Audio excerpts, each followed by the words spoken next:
Hello, everybody. How's it going? Let me just get a few people in here. Let the people start to roll in, and we'll get this thing going, shall we?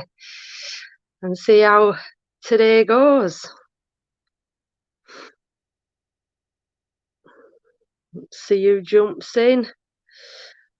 Say hello when you jump in, when you start watching. Give a chance for people to jump in. My hair's a mess and it's all over the place like it normally is. See who's going to jump in today and where the conversation's going to go. Who's my first guest? Who's the first person? Who's going to say hello first? Who's it going to be? Let's wait and see. Who's in? Ooh. Who is in? Let's wait and see. 2 people watching. Hello. Don't know who you are just yet. Say hello in the comment section. Who are you?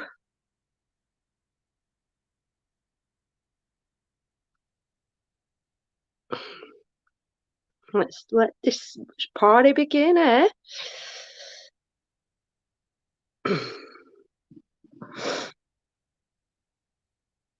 Who's going to say hello first? Get people coming in, but they're these secret people who don't really want to say anything. Who's going to be the first person to say hello? Who's it going to be? Who's going to say hello first? Who's going to say hello first? Who's it going to be? Is it going to be one of my regulars? Or is the chat just deciding to not... Is it playing up today? Can I not just see the chat like, you know... I'm still new to all this. Oh, player, Triple X, hello. My first person to comment. Hello, how are you? I'm going to talk all things YouTube today. Everything to do with YouTube. This marvelous, massive platform. And we're going to discuss all things YouTube. I'm hoping somebody's going to jump on with me today. I am hoping I'm going to get a certain someone in. Oh, hi, Taryn Smith. Well, I think the chat may be a bit slow. So I'm not seeing, again, I don't know if it's me or if it's YouTube, but I think, you know, I'm not seeing certain comments. Justin, boo. Hello. Jerry, hey Jerry, how are you? Oh yeah, I'm going to send this link to somebody, and I'm hoping I'm going to have somebody jumping on with me. But it's whether they can or not. I'm not quite sure, but we are going to discuss all things YouTube and everything that's probably bad and good all about YouTube. And if you read the title, how did it come about for you? What brought you over to YouTube? I'm going to give a little bit of, let some people jump in. I'm going to give it a little bit of a backstory of what brought me over to YouTube. And then, like I say, I'm going to kind of bring somebody in. I'm going to try and get somebody in to come on with me. I don't want to fill this with loads of different people because it gets a bit chaotic. And like I say, I'm still pretty new to the StreamYard. Some people are good at it.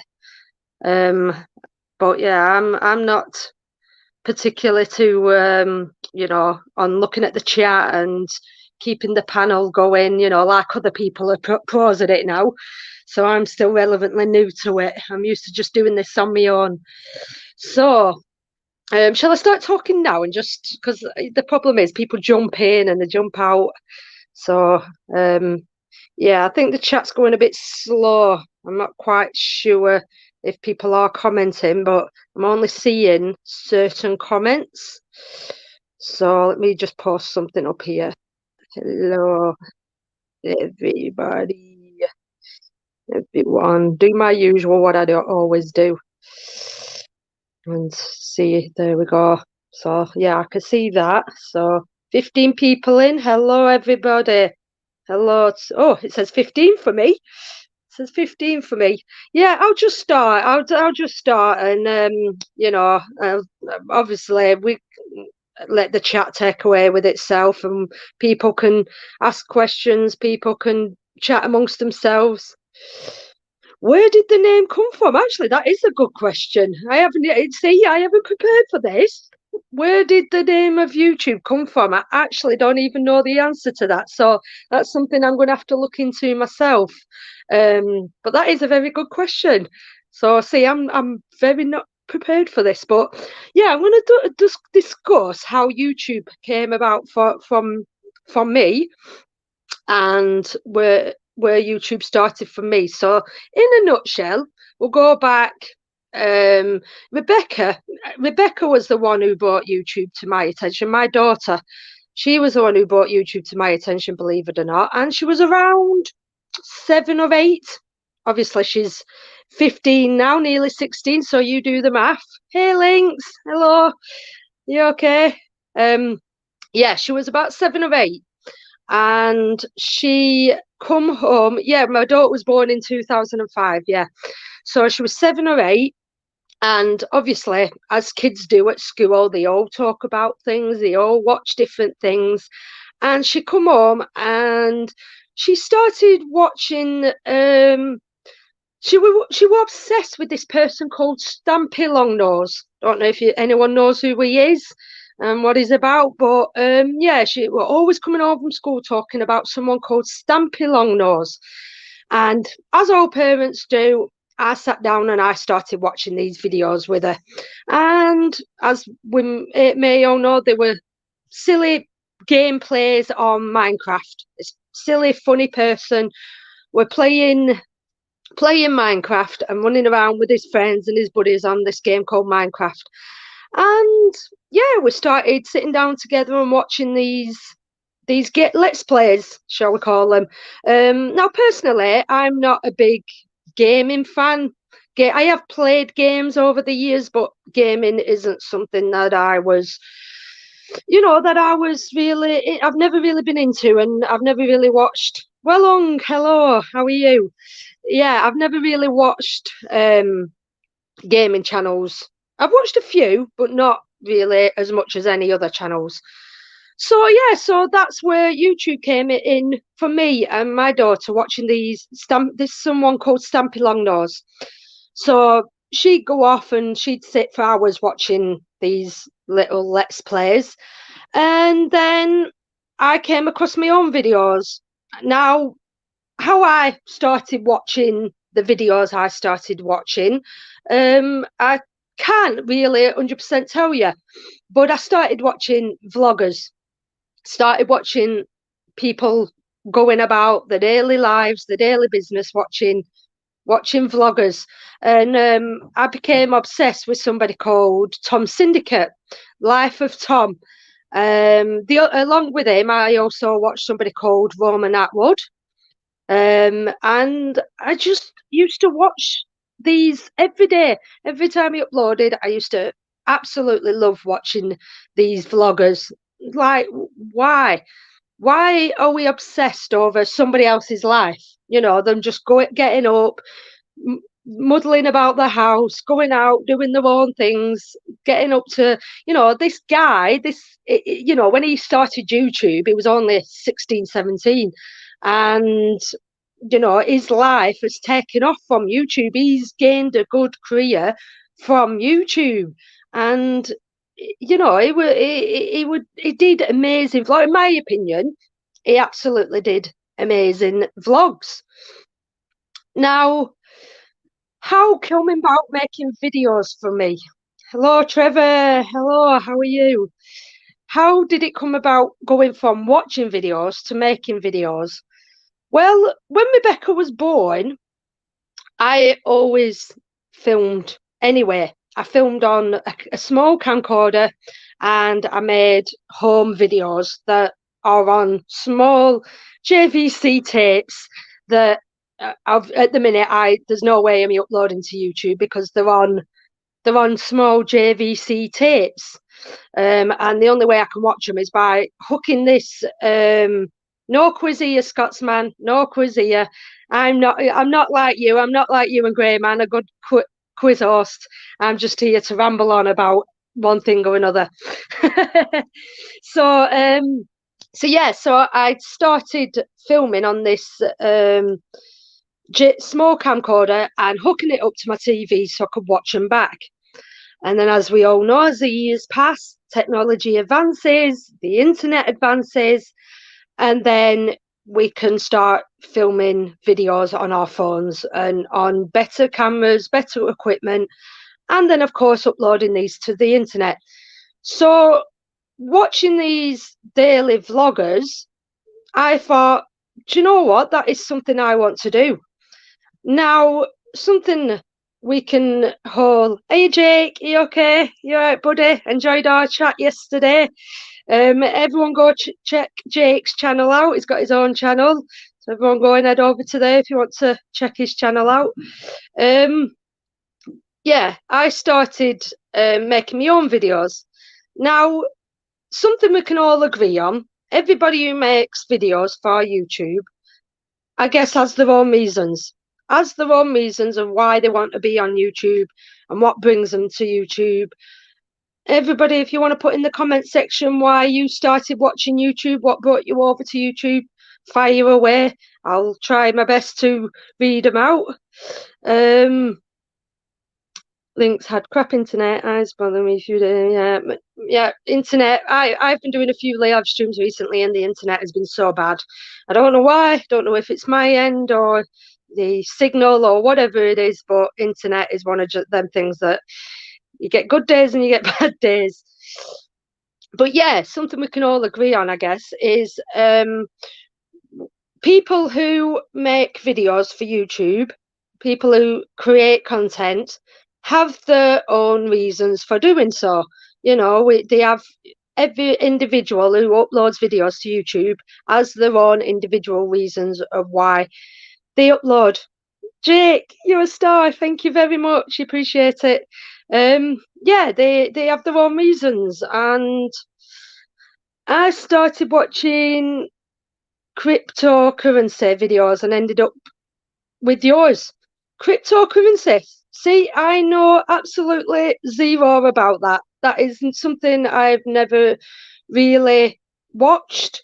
But yeah, as I say, I started watching vloggers, and vloggers led on to people who visited theme parks and went to theme parks and, you know, everything. I started watching all sorts of, you know, different videos, and I started making my own vlogs. I've been on YouTube now for good, I think I started making proper videos probably back in 2015. My own, you know, vlogs, be it good or bad, you know what I mean? Days out, adventures I've had with Rebecca, holidays I've had. I started not. I wouldn't say a daily vlogger. A lot of people, a lot of daily vloggers about, but that's not something I really did. I really vlogged more holidays and day trips and things that I took and uploaded them. I would have liked to have been a daily vlogger, but it actually takes a lot to be a daily vlogger. You know, it's you can't. I think it becomes a bit stagnant when you just kind of sat around the house and just vlogging, doing stuff around the house. Whereas, obviously, as we all know, it's a little bit more interesting the more you have in your content. Theme Park Worldwide is one of my favourites. I see, that's what I mean. Theme Park Worldwide. People go into theme parks and you know, sort of basically giving their own perspective and reviews on theme parks. I watched Tim Tracker. That was a good one for me because I went to Florida a few years back. I went to Florida back in 2017, and I had that holiday booked for about a year and a half, 2 years. Now, when I booked that, I started watching all sorts of videos on Florida and Disneyland, Florida, to sort of get a bit of a, a bit of a insight on what to expect. And like I say, I come across someone called Tim Tracker, and absolutely loved his videos. He'd go to the parks every day, talk about what's new in the parks, what restaurants, the new rides that were coming, and I really enjoyed them. Really enjoyed watching the videos, and it just felt like that. Kind of when I went to this new theme park, I already had good insight in it. I already kind of knew a lot about it through watching these videos. And it can be really good. It can be really, really informative. So yeah, I obviously, as you can imagine, I vlogged my trip to Florida, and that was tough. I'm not gonna lie, guys. It was tough going. Because basically how it happened is we'd get up at 7 o'clock in the morning, and we'd go for breakfast, and we'd be out all day. We'd literally leave the hotel at about 8 o'clock in the morning, and we'd be out all day till about 10, 11 o'clock at night. And then, as you can imagine, when we got in, I'd have this vlog to edit, and it'd take me a good 2 or 3 hours to edit a vlog, and I'd upload it, and then by the time I would go into bed, it'd be about 2, 3 o'clock in the morning. So I'd only be getting a good few hours sleep, and then I'd do it all over again. So to vlog every day, come back when you're absolutely shattered from the day that you've just had, edit a video, upload a video, and then get a few hours, sleep, and then do it all over again. It's quite tough going. It is actually pretty tough going. And yeah, I think it does take a lot of determination. So obviously, I did videos for 5 years on YouTube. And then how they come about, I have absolutely no idea. Why they also more on my recommendation list, I don't know what brought me to them. But there were many nights where I'd spend falling asleep watching YouTube. Night after night, I'd fall asleep watching something or other on YouTube. And one night I fell asleep, and I woke up to some arguing coming off my phone, of this guy stood in front of a police officer. Give us your details. No, I'm not giving you details. Give us your details now. No, I'm not giving you, handing me over to my details. And I'm like half asleep at late 3 o'clock in the morning. What is this? What is this? Why is this guy stood here arguing in front of this copper? Just hand over your details. What are you doing arguing with this police officer? Anyway, I became hooked. I don't know what it was, but I became absolutely hooked. And that guy was Mr. James Freeman. If you don't know who he is, put James Freeman in, and I'm sure he'll pop up. He was the first guy I started watching, and I thought, what are these videos? Why are these people arguing with these police officers? I don't quite get what they're about. I really don't understand it. And like I say, these people arguing, and I just watched more, and I obviously from him went over to more other channels, and obviously found out they were audits. So I started looking more into audits and what they were about, and every auditor was different. Every auditor on YouTube was different. And now I'm not going to start going into auditing, because that's probably another discussion for another time.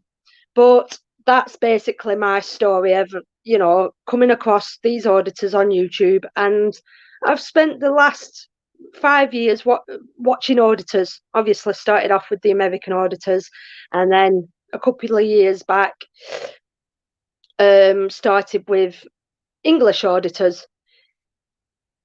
Dee-wee, I'm so sorry about your bad news. That's terrible. Like, when did you take the test? And I hope you're feeling okay. I suppose obviously you've got to isolate now. But yeah, so it's one of them. And so obviously I took a break from YouTube. My last vlog I went to Salou. I went to Salou and I went to Salou in Spain, and that was kind of my last vlog that I did before I kind of stepped away from YouTube and social media platform. I stepped away and for personal reasons. And then people were including Rebecca, I was watching these audit videos and getting really frustrated with them, getting really, really engrossed in them, and on a daily basis, getting so frustrated with them. And then people are like, you should do them yourself. You've obviously got a passion for it and you're good at filming, you're good at vlogging. I think you'd be really good at it. You should try it yourself. And I'm like, no, no way, no. There's no chance I can do that. I'm just no, I can't do it. And there was always something in me that was like, yeah, maybe I could, do it, maybe I wanted to do it. But I just didn't have the guts. Let's just say I just didn't have the guts, and I kept backing down. And every time I'd go out and I'd see somebody, I'd see the police out and about, I'd be like, "Shall I do it? Shall I do it?" And I just never had the guts until one day I did. I finally pulled up the courage from somewhere, and I went up out and did it myself. Now I'm going to send this link. Bear with me, guys. I'm going to send this link to somebody who I am going to hope will jump on board with me. So just give me a sec here. Just give me a sec. I hope this doesn't turn off. If I freeze a minute, I am just trying to send somebody the link to this and hoping they will jump on and come and join me. But I don't know if they will or not. There we go. I've sent the link off. UK exclusive. Me and Rebecca are good. Pinaki News, hello. I started on YouTube because one very young police officer who wouldn't stop asking me for my details because I took a photo of his car. There you go. See, everybody, there you go. You can ask. You could probably go about and ask every auditor there is. Every auditor there is. And they'll probably all have their own different responses and the different reasons for doing it.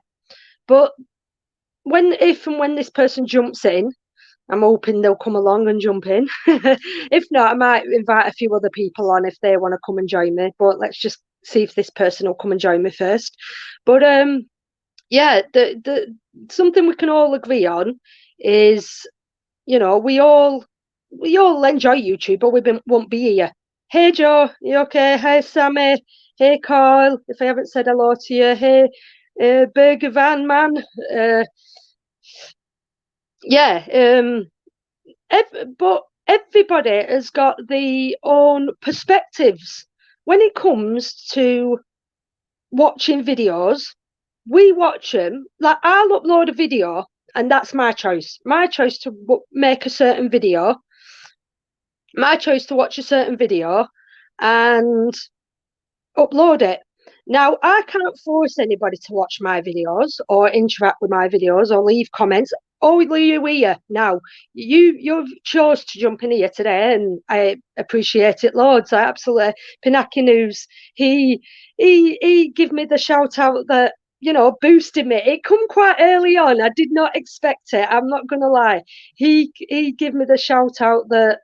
I just was not expecting it. I didn't ask you to do it, did I, Pinaki? It wasn't something I was expecting. I thought I could be doing it for years before, someone shared one of my videos. Like I say, I've been on YouTube for 5 years, and that when he shouted the videos that he shouted out and put on his channel, that was my first auditing video, my very first one. I don't even know if Pinaki News knows this, but that video that he shouted out was my very, very, very first auditing video. And it was just, I went, guys, from 100 subscribers. I had literally 100 subscribers for about 5 years, to 2,000 subscribers in 24 hours. I mean, it was a shock to the system. I'm not going to lie. Even now, I'm still taking it on board. I'm still literally See, it's all still sinking in. You know what I mean? It's all still sinking in for me. I'm still, and I don't know where YouTube's going to go for me. I honestly, I don't know. I don't know where YouTube's going to. It could, for all we know, touch wood, it doesn't, but it could all end tomorrow. YouTube could all come crashing down tomorrow, and it could all end. Hopefully not. Or in the next few years, I could have 3, 4, 5,000 more subscribers. And if that does happen, then brilliant. Again, it's not something I'm asking for. People choose to subscribe to me. I'm going to keep making as much content as I can for my channel. And again, the people choose to subscribe to my channel. And I'm so appreciative of everyone who subscribes to my channel. And interacts with my videos, good or bad. Obviously we all know about the trolls and the people who leave horrible comments. I appreciate everybody. I absolutely appreciate everybody. You know what I mean? We're all a part of this YouTube community. It doesn't matter what videos you make. There is something different on YouTube for everybody. You know what I mean? Everybody who's on YouTube, we all watch our own thing. Hello, Smoke the Buds. Hello, David. Hello, American Auditors. Hello, how are you? Yeah, we YouTube is filled with everything and everything. Anything you can type, probably anything into YouTube, and it's filled with everything. You know what I mean? And if there's one thing we can all agree on is if you click on a video and you don't like what you're seeing or you don't like watching the video, then the quite easier thing to do is turn it off and go to somewhere else. Go and click on another video. I use YouTube to help homeschool my son. He loves watching history programs. See, there we go. Another one. Very good for history. Very good for learning. Very good for let's see what this comment says. Love looking dust page and comment section. There's fake PPP saying let's make the video. Yeah. We all know the obviously good set. There's anything in life. There's pros and there's cons. There's good and there's bad. You know what I mean? I welcome everybody here. Everybody who's here today and watching this, I welcome everybody. Good or bad, leave whatever comment you want. As long as you know what I mean. I don't know. My moderator, I'm sure I've got a few moderators in here. Anyone doxing, anyone being blatantly nasty, then I don't want anyone blocked in here. I've said this before. I don't want anyone being blocked. However, if you are setting out to hurt somebody, then and doxing, then you're going to be banned. But apart from that, I don't want to ban anyone off my channel. I welcome everybody. Everybody has their own reasons for coming to YouTube and leaving the comments they do.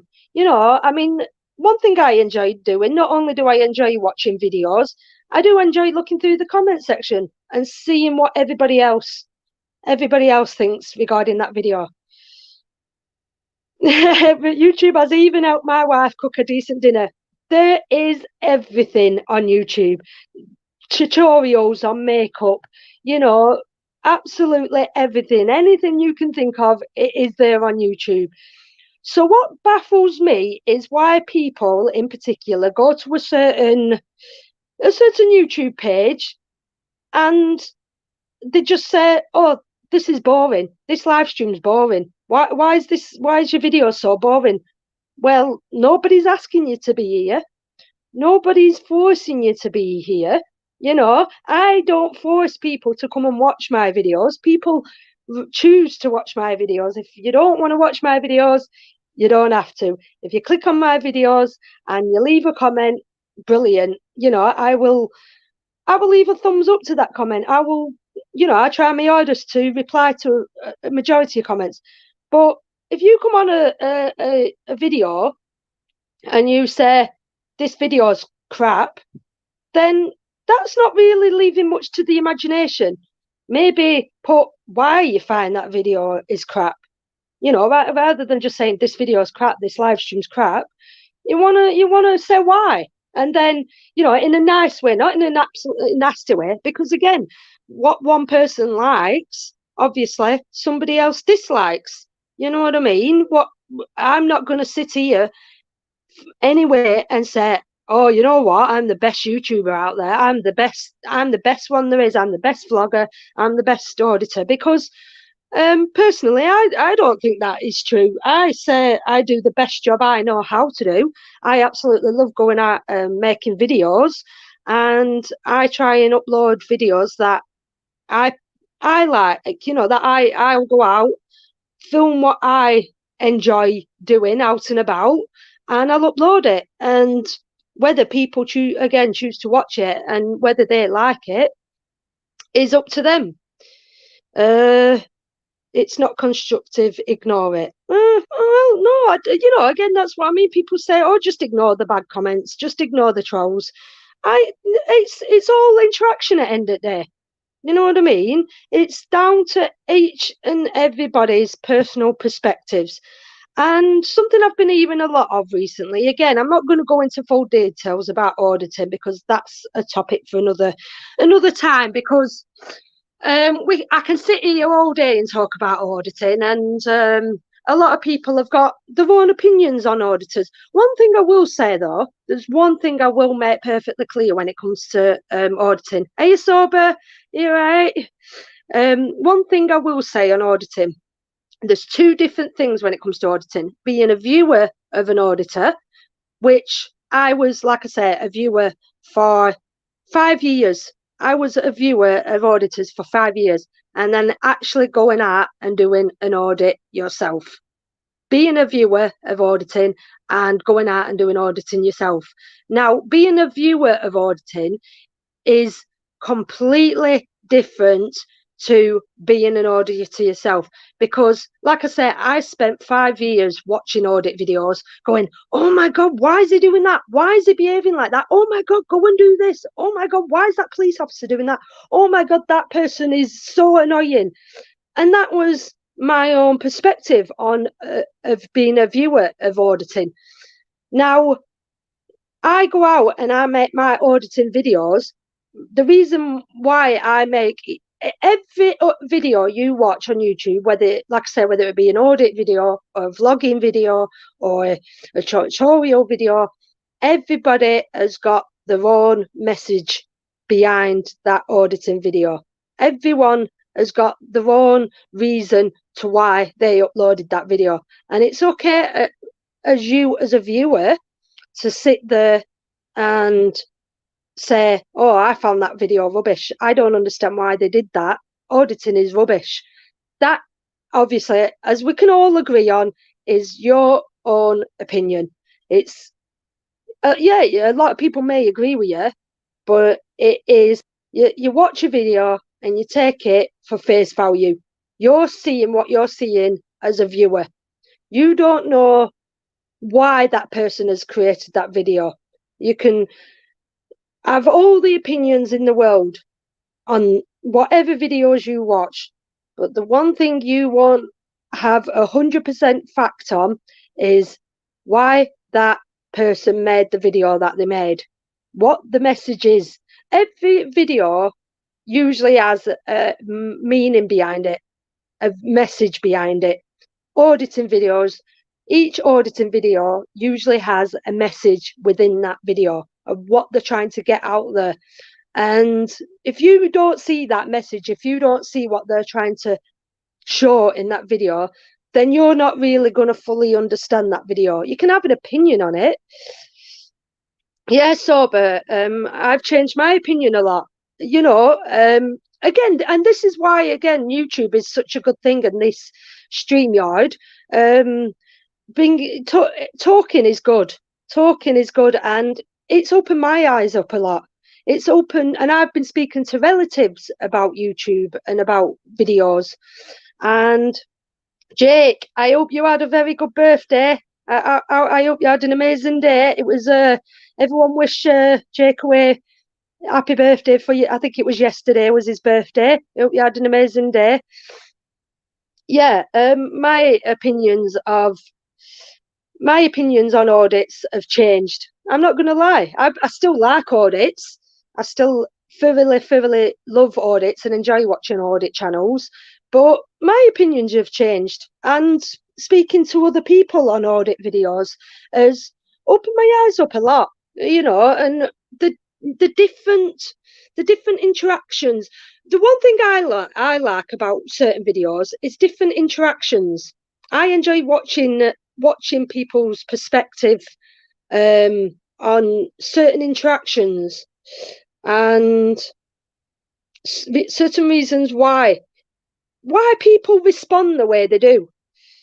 Technically, this live stream is breaking COVID regulations for going. We're all indoors, Pinaki. We're all indoors. That's funny. That when no regulations are being broken here, and would I care? Nah. Are we still going to be here and enjoy this live stream? Of course we are. We're gonna enjoy watching these live streams. I wish I could be outside and meeting up with you all. I really do. That is my wish for this year. Everybody that I've come across on these live streams on YouTube over the past couple of months, I'm hoping to meet you all one day.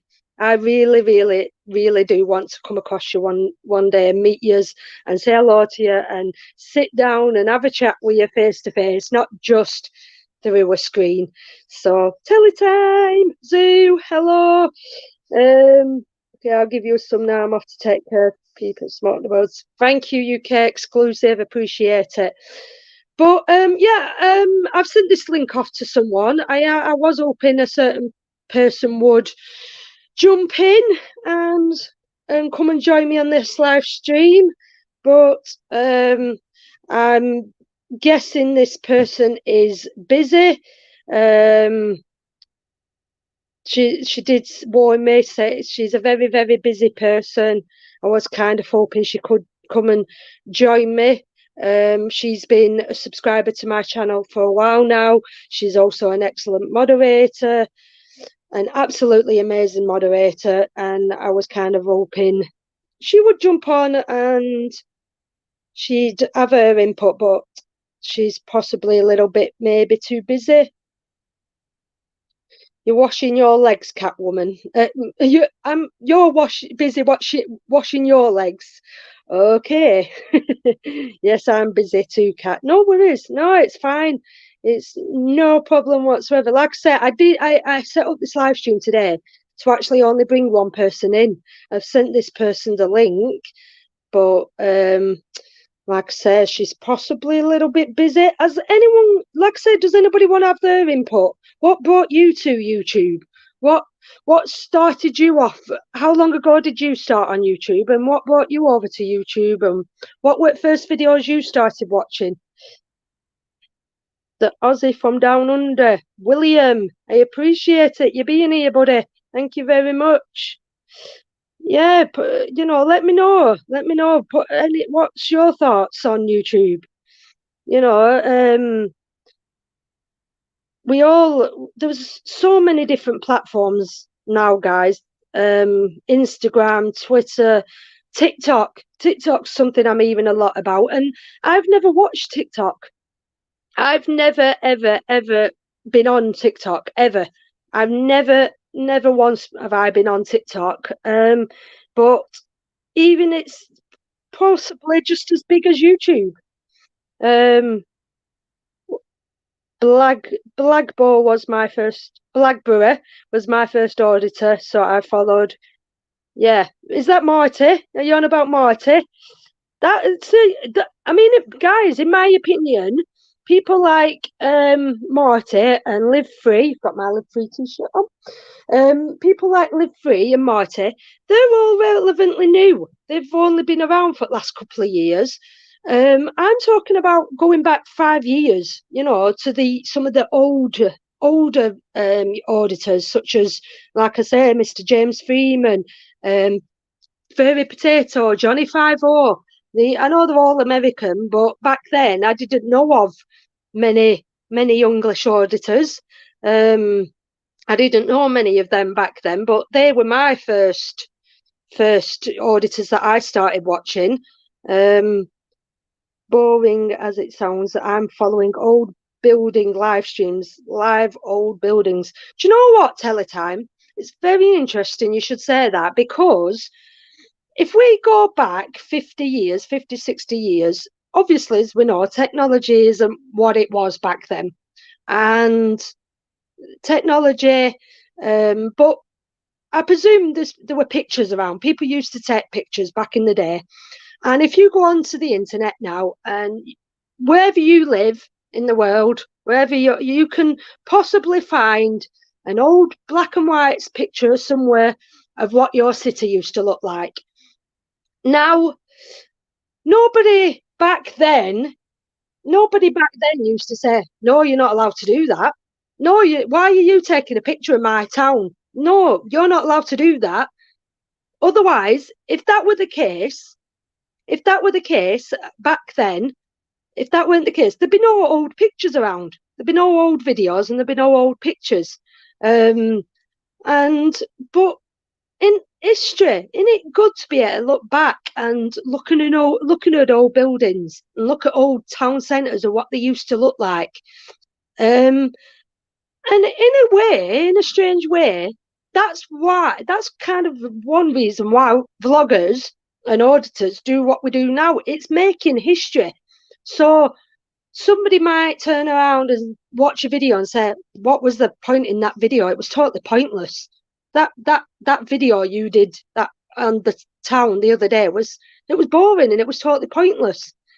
However, in another 60 years' time, that video will be on the internet for life, and that video we'll be able to watch back on and what our town used to look like. We'll be able to show our future children, our future grandchildren, that it's archiving history.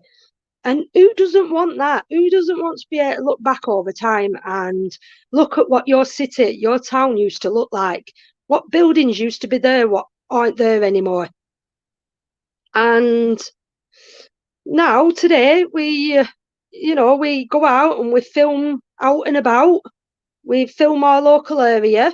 We put them on YouTube, and to some people they might find them totally pointless. They might find them absolutely totally pointless and think that video was boring. Maybe so. Maybe so. But in another 50 years' time, when you might find that video interesting, you might be visiting that town and think, oh my God, look at what that town used to look like. Look at what it used to look like to what it looks like today. And it's archiving history. Nobody can argue that. Nobody can argue archiving history and filming and everybody's got a reason to why they film what they film. Kat, you've given me an idea. Thanks, Catwoman. There you go. One little idea, it sparks for someone. You know what I mean? One little idea. You come on a live stream and you hear someone talking about someone, and that springs an idea in their head, and they go off and they think, do you know what? I want to do that myself. You know what? You've just given me an idea. And I don't know, Sober, I don't know if you want to tell us that idea. If you don't, that's perfectly fine. You might want to discuss it on your own channel. That's up to you. I've put a vid up of my cat and dog fighting.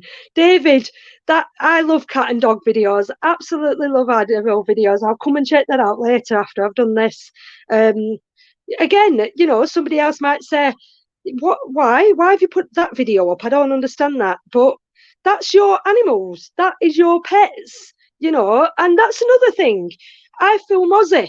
I make videos of Ozzy. And in years to come, when sadly one day Ozzy has passed, I'll be able to look back on all these great videos I've made with Ozzy and funny little things he used to do, and you know what I mean? And that's personal to you, David. Whoever, and I'm sure other people will enjoy watching that video, but that's personal to you. The kitten is bigger than the dog. Well, there we go. Live Free was my first auditor cat. Was hooked after that. Will probably be walking about with my tinfoil hat on. There we go. You know what I mean? Everybody has their own people they like on YouTube. Their own, and there's obviously people on there's videos and live streams on YouTube that we just don't like. David, have you seen my cat video on my channel? Yeah, Sober's made his own. It was your brother, weren't it? You and your brother, you made your own videos, and that's what I mean. There's everything, everything and anything on YouTube. Absolutely everything and anything on YouTube. And what one person likes, somebody else doesn't like. And it's all down to people's perspectives. And we take these videos, these live streams that we watch as face value. And we judge. We judge too quickly, guys. And we judge and we put our own perspectives on that video on other people. Say, no, I thought that video was rubbish. I didn't like that video. I find auditing so boring. I don't like auditing me. And that's fair enough. But the person you're saying it to, for every person who doesn't like audit videos, 1,000 more people enjoy watching them. Kenny, thank you very much. I'll be back on it. I will be when the weather improves and things have settled down and been dealing with personal things, personal issues. I will be back out there making my videos. I promise. I've always said nothing will ever stop me making my videos that I make for YouTube. Nothing, but I've always said from day one, I'm never going to be. I don't think I'm ever going to be a daily vlogger or a regular. I'd love to go out every day and make a video. I really would, but obviously personal life takes over, as everybody may know. I'm trying to keep up with the chat. I'm trying. I have a wonderful copy of a movie called The London That Time Forgot. It's narrated by a great British narrator. I might have seen that. I actually might have seen that. If I have, I'm going to look it up. I'm going to check that out because it sounds quite interesting, that does. So I am actually going to look that up. Yeah. Cat, it's so gay that you're never on my live streams talking. Scotsman, I will be on. I will be back on. But honestly, Scotsman, you want my personal opinion? The reason why I haven't been coming on lately is because I don't feel I've got any sort of input. Like, your quizzes are great. I want to be part of your quizzes. They're fun. But when you've got a panel with loads of people on talking about how rubbish auditing is, and that auditing is going downhill and auditing is rubbish, I don't really want to come on. And I've said all I've had to say on auditing. I've said everything I've had to say on auditing, and I don't really want to keep hearing that auditing is rubbish because, fair enough, if people don't like auditing, that's up to them. But I love it, and I don't want to keep coming on your live stream and arguing with people about how great auditing is because I just feel like I'm gonna ruin your live streams. I know you don't just talk about that. I know you don't. But it does keep coming up. I've heard it does keep coming up, but yeah, I don't know. I feel like to jump on a live stream, you have to have some sort of input in some way, and I just can't get into a lot of discussions. You know what I mean? As we all know, I'm not the brightest person in the house. I'm not very bright, believe it or not. I'm not the brightest person there is. I've got a lot more common sense, but I'm not all that on facts and statistics, and you know what I mean. I kind of feel like when somebody's chatting about space and all things facts and logic, I kind of like there's not really much of an input I can have. You're giving you. Cat, you're fine. We're just giving you our point. No, David, I completely agree. No, that's fine. But that's the thing, though. Like, I can sit here till the end of time talking to people about why I do audits and why I do the videos that I do and why audits aren't as rubbish as you think they are and why they're not, dying out. But I could be wasting my breath. At the end of the day, I could be wasting my breath because you're still going to have whatever opinions you have on them. You're still going to have whatever perspective, whatever your opinions and whatever your perspectives are on auditing. That's your opinions. And there's not really much point in me sitting here for hours talking about why auditing is good, why I think auditing is this and auditing is that, when you're just going to turn around at the end and say, well, I still think auditing's rubbish. You know what I mean? Because I kind of feel like I'm wasting my breath for a lot of the time. You know what I mean? I understand it's not everybody's cup of tea. You know, everybody likes auditing. I completely, and there's some areas that I don't. You know, there's some people that make videos that they make that I don't understand. You know what I mean? There's some videos that I watch that I'll never get my head around. While you do an audit, look out for some nice old buildings. Yeah, that's what I mean. I do when I'm out and about. I always try and I try and film as much as I possibly can. But when I'm out and about filming, um, I'm drawn to what I'm attracted to. You know what I mean? I'm drawn to what attracts me as a vlogger, as an auditor, and kind of. I know what you mean. Old buildings can be very interesting, but I'm not just specifically filming old buildings in that sense that you maybe be asking me to. I'm just filming the city itself, the town itself. Like that Granada Studios one I did that because that's a building I walk past on a regular basis every day. And that's been an iconic building here in my town for a long time. So that's kind of why I did that one. So I'm kind of hoping you probably enjoyed that one. But yeah, when I visit different towns and different cities, I'm just vlogging the city itself and the town itself. I'm not the really to vlog a specific building in itself. Yeah, no, I will do Teletime. Like I say, I'll take that on board. I'll that for sure. If I see, I like, it's unique. I like uniqueness. If I'm walking through a city centre and then there's a building there that looks kind of very old compared to the newer buildings and the more modern buildings, I'll probably most likely film it. If you, I first came you on YouTube to learn how more microwave an egg. What? I don't think you came to me for that. You might have me mixed up with someone else for that. I think you've got me mixed up with someone. Yeah, I think Scotsman's your man for that. But Scotsman, where's your cooking videos?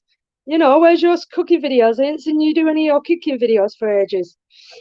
Right, okay, guys. It doesn't look like this person that I've sent to the link to is coming on.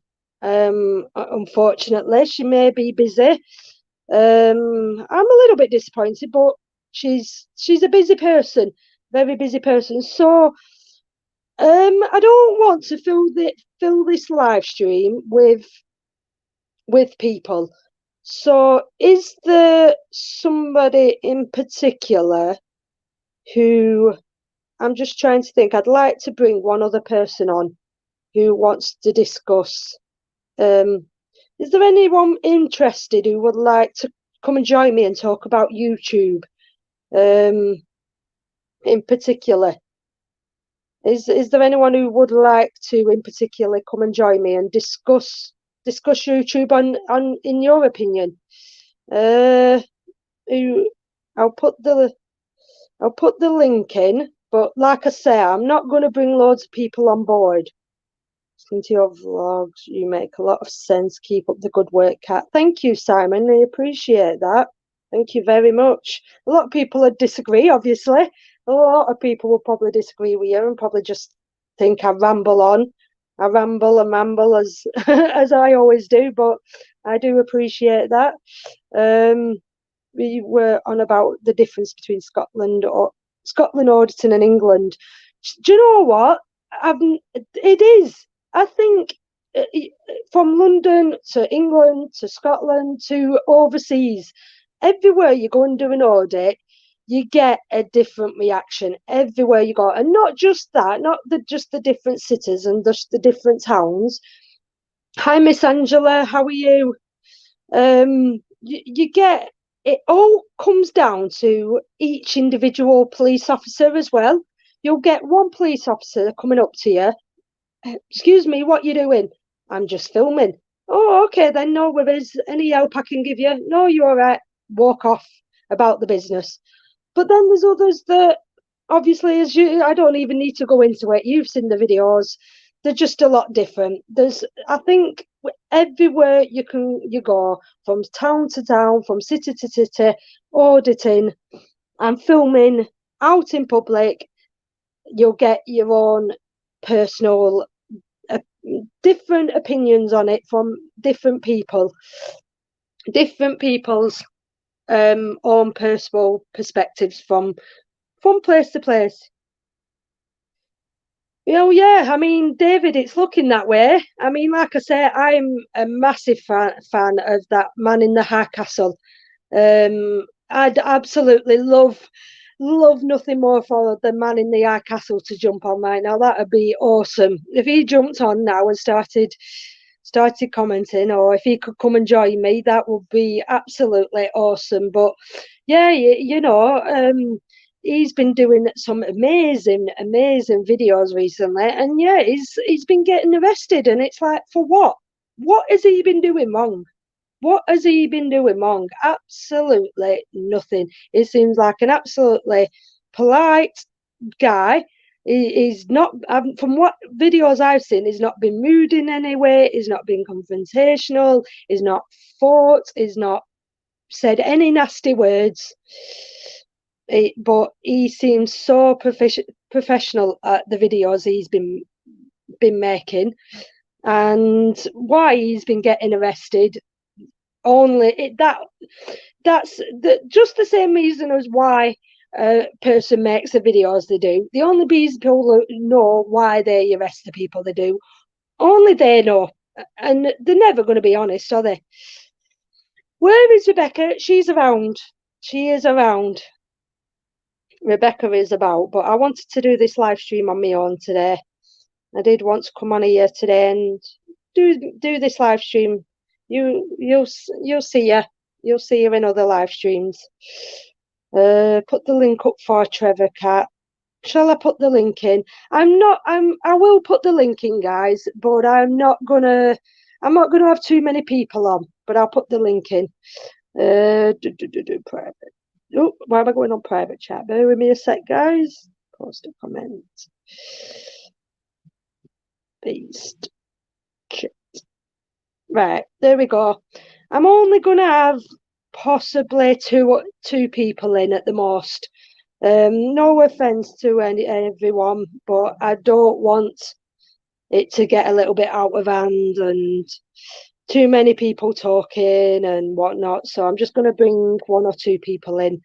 So if you want to jump on, the first two people who's here, who's my first? Of course, it's Trevor. Hello. Good afternoon. Good afternoon. Hello everyone in the chat. Hello, Kat. Hello. Thank you for joining me. I felt compelled to come on because, as you know, I'm a huge fan of YouTube. Have been, as we all are. Ever since its conception, really. Having worked in the live music industry, I found it a useful tool in the early days because it was inexorably linked was back in the day MySpace. Yeah. Which evolved into Facebook and YouTube, of course. But I think you bring up some valid points, Kat. You know, some people like stuff and some people don't. And that's the end of it. If people want to slag off auditors in chats, let them. I think a lot of the time we give too much credence to these people that you call trolls. And I know you say, well, at least it's an interaction. But unfortunately, it's a negative interaction. And you and I both know, Kat, that if you keep having negativity in your life, it brings you down. But nevertheless, it's still an interaction. Nevertheless, isn't it? There's still interaction with your video. Even if it is in a bad way, they're still clicking on your video, and they're Well, still, yes. In terms of in algorithms and likes and things like that, obviously. But yeah, in terms of your mental well-being, it can and become why, for myself, and I know a few other YouTubers sometimes have to pull back from this because we can't listen to all the arguing and the fighting. It's just too much, and that's why. And you know this as well, Kat. We've been going to other channels that are very, very positive and so different to what's going on right now. A lot of what's happening right now is because of the situation we're in. We're not happy being locked down. Lockdowns are for prisoners, and we all feel trapped at the moment. And that's why YouTube is so important at this point in time. But let me tell you one thing. The other day here, Thursday, the power went out for 5 minutes, and I freaked out. I absolutely freaked out. It's like it's the internet drops, isn't it? Everyone freaks out and like, no, I can't jump on YouTube. Beyond all of that, I was in the middle of Animal Crossing. The end of the world, no. I was playing Animal Crossing. Oh, that stop. Forget everything else. Yeah, Trevor. I've seen you in the chat, but never seen you on a live stream. So hello to our new guest here. Sorry for your news. Sorry for your news, my friend. I wouldn't worry if you've had a positive result, because all the tests will be positive and everybody's got it anyway. And there's a 99.8% recovery rate. And that's all I'm going to say on the subject. Yeah, this is we're not turning it into COVID talk. This isn't about that. So, hi, first up, how do you pronounce your name? Where's your name come from? So I've always been interested in the DWIW. It comes from when I started my YouTube channel, because I wasn't sure on what name I wanted to use. So I decided to put DW, so it stood for do whatever I want. Oh, yeah. So I make videos on whatever I want to make. Perfect. So I didn't want to just make one type of video. Yeah, no, that's actually quite a good explanation. Straight to the point. Yeah, I'd agree with you on that. I've said this to you, haven't I, Trevor? My channel isn't just about audits. It's about anything and everything: vlogging, audio, video, live streams. So there's a little bit of everything. And yeah, when your channel's your channel, you can make whatever video you want, can't you? Yeah. Nobody can tell you not to make a video, can they? Nobody can turn around and say, no, exactly. You can't do that. You can't. Don't make that video. Don't upload that video. Pinaki News, actually, I don't know if he's still in the chat. He advised me not to do live streams from day one. He live streams something he's never done, and he advised me not to do live streams. But it's all advice here at the end of the day. We take advice. I like doing live streams. Yeah, and I think, as Trevor said, this may be now our new way forward when it comes to YouTube. This may be our new way of reaching out, communicating. It definitely is. It's a technological breakthrough that. StreamYard's letting us do this without having to have thousands of subscribers has totally ripped down the walls. But these are very, very interesting times where big tech is running the show. And the clue is in the name, YouTube. Every individual has their own channel with their own thing, as we all know. And it's about you, and it's about you. It's about you. Yeah. It's your channel. You make it as you want to make it. You create whatever content you want to create. So how long have you been making videos, the WIW? So I'm going to say it like that. I'm not sure how long.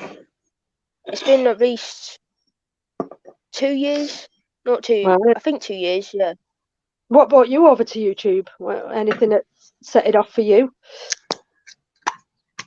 When I first started watching videos, it was mainly gaming videos, and then I watched PewDiePie, and it's like, oh, I really like this type of video, and then I thought that I really wanted to do it, and then in my head from then I was like, I want to make YouTube videos like he did. But then once I got older to this point, I'm like, well, I still going to do gaming videos, but I don't want to do just do gaming gaming videos. I videos, also yeah. want to do other stuff as well, because I Yeah, kind of have my own little series where I go on my bicycle and I'll talk about a subject while I'm riding my bicycle.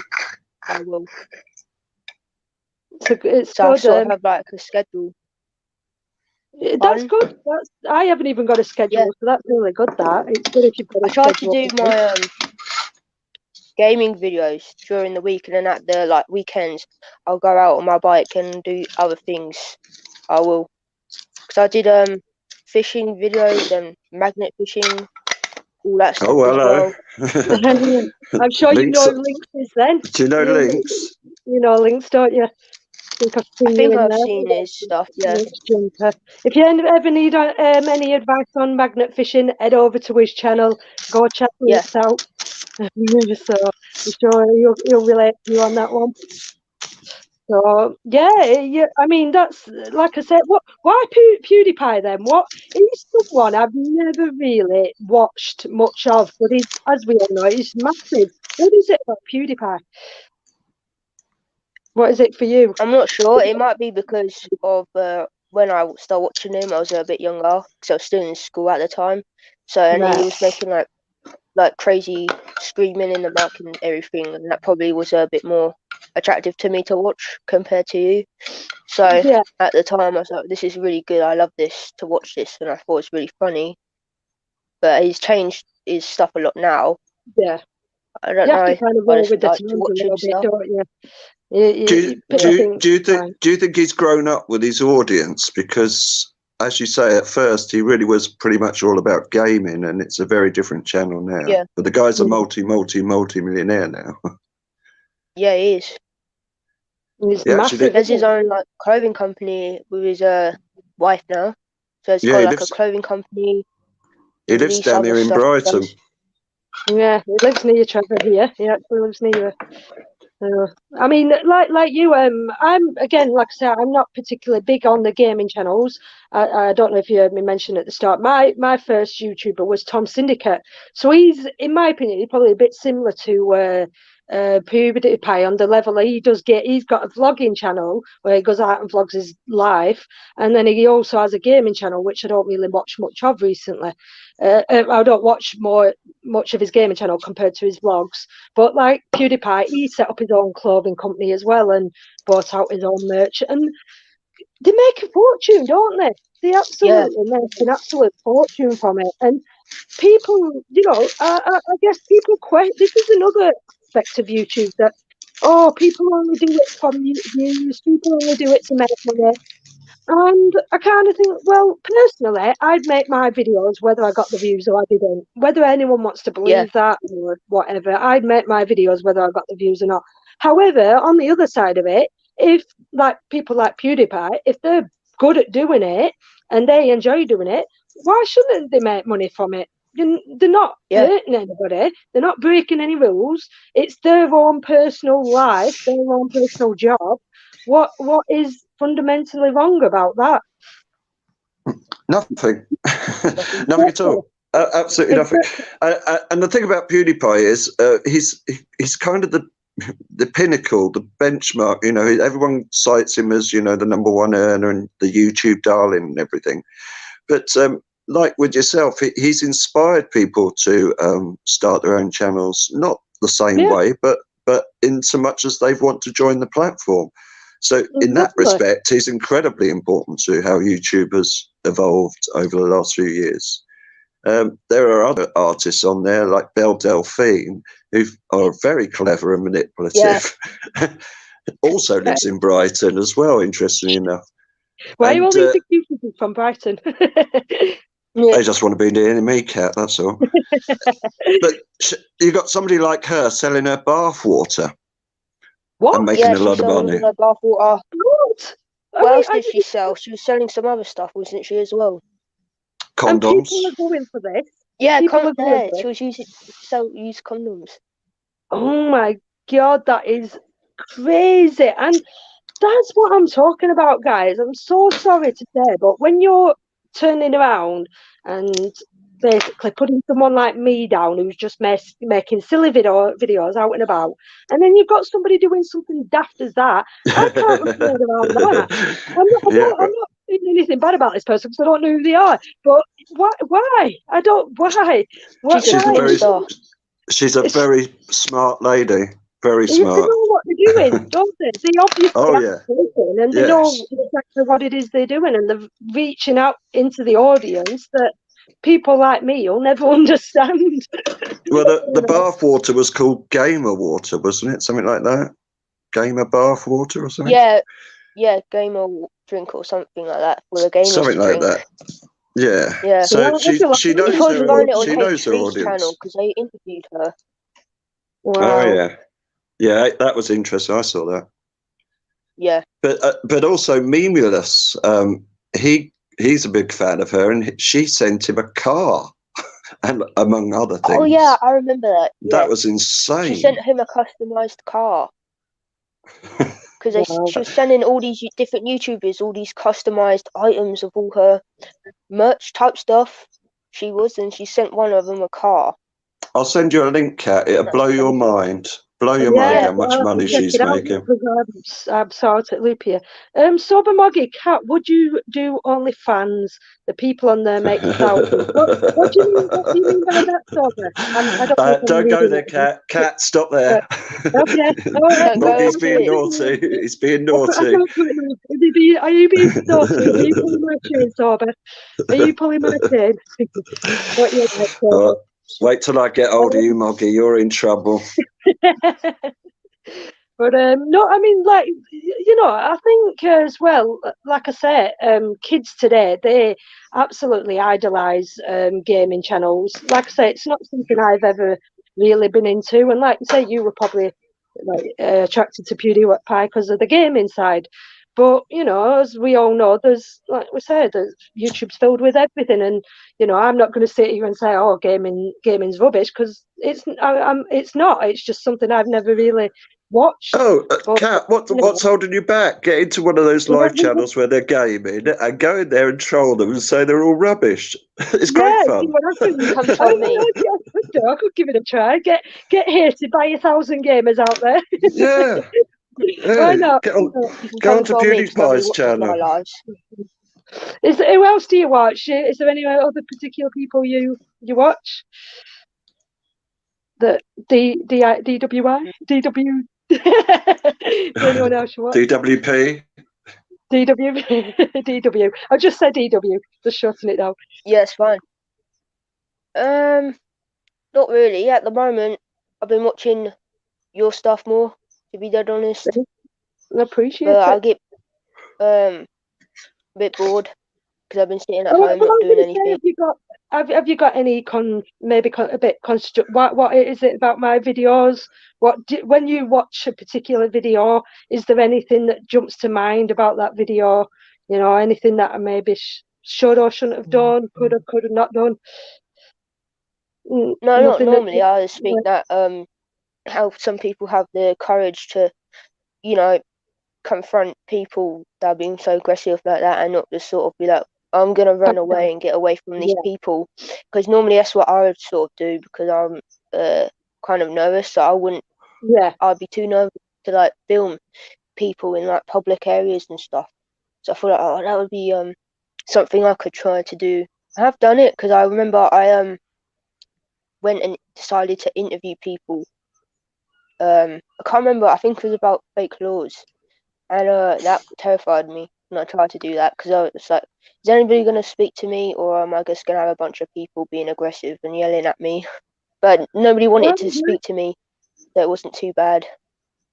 Yeah, and you could go back the day after and get a completely different response. But yeah, you're right. Yeah. That's what I mean. It's that's what I mean. What is it about?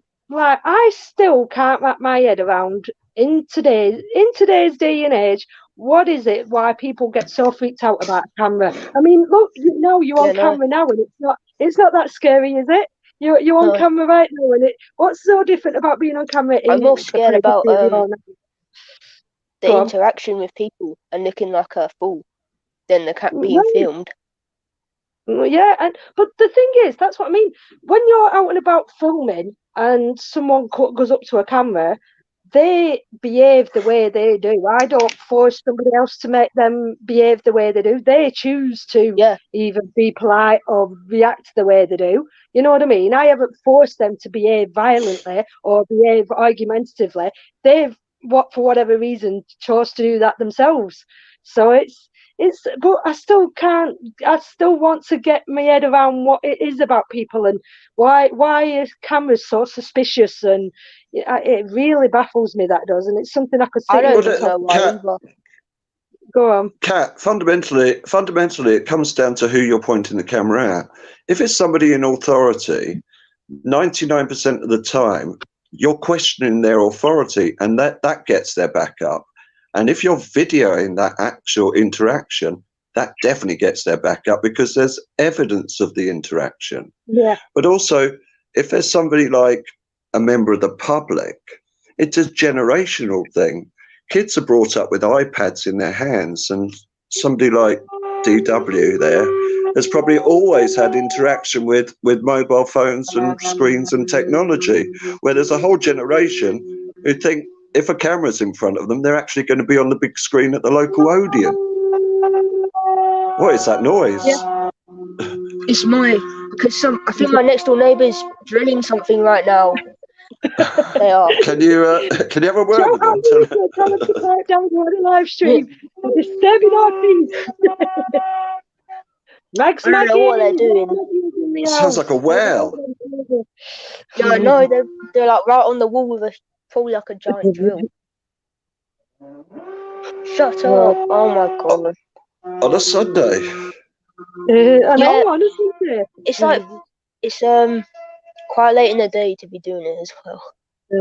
Are you jumping on, Max Maggie? Are you going to jump on, or you don't have to if you don't want, but if you want to, you can. But not like Sober's just said there. Go on, Trevor, go on. I think you've reached a point in all of this, Kat, correct me if I'm wrong, that you've realised a lot of things, a lot of realisations, a lot of things that you thought were this way are actually that way, and the reality of certain situations has made you wise up to a very different world that this YouTube is. But I think you mustn't let this trolling thing get to you. It really, look what it's done to Fraser. It has its toll, doesn't it? That's it. Oh my God, takes its toll on people, and that's why, like I said from the start, I don't like to block anyone, and I do welcome the negative comments as well, because anyone wants to give you a negative comment. You might have to mute his mic there, because that's too much. Yeah, I'm gonna mute it. Thank you. It's negative comments. I can take them to some degree, but like I think Greyman said it himself, when it's constant bombardment and it's constantly all the time, it has its impact. And when you're seeing it on every live stream, when you're jumping on a live stream and you're getting it in every live stream, you go in and seeing it being negative after negative after negative. There's only so much you can take. There is, and I'm sure it gets to everybody. You know what I mean? But I welcome the negative comments just as much, as long as they're not being too, racist or nasty or anything like that. I welcome them. That there's people just put things because they're just being silly, like being daft, and they don't know how else to express themselves or communicate. Well, it's a quaint way to put it, being silly, but they're being deliberately provocative. A lot of these people and want a reaction and want people to talk about them. The best thing you can do is not talk about them. Starve them of oxygen. If you're not talking about them, they're not interested. They're just fade away, and they find another channel. And as you said, there are a million zillion channels on here where they can go and bleat their nonsense. There's no need to bring it to people that are trying to do something positive. These trolls could set up their own trolling channel if they really want to. You know what I mean? Never going to happen. Never going to happen. It wouldn't work. It doesn't work like that. No, it doesn't work. They can't troll each other. You know, It I don't doesn't know. work like that. It has to be a negative. They've got to fight amongst themselves, haven't they? They're going to have hate towards each other No. just as much as, you know.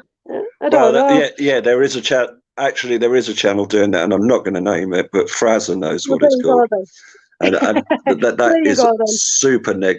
super negativity on there. But if they want to whip a whole ball of negativity up amongst themselves, crack on. You know, as you said, we've got choice. We've got the freedom of choice. At least we've got that still, and use it. And just don't let these people get to you. No, don't. And there's no, I think something I've noticed a lot recently with these live streams is, oh, who should be a mod? Who shouldn't be a mod? Oh, don't mod that person because that Oh person. God, yeah. And it seems to have kind of gone from trolling to who should and shouldn't be a mod now. And I kind of think, well, realistically, logically, if you think about it, aren't trolls and mods kind of one of the same thing? Because someone could be a moderator in here and then be a troll in another channel. You know what I mean? Of course. Whoever you assign a moderator to is somebody you trust to go along with what you want to push out on your channel. That's bottom line of what a spanner should be doing. But as you've seen on other channels, Kat, some of these channels actually get people to join up as members, and then they get a spanner. So when there's a financial aspect to this, then it changes somewhat the dynamic. But as you say, if you trust the person you've given a spanner to, there should be no question. And if any shenanigans goes on in the chat that you're not happy about, you should be taking that up with your spanners, not with the people in the chat who are saying it. Do you know what I mean? Because it is a tricky one to talk live, read the chats, you know. I mean, yeah, it's tricky. I know you women are meant to be good at multitasking, but it's tricky. And we can't, you know, I've seen people say things like, oh, you should ban all the trolls, you should ban them all. But we, like now, people are jumping in and out this live. We can't control who's going to jump in, and we can't control who's going to say what. And like you say, someone might jump in and say something silly, something daft. Oh, this live stream's rubbish, this live stream's boring. That's fine. I can't control that. I can't control what they are and not going to put. But like you say, I think it's more on a consistency basis. If they're spamming the chat, if they're constantly putting horrible comment after horrible comment, I think it will get to a point where, you know, well, it's a red flag, isn't it? And that's what we've learned. That's one of the things we've learned over the last few months with all of this, isn't it? I don't think there's any right or wrong answer to it. There's no perfect model. I mean, we've got Mags in here, the wonderful Mags, as everyone knows, Mags Maggie. She's a wonderful moderator on a lot of channels, and I'm sure she can have her own input on it. And I guess as well, the way I look at it, and you know, shoot me down if I'm wrong, but these smaller channels, it doesn't really matter as much. But when you get somebody like Live Free and you get thousands of people jumping in the chat and the chat is going 100 miles an hour, to control a chat like that must be impossible. Incredibly hard. Impossible. You know, and catch all the comments, one comment after the other. It must be so difficult. Whereas, that's where they start to concentrate on the ones that are doing the super chats and the ones that highlight, because they can't read every it's physically impossible to read every comment, and they are totally relying on the moderators at that point. And that's what pees people off. They go, oh, they're not reading my comment, you've got to pay £5 for him to talk to me. Well, that's the way it's going. If these people get more and more popular, that's what happens. And I think, again, I'd never sit there and say, come on, people, please leave me a super chat. Come on, leave me. You just don't do it. I don't think any person who jumps on a live stream does that. You know what I mean? That's all down to choice. If someone chooses to jump in a live stream and they leave a super chat, that's completely up to every individual who's in the live stream, isn't it? And yeah, it does get highlighted, and they always say, what do you go on. Think about the bigger, like really big channels then that where you can't even type in the chat then, unless you have to buy like a prescription sort of just to type in the chat. No, I don't. I Yeah, don't agree with that. You see, yeah, no, that's what I'm saying to you. If it gets too Because I feel like a live financially stream is so you can out of talk to your hand, audience. yeah, no, Because yeah. I then you get to agree. talk to your I think audience you're live. the same. But what, I what they're taking advantage of there is because they know they've got a massive audience, then they can use that power to charge yeah, people to talk to their massive audience. At this point, for any of these auditors that have come up recently, or any of these video people that have suddenly gone, oh, I quite fancy making a channel, it's not about numbers. It's not about making loads of money. They just want to put up content that they want to do. It's if it gets loads of hits, like I that's said, quite nice. But if it doesn't, it doesn't matter. I don't think we're all doing this for money. I'm definitely not doing this for yeah, money. I don't make that's money what I on my mean. channel. Exactly, and I that's what I upload every day. mean. Some of these people, this is now their jobs, despite what your opinion is towards it and whether they should or shouldn't be doing it. For some of these bigger YouTubers, however you look at it, it is their job. So if they're making money from something they're good at and they're enjoying, I personally don't see anything wrong in that. However, like you No, Yeah, say, because they've got to pay absolutely. bills and stuff, don't they? yeah, exactly. They still have, Yeah, exactly. bills and whatnot. So I don't see anything wrong in it. If you start earning money from doing this, and people are, again, that people are choosing, to pay for them subscriptions, aren't they? They're not, Yeah. if they really do like that person, they're making that choice to pay for that person. So that's down to that person. So you could go over to them and say, well, are they paying into something that they enjoy, or are they just being gullible and giving money to somebody they don't even know? Isn't there better things you could do with your money? You could question that. You know what I mean? That's what I always question when I'm going to spend money. I'm always like, do I really want to spend money on this thing? Is it worth Yeah, it? Probably exactly. not. I mean, like you said, there's plenty of YouTubers out there that sell merch. Like I said, I made the decision. Live Free didn't force me to buy this t-shirt. I made the decision to buy it myself. You know what I mean? I thought, well, I like that I wanted something to show my support for it. I bought this t-shirt, my choice, nobody else. You know what I mean? Just like the channels that I watch, nobody's forcing me or telling me not to watch them, or like you said, everyone comes over and says, oh, go check this person out, go check that person out. I'll go and check them out, but nobody's forcing me to. And like I said, anybody who's choosing to be here today and watching this live stream, and anyone who, like I said, clicks on that super chat, that's totally down to them, and I completely appreciate it. And yeah, it's like we say, it's all people's perspectives in it. And should we? I mean, my thing on it is, should we fall out over silly things like this, over videos, over? Not really. We shouldn't be falling No, out because over it's it, just should us we? people uploading their Well, opinion normally. well, Hmm. the irony of So it people, so other is, people can hear it. it does cause fallouts, but it also pulls people together and forms stronger groups. That's it. I mean, that's People it. with the same opinions, finding each other. And it's how we be adults about it. Like I say, I can turn around to you and say, oh, I prefer this person over this person, and hopefully we can find common ground. You might disagree with who I watch and who I like, and you say, no, I don't really like that. Like I say, I've said straight away, I'm not really big on the gaming side. You're here, you've come from the gaming channel, completely two different Yeah. platforms. However, YouTube is what it is. It's still YouTube, and we're still here talking.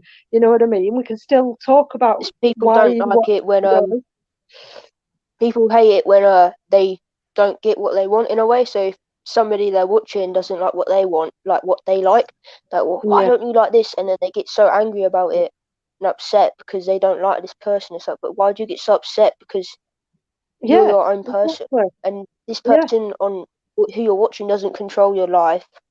You do what you want. I exactly. don't understand why people get so upset by words. Well, It's like that's Absolutely. just it. because someone I says mean, something doesn't mean you have to get so upset about it and so frustrated and angry. How and that old are is you? something How old are you? I'm 19. wow, very young. Got good head on your shoulders there, hasn't it? Yeah, Yeah, and very, that's what very refreshing. Very, Because I very find when I fantastic. say my opinion, when people get so angry, upset when I say stuff, it makes me not want to express my opinion, because then people attack me. They do, Yeah, and I Of feel like I course. can't that say way. Yes, what I want yes, to. yes. Yeah, that You happens should- all the time in the I feel chat. like it's toxic behaviour when someone's expressing their own opinion and you're screaming at them and saying you're wrong, you know, and they just won't let you say what you want to say and be grown up about it. Because that's one of the things I try to make It takes a for myself. 19-year-old to put this into perspective. Yeah, I They try not don't- to yell yeah, at I people appreciate it. and try Yeah. not to get angry at other people, because I know that it's not a nice thing when you're trying to speak to somebody that they start yelling at you and being all angry and upset. I try to stay calm, and I make it a point to stay calm, even if they're Wow. saying stuff I don't particularly like. Because I used to have an anger problem, so I used to be very hot-headed and get angry a lot. But now that I've like managed it now, I feel so much better, because it's not nice feeling angry all the time. Because I And know you what know it feels what? like to be angry so much. Hearing you talk like this, I guarantee if you made your own live streams and spoke the way you're speaking now, I could guarantee you'll get a lot of love and respect from people, and you could teach a lot of people your age a valuable lesson, you know what I mean? Because kids today, young kids, I'm talking like probably my daughter's age, 15, 16, they come in and they think they know everything. They think they know Yeah, everything and everything. And they're like, no, I want to do it this way. We have our own way of doing it. And we know it's better than your way. And, you know, I'm not saying what they're saying is right or wrong, but what they don't realise is we've been there. We've lived that life. yeah, We've matured 10 years more, we've got gained more experience than them. So, you know, 10 and as you years? know, you 10 go through years? life. However old you are, I don't want to say anybody's age. As you go through life, you learn, don't you? You learn different things as you move yeah. through life, and we Because all, as you mature, your brain changes, so you're able to yeah. understand a lot better.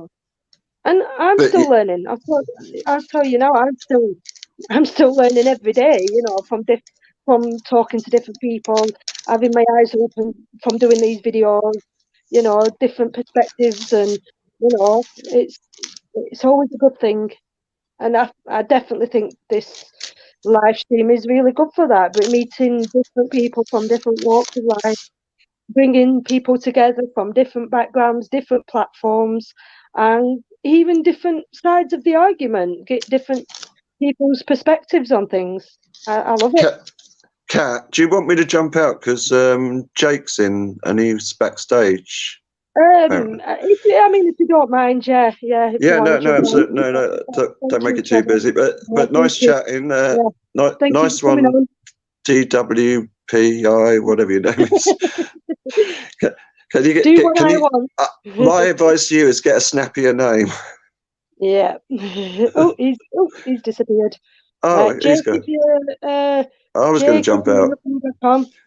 All Oh, right, I'll hang on, see you there's soon. somebody else here. Add I'll to let me. See Jake you in. later. Oh, we've got a new person in today. Who's this? That's a mask. Oh, look at the mask. Wow. Hello.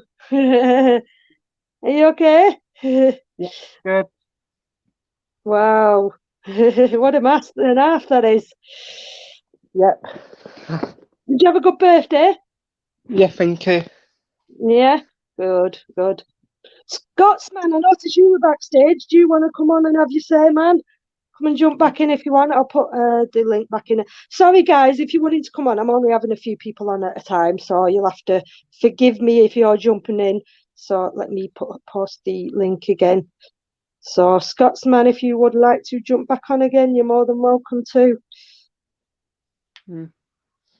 Thank you for Trevor and DWIW for coming in. So appreciate it. But it was good, nice talking to you both. So, Jake, how long have you been on YouTube for now? I've been on YouTube for about a couple of years now. What brought you to YouTube? I was recently doing football vlogs. My old football club. before I moved from there to London.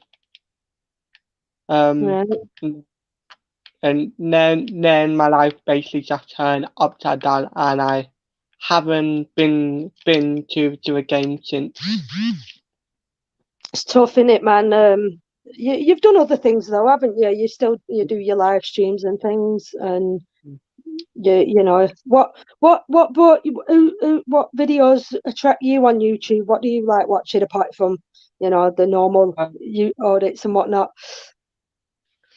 I am an ex-police cadet. Right. I I did not know Pardon? that. I did not know that about you. You're an ex-police cadet, are you? Yeah. Right. I don't like to back around it because other police get so much hate. Yeah. I was with them for about 6 to 2 years ish. Which were good, and they'd actually taught the police cadet quite well, to be fair. Yeah. So why didn't you carry that on? Was there a reason you didn't carry that on, or? Because I was moving around lots. I went from Kent to Yorkshire, from Yorkshire to West Midlands, because the police force have so much cadet, so many children wanting to be in police cadet. They'd have a long list. Right. So I actually got put on that long list, and then I moved again. Right. When I'm moving into my new placement, yeah, I will actually thinking about joining the police cadet again. Nice. So good luck with that. That's awesome. That everyone wish Jake the best of luck. I mean, I think it's awesome. Anyone who's got a pursuit like that, a career goal, I think go for it, man. Absolutely. If that's what you want to do, then definitely go for it.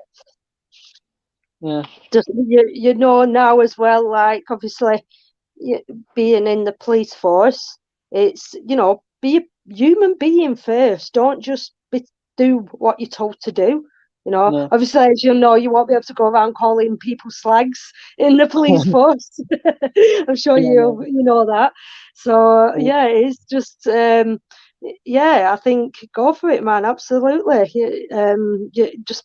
I'd say just be a human being and put your heart first. Put every aspects about you being a good human being into your job, and not be told what to do. I mean, obviously you have to follow the rules and the policies of your workforce to some certain degree, but being a good person is more important than anything, I think, when it comes to any kind of job, really. If you're a good person and you've got a good heart and you're good with the public, then go for it.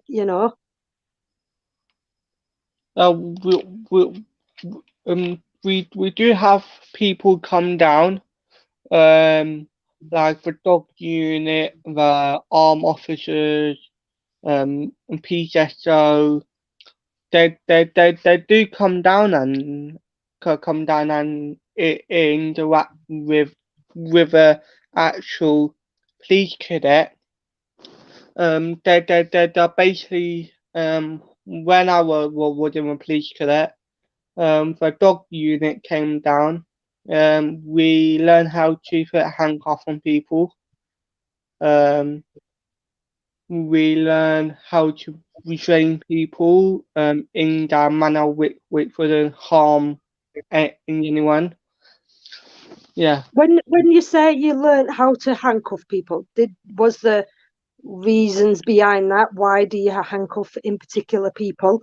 Because you don't, as you know, you don't just walk up to someone and just handcuff them straight away. There has to be a reason why they've been put in cuffs.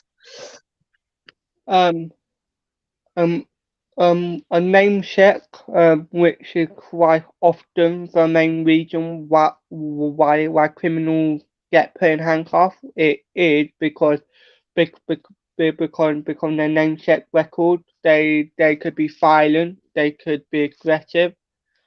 Yeah. The reason they put so many people in handcuffs very quickly is because it is a way to restrain people easier. Yeah. It's power. I think in a lot of cases it does boil down to power, don't they? Makes that particular officer feel good because there's not everybody they arrest. They don't have to put in cuffs. They can quite easily walk themselves without. They're not going to kick off. Like you say, if that person's on, on the verge of turning violent or going to lash out, then yeah, I completely agree putting them in cuffs. But a lot of people who are put in cuffs don't need to be put in cuffs, do they? No. They just do it because that's part of their control and their power. And I think it's wrong. I think if anybody's willing to, walk soundly next to them to the police car or whatever, they don't need to be put in cuffs. But it is also how you actually speak to the officer. Because if you have a bit of a bob on you, you're going to be put in cuffs probably. What I got told, yeah, for police officers get put people in handcuffs for their own safety, because what the officers said, they stop a vehicle, if the driver could have pulled out a knife or a gun, for example, without any warning. So that is the main reason. What I read was the Terrorism Act is quite high in certain places. They need to assess situations better because, again, they take a situation, like we were talking about watching these videos, they take a situation at face value, don't they?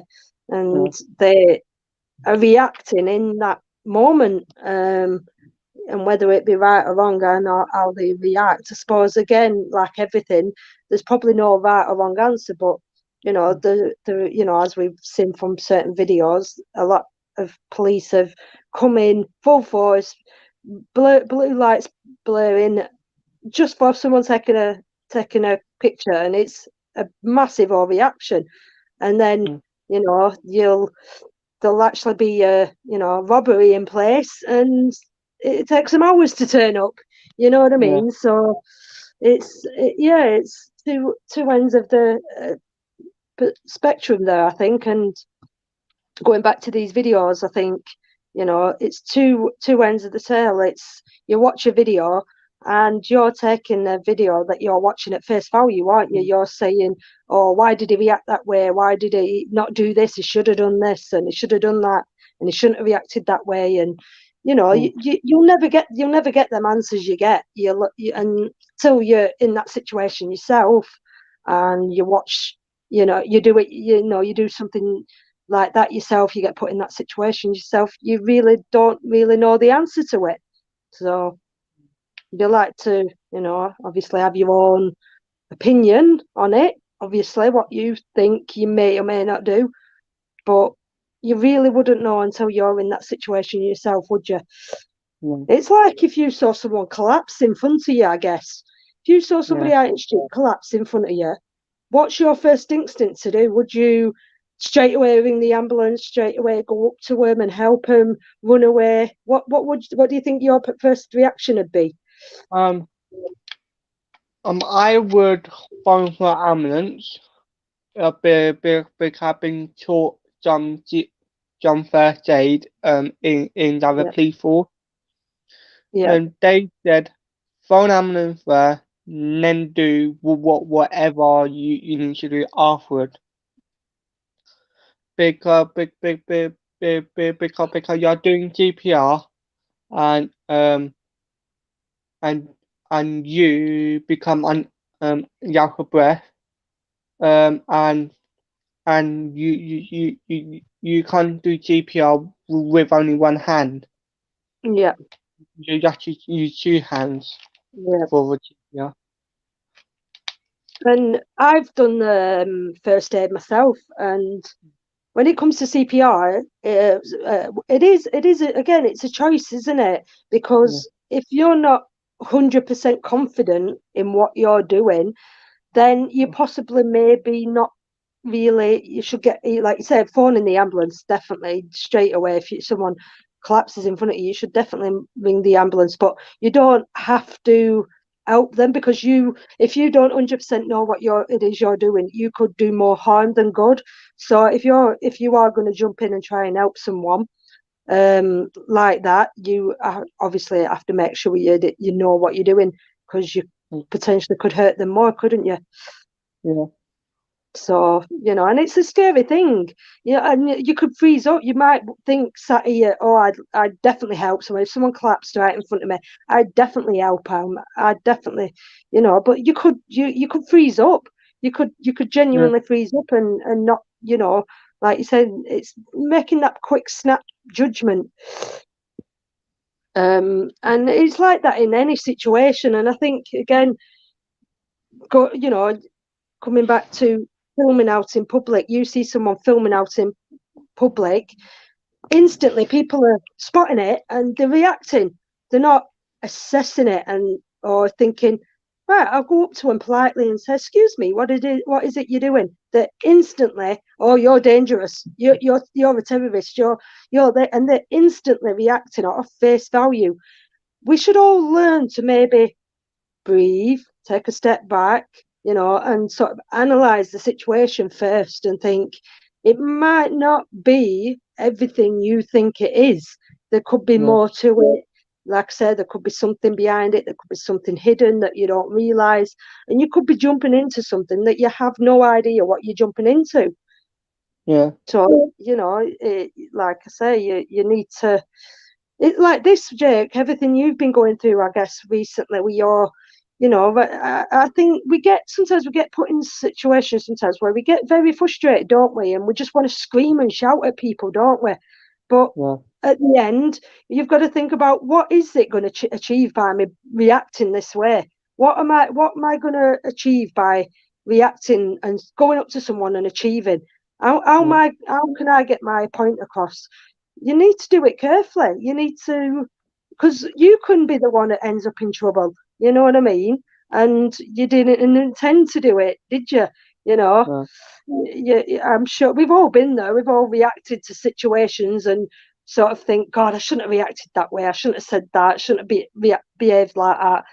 But we do. We all make the mistake of doing that. But in the end, we should analyze the situation first and think, how can I react to that better? What can I do differently to that? And like now, for example, coming back to YouTube, which is obviously the topic today, we're reading the comment section, and you might read a comment, and how you read a comment as well, Jake, I might read it differently to you. So you might read a comment and think, why has he said that? Why is he being nasty like that? Why is he being horrible like that? And I might read it and think, look at him being daft. Look at him being silly. You know what I mean? And it's, again, you and as well, how someone writes something in the comment section, how you write it and how I read it can be two totally different things as well. I might not be reading it in the intended way as you wrote it in the comment section. So you've got to look at it like that as well, haven't you? There's some comments are quite simple. They're pretty simple. They're not much to read from them, but sometimes someone will put something and I'll read it and I'll think, what do you mean by that? I don't quite understand what you mean there. Come on, I'm waiting for somebody to put a comment now. It's going to baffle me a little bit. So, but like that one, then when going back to comment sober put, and I didn't quite understand. Trevor went, no, leave it there. That's just sober being deft. So I misread something that, and Trevor read a comment in a different way that I read it out, and I didn't quite know what he meant. So. Yeah. I'm sure you do that on your lives, don't you? I've noticed, Jake, when people jump in your channel, give them a bit of a chance. You know, these people, maybe give them a little bit of a chance. I know sometimes some people jump in and they say some things and you read it and you think, well, look, yeah, he's been nasty again. Maybe give them a bit of a chance and have a bit of fun with them. To be fair, motivated on my channel, and I do know where they are from. So yeah. I suppose that's different. If you know them in person, if you already know who these people are, then that's, I suppose, different in itself. But I'd still say maybe give them a bit of a chance. You know, I know it's the other day when you were doing a live stream and you sort of timed out a few people, and I kind of thought, you know, okay, what they were putting probably weren't very nice, but well, I think one of the comments actually, someone came on and went, "You smell." I don't know if you noticed it, Jake, and he put, "You smell." And I put back to that comment. I replied, "Yeah, it does smell in here. It smells like a lot of birthday fun." You know what I mean? I replied back to it that way, and you know what I mean. I didn't get a response from it, but you know, it's kind of maybe change your oh, I've lost the word now. That's my train of thought. Maybe change how you respond back to them. Have a little bit of fun with it. You know what I mean? Maybe don't take it at, like I say, at face value. Take it so much to heart. Again, you know, Scotsman, he's taught me that, you know, just because somebody calls you a name, it doesn't necessarily mean it's in a nasty way. You know what I mean? And as we all have come to learn now through a few of these live streams, comments can be very hurtful. They can, but you know, they're just words. They are just words, and we shouldn't really take them to heart. But when it's something to do with my family, yeah, then different. Yeah. Yeah. Of course. I think everyone said that when you know, people have come on here and they started firing a few, and I think they've realised there, because it's not going to work firing something at you, right? Well, I'll try the next best thing and drag your family into it, which is, and like you said, these people, they're just horrible. They've got no, you know, way to be nice. You know, there's no way of being nice, and it's like, what are you getting out of putting that message? When you comment on a video and you comment and you put something horrible, what are you getting out of it? What are you gaining out of it? You know, you're not achieving anything by putting something horrible. You know, you're not. I think somebody left a comment once on one of my videos saying, you know, I'm standing up to you. I'm standing up for these people that you've been filming, and I'm standing up to you. And I'm like, fair enough. I respect that, but what is your main goal? You're trying to get me to. Are you standing up to me because you think you're gonna try and stop me from doing what I'm doing? Because that certainly ain't gonna work. You know, it's all well and good you're leaving comments, but you're not standing up to me in a way that you're going to stop me from making my videos. So if that's your goal, then mosey on by. To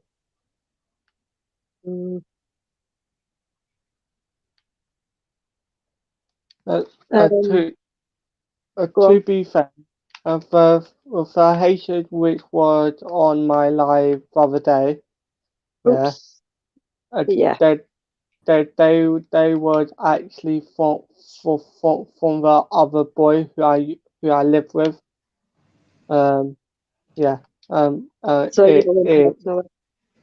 okay. It his friends. Me. So have you just blocked them off your channel then? To be fair, I haven't actually blocked them. I actually want them to carry on so I can go with his harassment and get him done.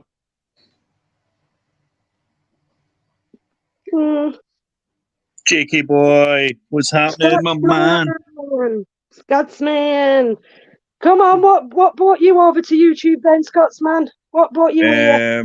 I was looking up videos of people self-grooming, shall we say. Yeah, there's some interesting corners of this dark platform. Dark platform? Why do you call it a dark platform, eh? Why is it dark? I'll text you later. It's a bit pre-watershed for some of my shit, to be honest. Oh, I think I know what you're hinting at there. I think, yeah, you're right. There's some very dark stuff on YouTube. Some very. Well, I started watching. YouTube, I used to watch hundreds of the Polish stuff and all that, man, and all the prison shit, like the American stuff, because it was always dead mental. Like, I think the American system's just berserk, and they just want to shoot everybody and gun everyone down, man. So I started watching all that, and then I seen some of the American people doing the audits on the checkpoints, like when they were just like, I don't answer questions, because they kept stopping them trying to go state to state, even though it's the same fucking country. And he's like, ID, and the guys are like, well, why didn't you show ID? This isn't Nazi Germany. And that was quite fun. Then that kind of got a bit worn out and stuff, and then seen some of the UK prison things and jail. I like jail programs, like see 24 hours in police custody and all that kind of shit. Yeah, I know what you mean. Yeah. There's an old style romance about hearing all these mad, murky, dirty underbelly stories of the kind of criminal underworld and stuff. So yeah, that kind of caught my I like watching Scared Straight, you know, where they get like kids JK and stuff like that. Oh, yeah. They whack it, and I think it's a really good idea. I think they don't seem to have it here, and I think they should have it over here. But I think they should have something like that over here because you know I mean, either it'd work or it wouldn't work. But something like that, just to whack some gobby little shits into prison for the day, I think it might open their eyes up to a whole new thing, wouldn't it? Of, you know, these kids who go out, you know, in gangs and walk around with knives and think they're big and hard, and then all of a sudden they get thrown in a prison for a day with these big tough nuts. I think it'd give them a little bit of taste that they don't want to taste, don't you think? You know. All right. Do you know what I was talking to someone about yesterday? Is the recommendation. How do we get the sort of playlist we get, the sort of recommendation of videos? You know, like I'm talking about when you first come to YouTube, your YouTube channel seems to know exactly what it is you want to watch. So it's kind of like, I don't know if I found this more a little bit over on Facebook. Say, for example, you're having a discussion with a friend, and that discussion could be about anything. Oh, I'm thinking about building my own conservatories. I'm thinking about getting a new conservatory. Then the next day, you'll turn on your social media, and then you'll notice videos for conservatories and posts for conservatories and DIY techniques. It's kind of like, are they really listening to us? I mean, I'm sure we've been asked this question before, haven't we? You know, when it comes to our devices, Alexa and stuff like that, are they actually listening to us? Because some videos that I put on my recommendation, it's like, I was just having this conversation a few days ago, and then now it's all of a sudden on my recommendation list. And it's like, it knows you, and it knows exactly what kind of videos you want to watch. I mean, I guess the more videos you watch on YouTube, obviously you're going to get related videos to them particular videos. But I'm saying, when you're brand new to YouTube and your recommendation list is empty, you have a conversation with someone, and I guarantee a video will pop up that you like watching. How is that possible? How? Hey, I'm back. Oh no, sorry, just dealing with something there, man. I missed everything you just said, so you're either gonna have to repeat it or very briefly summarize it, man. Right, so imagine you're having a Very briefly. conversation with a friend. Imagine you're having a conversation with a friend about, right, so I'm thinking of getting myself a new conservatory. I'm building a new conservatory. The next day, guarantee you'll look on Facebook or you look on YouTube, there'll be videos popping up to do with the conversation you were having. How do the videos end up on your recommendation list? Like They when don't. you first, That's just how? paranoia, man. That is just complete paranoia. There is nothing listening to you. How do your videos get recommended to you then? Just by what you search on Google. It's called cookies and shit, man. Do you know what I mean? It's just that is how it's linked. Advertising is linked to what you search on. The more you search, the more it will refine. But anyone that sits and thinks that there's listening devices in their telly and stuff like that are these people that walk about with tinfoil in their head, man. Fucking, they think everyone's an alien and shit like that, man. But what if you haven't? But what I'm talking about is when you haven't Googled it and you've had a discussion about it, and then it's popped up on your timeline. Called coincidence. I know. I mean, yeah. I know. I get it. It's just I've had some talks sometimes, some conversations, and then next thing I know, I'm getting all these recommended videos relating to that conversation I had, and it's like, how? It seems to know exactly the kind of videos you want to watch. Well, I would like to see your list of recommendations to know what you've been talking about. Well, not really. I mean, now it's all like a lot of bloody protests and blooming, obviously the audit videos mostly. But I'm saying, like in the early days when first started coming on YouTube, like how come these audits got recommended to me? It's not something I ever knew anything about or really discussed or really Googled. I just all of a sudden one day woke up with this audit video on my channel, and I'm like, how? How? And yet somehow, I mean, it might not always be the case when a video is recommended to you that you're going to enjoy it, but it just 9 times out of 10 videos. It's just clever. It's clever computer fucking AI shit and all that stuff or whatever, man. But because, like, obviously, without going to pre-watershed, this is a good example, right? And I'll try and word this so it's not too crass, but if I'm looking at a certain niche genre of late night self-educating programs, shall we say, in bed before you go to sleep, and say I click on like British or amateur or Brazilian or whatever, right? That's my niche. See if I click on one where she's like fat or she's got one leg or something like that, the next time it comes up with suggested videos, it'll be other fat Brazilian one-legged birds and stuff like that. Do you know what I mean? So it even knows within the genre sub-levels of genres. Do you know what I mean? So if I look up little fin birds, do you know what I mean? It's mad, man. It freaks me out sometimes at how it's like bloody YouTube knows me better than I know myself. It's freaky. It's so crazy. It's so. Come on then, Scott. So what the whole audit thing you've been talking at? Do you really like audits or don't you? Be honest. Mate, I'm genuinely impartial, man. Sometimes I watch them, sometimes I don't. It's just like every other part of content on YouTube. Like there's some parts of everything and anything that I do and don't like. The only reason it gets brought up now and again is just so Jerry can have a wee rant. But yeah, like genuinely, it's not even really something we talk about or discuss in great detail, man. Just because the community is part of people that are from that thing. I think it's a majority of the reason why we're all here is probably because of some form or other come from an auditing channel. So exactly, man. I mean, it's good pop up. Don't get me wrong, I do watch a lot less of them now than I used to. Just purely because I almost know exactly what's going to happen or what's not going to happen. But I wouldn't say it's dying though. Like, I mean, I've heard you all say a lot it's dying, but hey, locals in the house. I wouldn't say in particular it's dying. It's just there's more. I think there's a lot more people. There's a lot more channels than there was. So, like you say, it's becoming more watched more. Because some of these channels they're still getting very, very high views. Some of these bigger auditors. Well, that's the thing. I think the bigger channels are actually kind of monopolizing the market and sucking most of the viewers in. I think the smaller channels don't seem to be growing as much, and it just seems to be,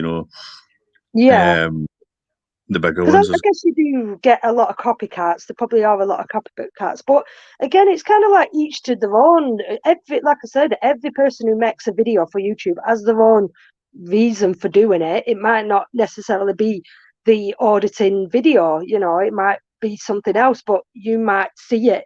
You might watch a video and think, right, that's an auditing video, whereas somebody else might come along and say, well, actually, I didn't see that. I didn't intend it to be an audit video. So Yeah. you will agree with that one. It's down to everybody's each perspective on the individual videos that we watch. You know, you might watch one particular video and really, really like it, and I might watch one and think, yeah, no, that one all good, or vice versa. I mean, Yeah. I know what you mean. I think I some audit videos I find very, very fun. I find them very funny to watch, but others I know what you mean. I'm getting a little bit bored of them because, like, I think because I've watched them for so long now and I've watched so many, I can see kind of the path that they're going down and the route that they're taking. Whether, but that, like I said, that I don't know if you're watching that Man in the High Castle. He's a new one for me, and I can't believe he's been arrested the way he has been. He's like. He's kind of a new style of auditor for me, and he's getting arrested for blatantly, obviously not doing anything wrong. I know, but So, it's like we've touched on before. The different countries' police forces have a different kind of yeah, attitude, and on the whole, they it do. seems to be like kind of Irish, Scottish. I've never seen They're Welsh more audits really, ruthless, but aren't you? You're the definitely Scottish ones more are just ruthless. fucking brutal, man. They don't fuck about at all, man. Why? I mean, what is that? Because again, it's still filming. Nevertheless, they're still making. They're going out taking. I'm sure these policemen know what a camera is, and they do it when they're off duty. I Yeah, don't get why they're so. I still can't get my head around it. I know, but you've just got to remember that things take a long time to become potentially normalized. So it's only been the last maybe 10 years or something. Cameras have been good enough to actually be able to walk out and do this shit. So people aren't used to it, haven't seen it. And it's it's a visible kind of Yeah. it's a visible kind of invasion into someone's personal space, privacy, and that. And yeah, we all go on about all there's CCTV up there, but you don't see CCTVs in sense that they're Yeah, just in the background, they're up high or whatever else. You don't look at them. Whereas an actual human standing in front of you, 2 feet away with a camera, is a different. Yeah, moral invasion of your privacy, and that's the difference. yeah. So people aren't kind of accustomed to it. I mean, in today's day and age, we all know what YouTube is. I mean, I don't think there's anybody who doesn't know what YouTube is. So when somebody says to someone else, "Oh, I'm making a video for YouTube," and you're not going to get someone saying, "Watch YouTube," but you'll still get, well, why are you making a video? Well, why does anybody make a video? You know what I mean? It's you know what I'm trying to say. It's Mm-hmm. why does anybody make a video? What does anyone have a camera for? There could be a million and one reasons why someone makes a video or takes a camera out with them. They could be just doing it for a personal reason, just to put in their own photo album. They could be doing it to sell to a organisation. They could be doing it to, sell to a website or put in a picture in a magazine. There could be a million and what. Like I said, everybody knows what YouTube is. So when you blatantly are honest with someone and say, "I'm making a video," 9 times out of 10, what you still get people, well, why? What's the point in that? And it's like, well, why does anybody make a video? What is a video intended for? Well, it depends what kind of video, but when I make special videos with special friends, it's just to rewatch over and over, man. Yeah, we're not going down Um, that path. We're not going down the yeah. dirty route. Like, see, when I try and audit all these girlfriends, man, when I'm in the house and stuff, they're like, they never ever say, yeah, it's all right, man. But then I start installing these fucking spy cams in the walls and the fucking roof and all that, and it's cool because they can't see it. If you can't see it, it's all good, man. Do you know what I mean?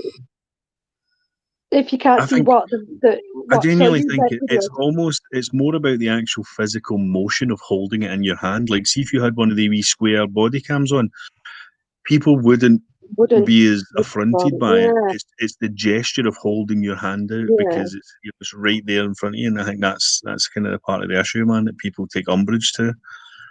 But that's what I whether mean. it's So, right or wrong. see someone stood there. So you're saying if you walked, say like you stood, someone stood outside a building randomly, and they're holding a camera, that looks suspicious. But yet, if they were stood there and they had a small spy camera on them, like a body cam or something, that wouldn't look suspicious because it's less notable. Well, I don't know. I don't buy into the whole wordage of suspiciousness about it Yeah. because I don't think it's a suspicious thing. It's more about, I'm trying to find the right words to put it in context, but it's just more about the physical mannerisms showing intent to do something. Do you know what I mean? By extending your arm, holding that camera out, you're visibly saying, look at me, I'm here trying to do something. Whereas if you're just standing there with your arms folded with a wee body cam in the middle, nobody's going to approach you because there's no visible body language intent there. So I guess, like, in a sense, it's what's commonly recognisable on a day-to-day basis. Like I said, people just aren't used to it. Yeah. 100%. Yeah, no, it makes sense that because, like you say, you know, it is. I guess it is sort of an odd thing to see, especially someone who stood inside a, let's say, a post office and they stood there with a camera. I suppose in a way it is an odd thing to witness. However, I still, again, the response in it, it's the response. We all know what a camera is, so what the difference in responses of why do some people act so aggressively, get that camera out of my face, do not film me, and then you get other people that just ignore it, and then you get other people that say, excuse me, can I ask what it is you're doing? I mean, you get the different responses.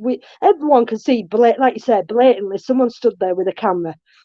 So let's come away from that and say, right, we all know what a camera's used for. So, but then you get, what are you doing? Why do people ask that question? What are you doing? Well, if someone stood there with a camera, isn't that pretty obvious what they're doing? I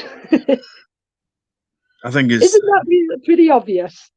I don't know. I think it all boils down to it's like the whole trolling thing and when people type words and stuff like that. A lot of it's about context, and it's the same when you're holding a camera and stuff like that. It's about the context of the moment, the situation, what's going on round about you, who's there, is it kicking off, is there a reason for it? You know, because it's such a big grey area. Like for example, you could take it off into a million different branches and say, well, why is there a guy walking down the street visibly videoing people's kids? Now that's going to be a problem, albeit it's legal, but it comes down to the morality compass of society that we deem that's not appropriate, and people will cave people's heads in for doing stuff like that. Do you know what I mean? So there's always a fine line as well. Well, there is, and I agree with what you just said there. But how you've just said, if there's somebody visibly walking down filming people's kids, how do you know that is visibly walking down the street filming people's kids?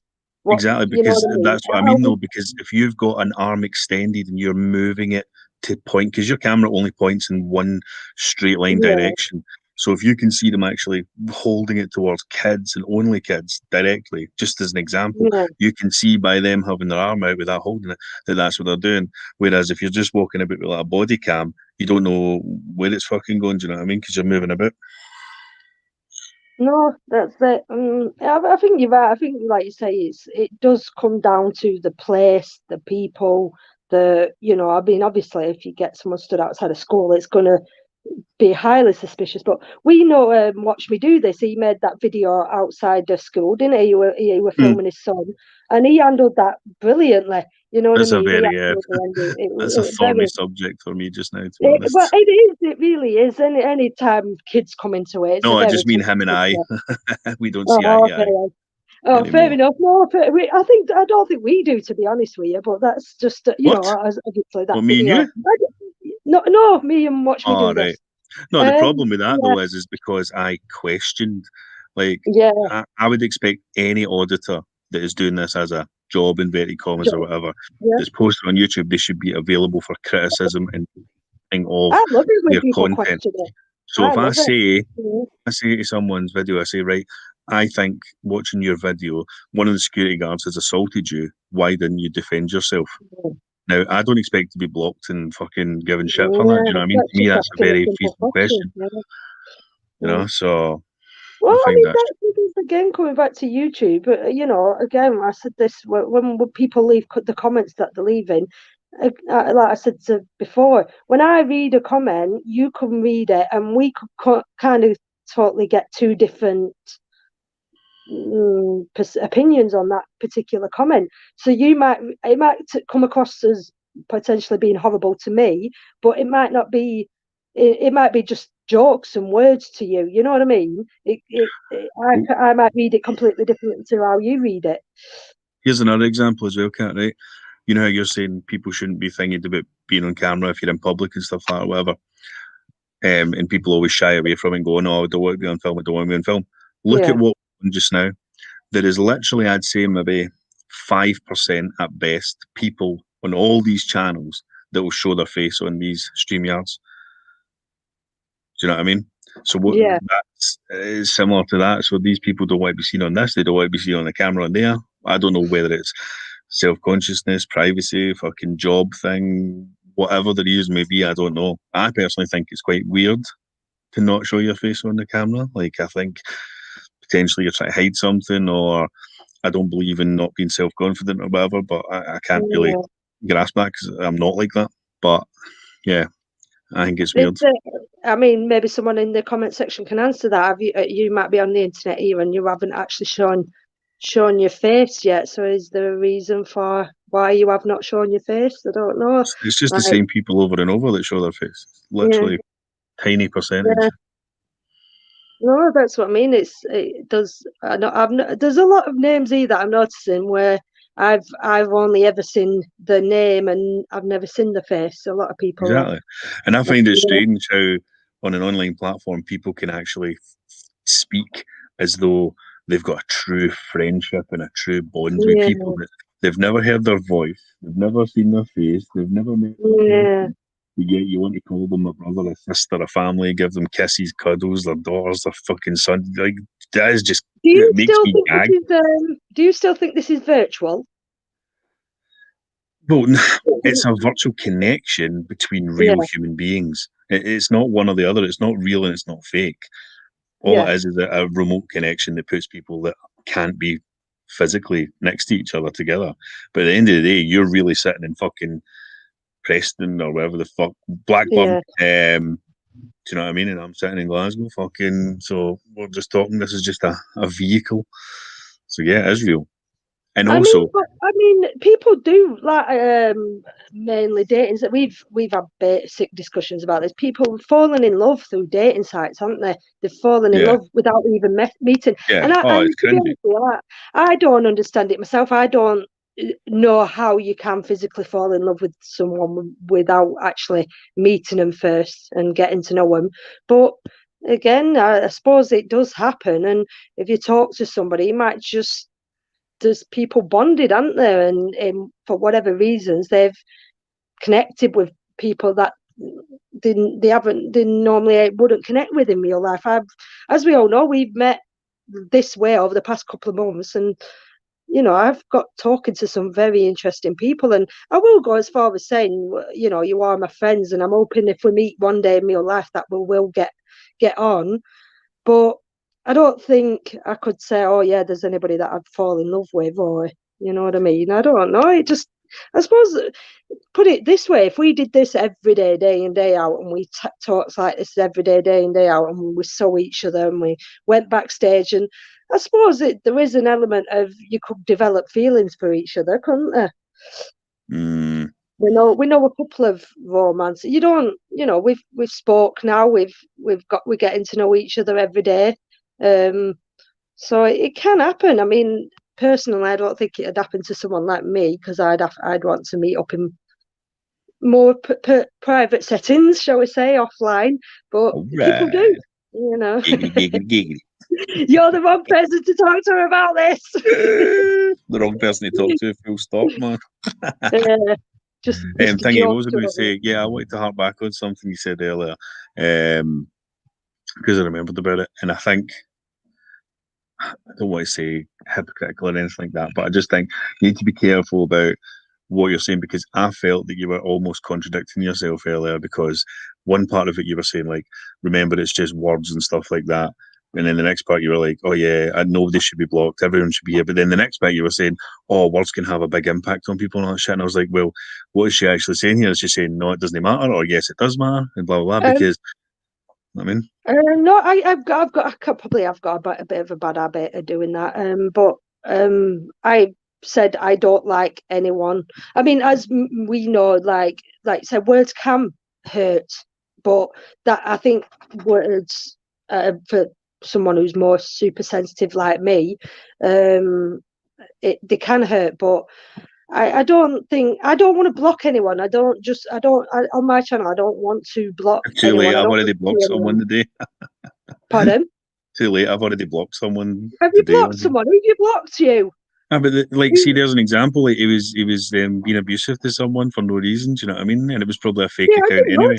What was that? Do you mind saying? Because I didn't notice anything. I think it was probably more impactful because they tried to slander my best buddy in the world, Trevor. So I'm just not allowing it whatsoever. Nobody does. If I read that, I would say, "Come on, man, why are you blocking him? He's not. He's just you've said it yourself. He might just been having a laugh. I'll have to."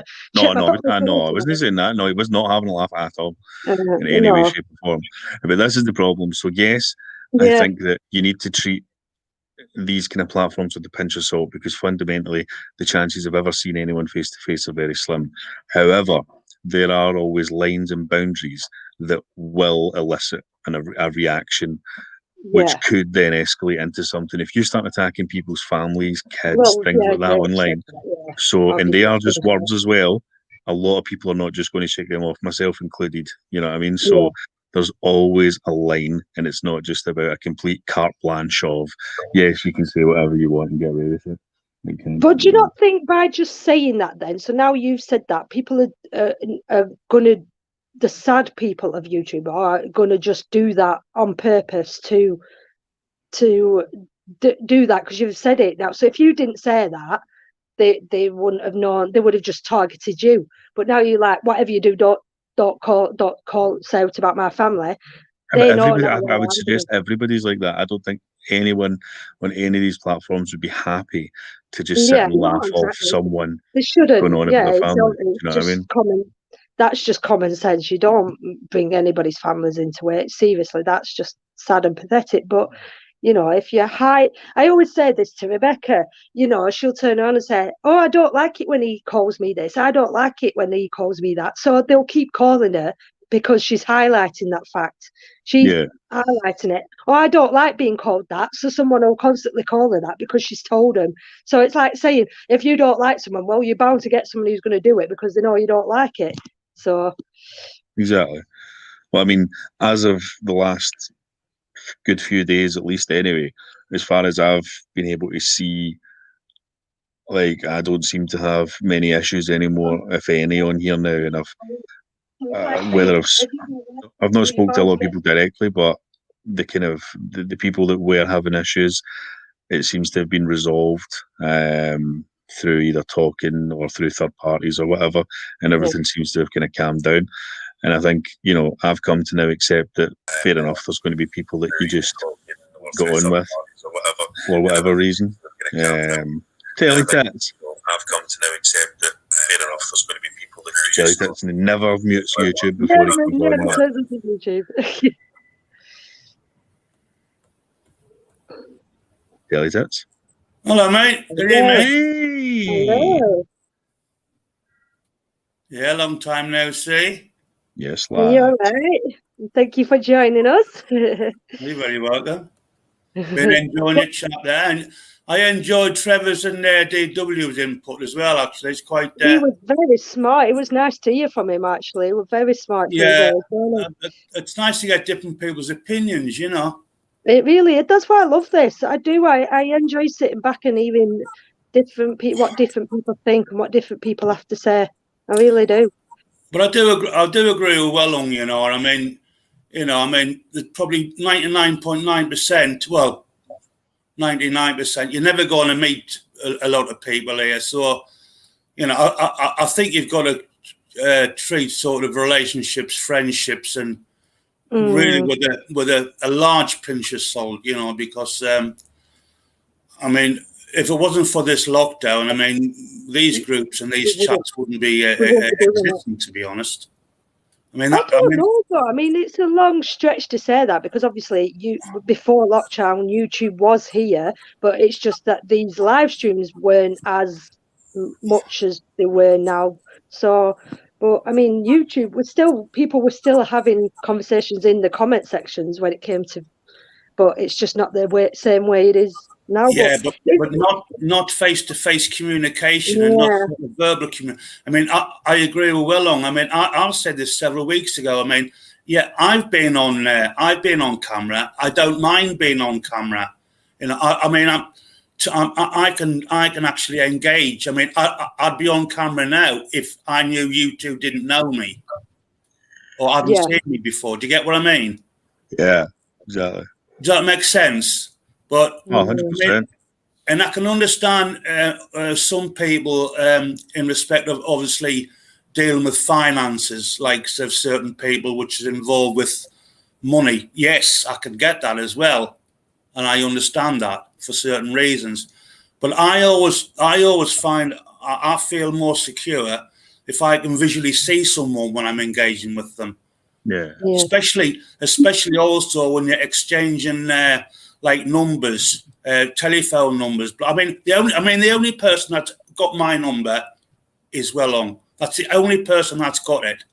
And I think over the time when I actually first start chatting, you tend to try and weigh people up and sort of try and find out a little bit about them and see how sincere and how loyal you are. And I actually gave my number to Willong. And I know for a fact he would not give it out to anyone. I know. Does anyone ever text you Teletime? No. That's why I gave you it. That's why I gave you it. That's why I gave you it. It's mad, isn't it? I mean, like, it's like now we wouldn't just go and randomly put our number in the comment section. We wouldn't do it. But you know, to hand our personal number over to somebody that we've never met, that like you say, this time last year, I would have never have done that. And I was still, you know, even now I'm still certain people I don't want to have my number. But Wellong's got my number, Maggie's got my number, Trevor's got my number. You know, and it's people I've never met, but it's like very, very nice people that I've had really good conversations with. You know what I mean? And I love chatting to them. You know what I mean? So, but it's. I think it's fair to say now that this probably is our way forward. Now these live streams, this is probably our how we are probably potentially going to meet people in the future. How this is our new way of communicating and meeting up. I'm not saying it's wrong to give your number out. All I'm saying is you've got to be very, very careful, and you've really, really got to try and judge people, because I mean, it just goes to show you during Christmas and now there's been big fallouts with people. I mean, people that was friends, people that was supporting each other, people that was backing each other up in a conversation, and now a lot of these people have fallen out now, and they've got a lot of information on each other, and that is very, very dangerous. That's very dangerous. So I actually think, you know, I think trust and friendship, and especially in these rooms, have got to be built up over a long, long period of time. They really have. They really have, because now you know the shit is hitting the fan. Like I say, I've actually backed off for the last 2 or 3 weeks. I mean, as Trevor backed me up, as I think Willong now, I don't like drama. If I see any sort of one or hear anyone getting distressed or upset in the chat room, I've got to switch it off. I've got to switch off. I cannot listen to it. I live on my own. I'm on my own. You know, I am quite lonely in that respect. And to me, it actually torments and hurts me when I see anyone suffering with being distressed. Does that make sense? Yeah, of course, definitely. Really upsets me, and I've actually got to come off when I see someone getting. I've spoke about this before. I have spoke about this though before on YouTube about positivity and negativity. Why is it though? What you know, I could totally agree with what you've just said there, and I'd rather watch people being happy and doing a happy live stream and lots of laughs and giggles. But when somebody is, or either whether it be a live stream or a video, when someone's having an argument, what is it about that draws us in? Why are people drawn to the negatives of it? Why are people drawn to fights and arguing and confrontations? Because a lot of people, I'm not saying everyone, a lot of people get great satisfaction on seeing other people misfit and being down and out. It makes them feel better, you see. Yeah, it makes sense. And it's a selfish trait. When there's someone more distressed and more upset than they are, they get a buzz out of that, you see. Yeah. And this is why trolls exist. Because their life is not really very fulfilled, and they want to try and make other people's life worse than theirs. So they've obviously got a problem as well. They have got a problem. No, it's very true. Well, that's what I think anyway. No, I totally agree, because like on one aspect, like I just said, I want to watch fun, I want to watch happiness, I want to watch things that make me giggle and make me laugh. But when on the other hand, from the other perspective, like you said, people watch arguments and fights, and for some reason that when you see a fight happening, people tend to be more drawn to that than if you've got two channels. I don't enjoy that though. I just don't enjoy it. But I mean, the views speak volumes though. Sometimes when, like I said, again, when I made that bloody silly video a while back on Bob, you know what I mean? It was is me ranting and raving about somebody that I have no idea who he is, and the views went absolutely through the roof.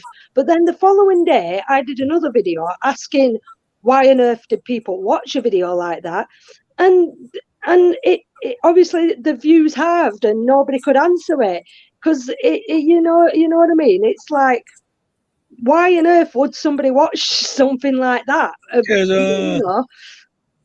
But the thing is, you're always going to get trolls. Trolls will always exist, irrespective of what platform you do. You can take sort of reviews on fucking restaurants. People will deliberately fucking say nasty things on critic reviews. You know, sort of, do you know what I mean? Like restaurants and all that. What do they call it? Travel advisor, trip advisor. Yeah. You know, you get nasty people on there deliberately. Now, there could be some genuine people who are unhappy with the service, but you get people deliberately trying to run that business down. Anyway, give me a minute. I've just got to pop out the back a sec. No worries. Right. But we can still agree with that, though, can't we? Like, who might be a troll on one channel might not be necessarily a troll on somebody else's channel. Hold on, let's say hello to Jez. Hello, Jerry. Good afternoon, guys. Yeah, thank you for jumping in. Somebody kept me up at 5 o'clock this morning, hon. Well, that was definitely not me. That was the other special channel, man. Were you up on a live stream all night again? No, man. I had it all planned, and I stuck to my plan. I came off at 2 o'clock, went backstage till 3, and I said, I'm coming off at 3 every night now. And then we were about to shut it off, and then I seen there was another weird channel live, and I thought, let's have a wee look at that for 5 minutes, and then that was us till about fucking 6 in the morning, man. I started that, Stephen, I started that with Americans, and then Scottish, I jumped on. It was like nothing. Honestly. I was literally in tears, man. And my jaw was sore. I honestly can't believe you need to see this thing, man. It was the funniest fucking live I've ever seen in my life. Man, bringing out his guns and all that. This guy in America with fucking AK-47s, fucking rifles, everything. Lives up in the mountains. He's the guy with the lion outside his house trying to kill his dogs. Fucking. Too crazy for me. You would have loved it. You would have honestly. And we Chloe was on and on. She was in tears, man. She was in tears. That was really funny. Oh, you'll have to catch it. Send me link, put the link in, or send it me. Put the link in a private chat or something, and I'll check it out. Aye, definitely. Oh, it's funny that. But this is what I mean, though, isn't it, about YouTube? How it's just filled with anything and everything, and what some the different stretches of like from different platforms, from gaming platforms to DIY platforms to tutorial platforms to there's all sorts in there. There's all sorts for everyone. And again, what it baffles me to think why on earth someone would take their time out to come over to the channel, either watch a video or watch a live stream, and then put a silly ass comment like, "This channel is boring. This video is boring." Well, it's like nobody was asking you to be here. No one's asking you to be here. There's plenty of other places for you to go to. As I keep saying to everybody else, just laugh at them. Well, like, yeah, that really annoys them. That annoys them so much. If you just sit and laugh at them, that's honestly. I mean, we do it all the time with the Moon Hung channel. You know, they come over, just sit and laugh at them, and they hate it. It is. That's I've not. Like I say, I noticed if you know, I play it like I said to Jake. You notice his daft comment, and you come back at him with a joke or something, you know, turn that horrible comment into a nice comment. They don't like it and they bugger off, and you don't see another comment from them again. So it's like, honestly, my channel's totally chilled out now, Catman. Like, I have noticed. I noticed a lot of channels are chilled out now, like, and they've calmed down a bit. I know what you were saying before, and trust me, Jerry will be the first one to say this as well. Like when Jez was saying his opinion that on auditing, man, we're definitely no fucking having a go at you and saying what you do is shite or anything like that, man. Because Jerry would never be like that. It's just different people's takes on it. But trust me, if you come back in, man, we're not going to go on about auditing and shit like that. No fuck.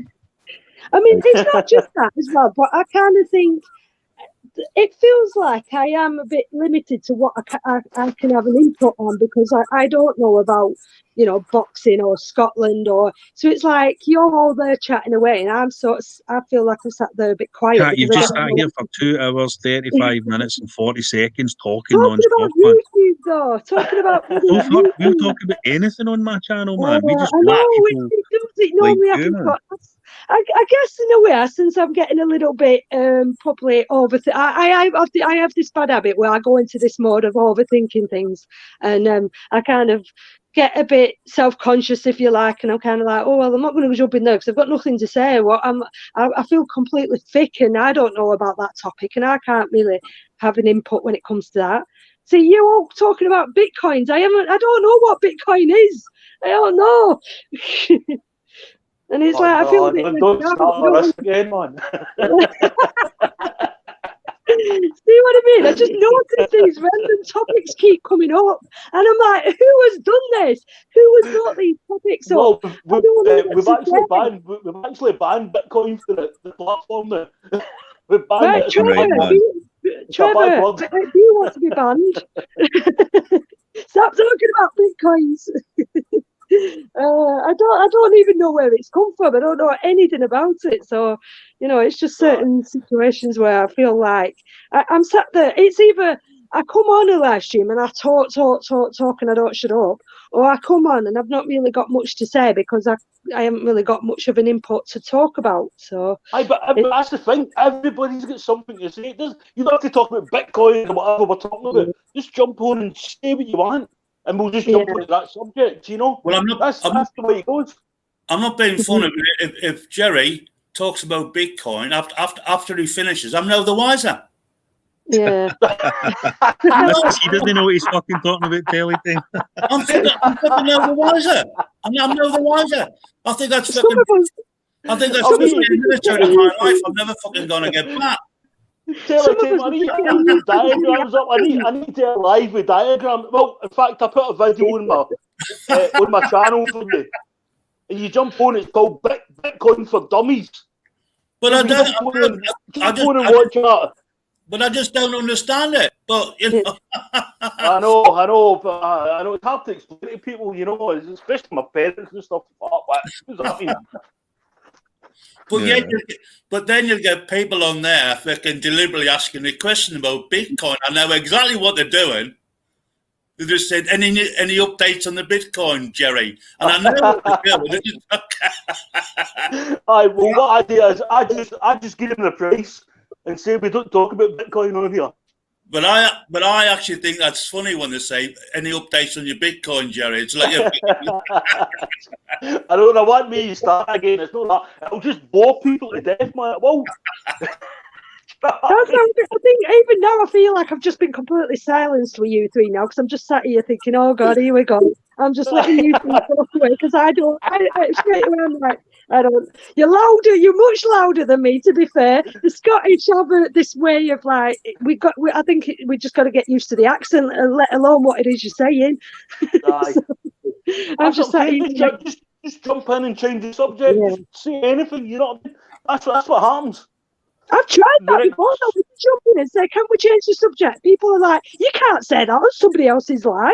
You're not allowed to do that." You can. Definitely.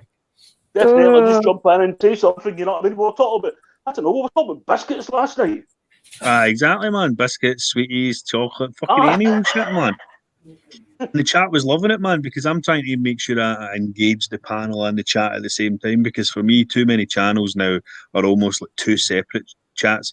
And I don't like that as much, where it's just a couple of people in the stream talk to each other and then the chat talk to each other. I want them to cross over and blend in as well. Do you know what I mean? I like that because you do find that even I think I was saying this to somebody else as well, and you know, despite what you may think of him, someone like Greyman, he had it spot on when it came to talking to the panel as well as talking to the chat as well. He seemed to differ between the two, and I think you've got to have a real good knack for doing that. It's either you're in the chat and you're talking to the chat, or you're on the panel and you're talking away to the panel. I've noticed a lot of lives where the panel's just taking it away with themselves and the chat's taking away with themselves. It's like it's two different it is completely two different areas.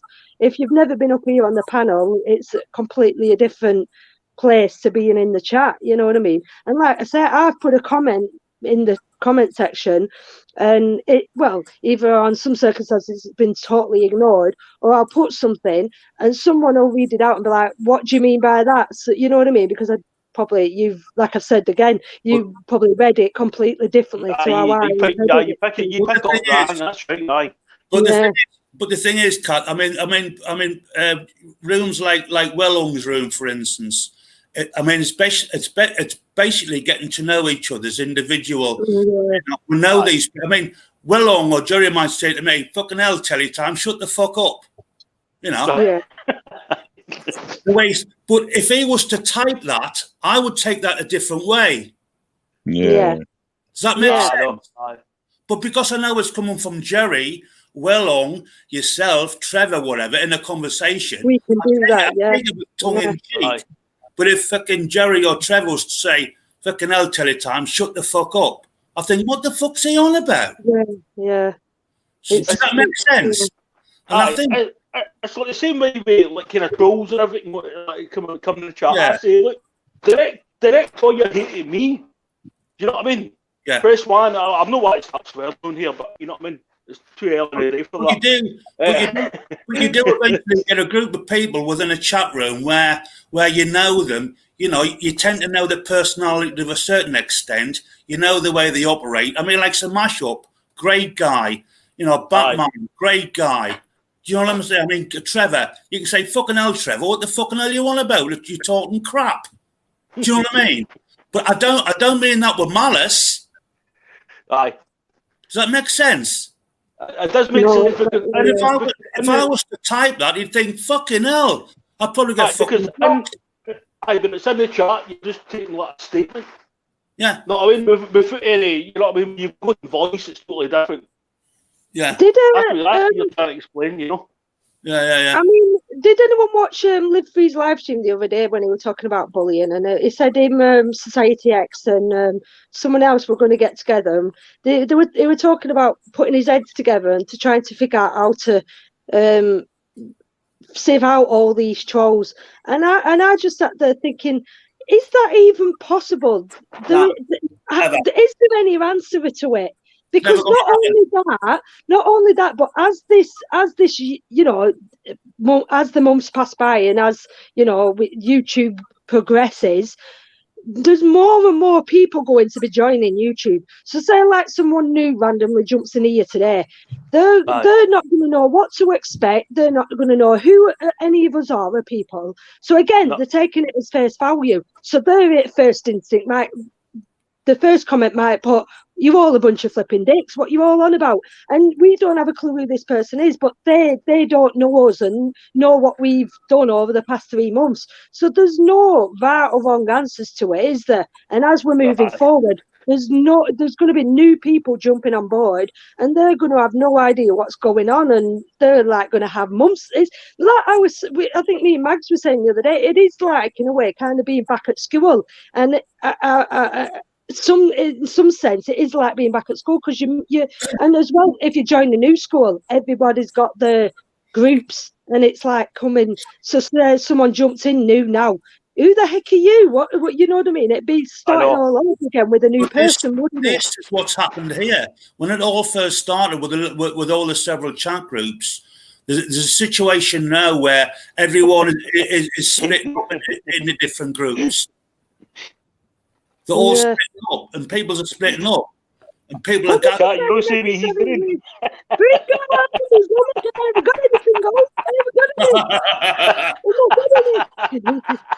I'm out for singles.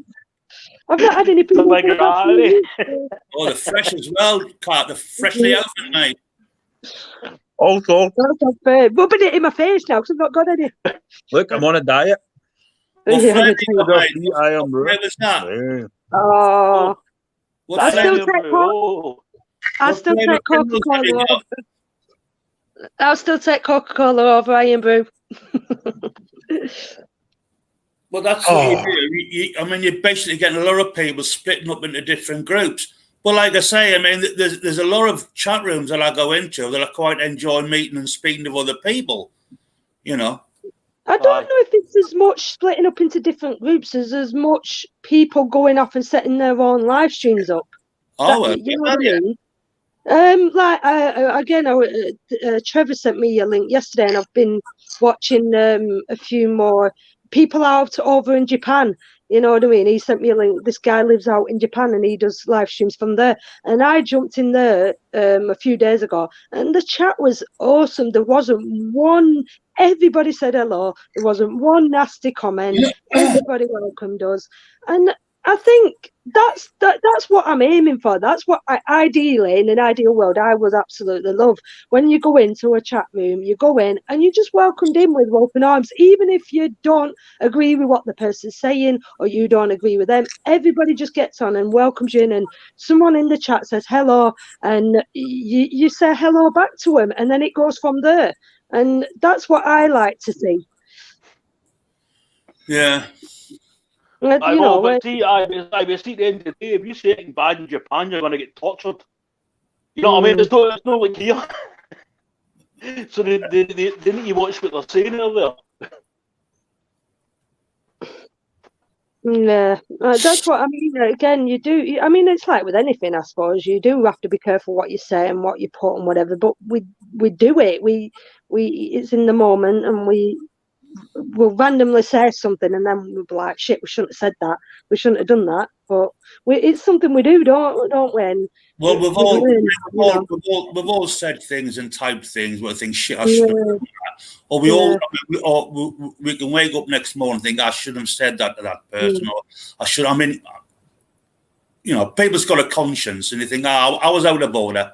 If I've said or done something, I'm the first one to apologise. Well, I shouldn't have said that, you know. Oh, is that what it means? Right. What? Do what I want. Yeah. I never knew that. It came on. Right. Yeah, I always wondered that, and I think you did mention it before in the chat. But yeah, it does what he wants, and that is right. Like we said to him, he's right. When you do your own channel, you do what you want. It's your channel. You know what I mean? It's your channel, and you can make whatever content you want to make. Nobody should come along and say, why are you doing that? Why are you talking about that? You shouldn't be talking about that. You shouldn't be talking. Basically, we shouldn't be silenced. Yeah, we're all adults here, and we all know what is right and wrong, and we all know touchy subjects, things that we shouldn't say to each other, you know, but sometimes we do push that boundary just a little bit. At the end of the day, you shouldn't be treating YouTube serious, man. Do you know what I mean? It's the same as Twitter. You shouldn't be treating it serious, man. It's just To be honest with you, I just jump on for a laugh. You know what I mean? That's what I do. Jump on, a laugh, giggle with the lads, and you know what I mean. And that's it.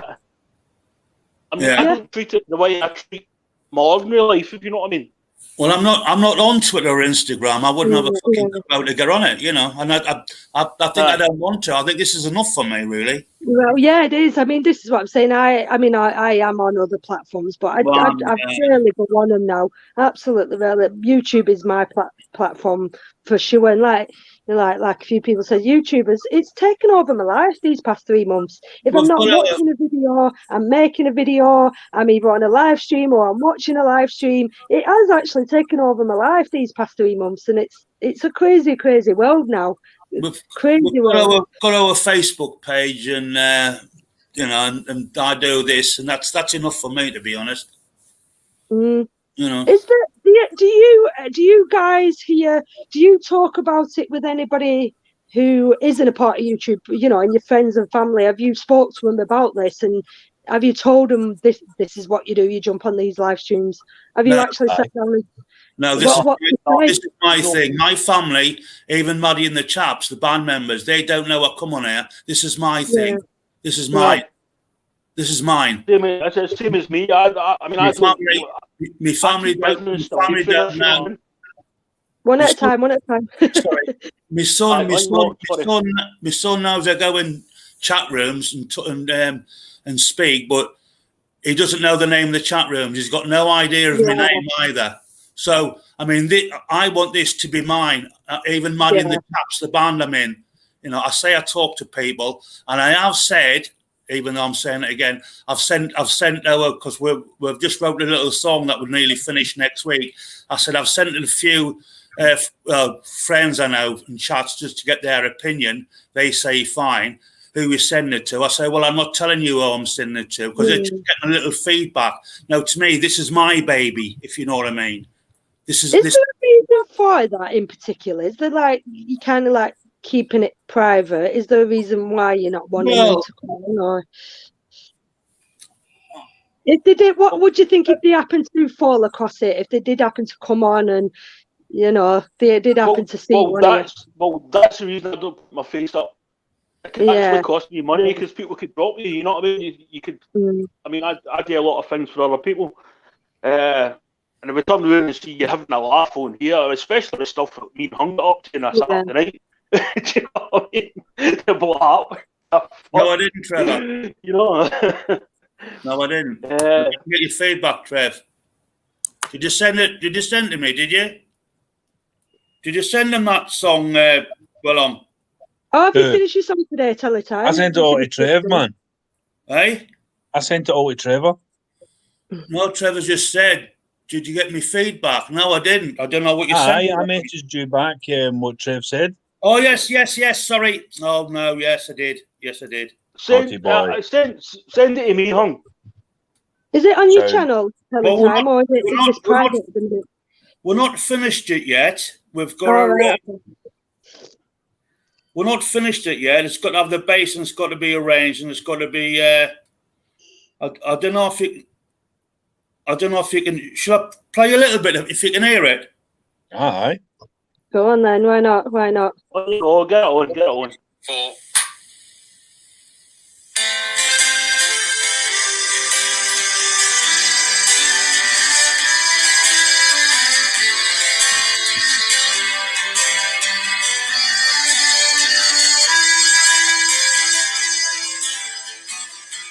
Been out on the road for so long, I can't say.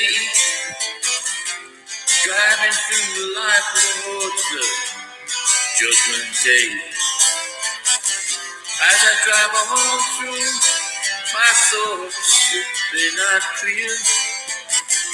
Just steer me on until I stop right here. The road is long and the journey, it's tough. Sometimes I feel like I just didn't try hard enough.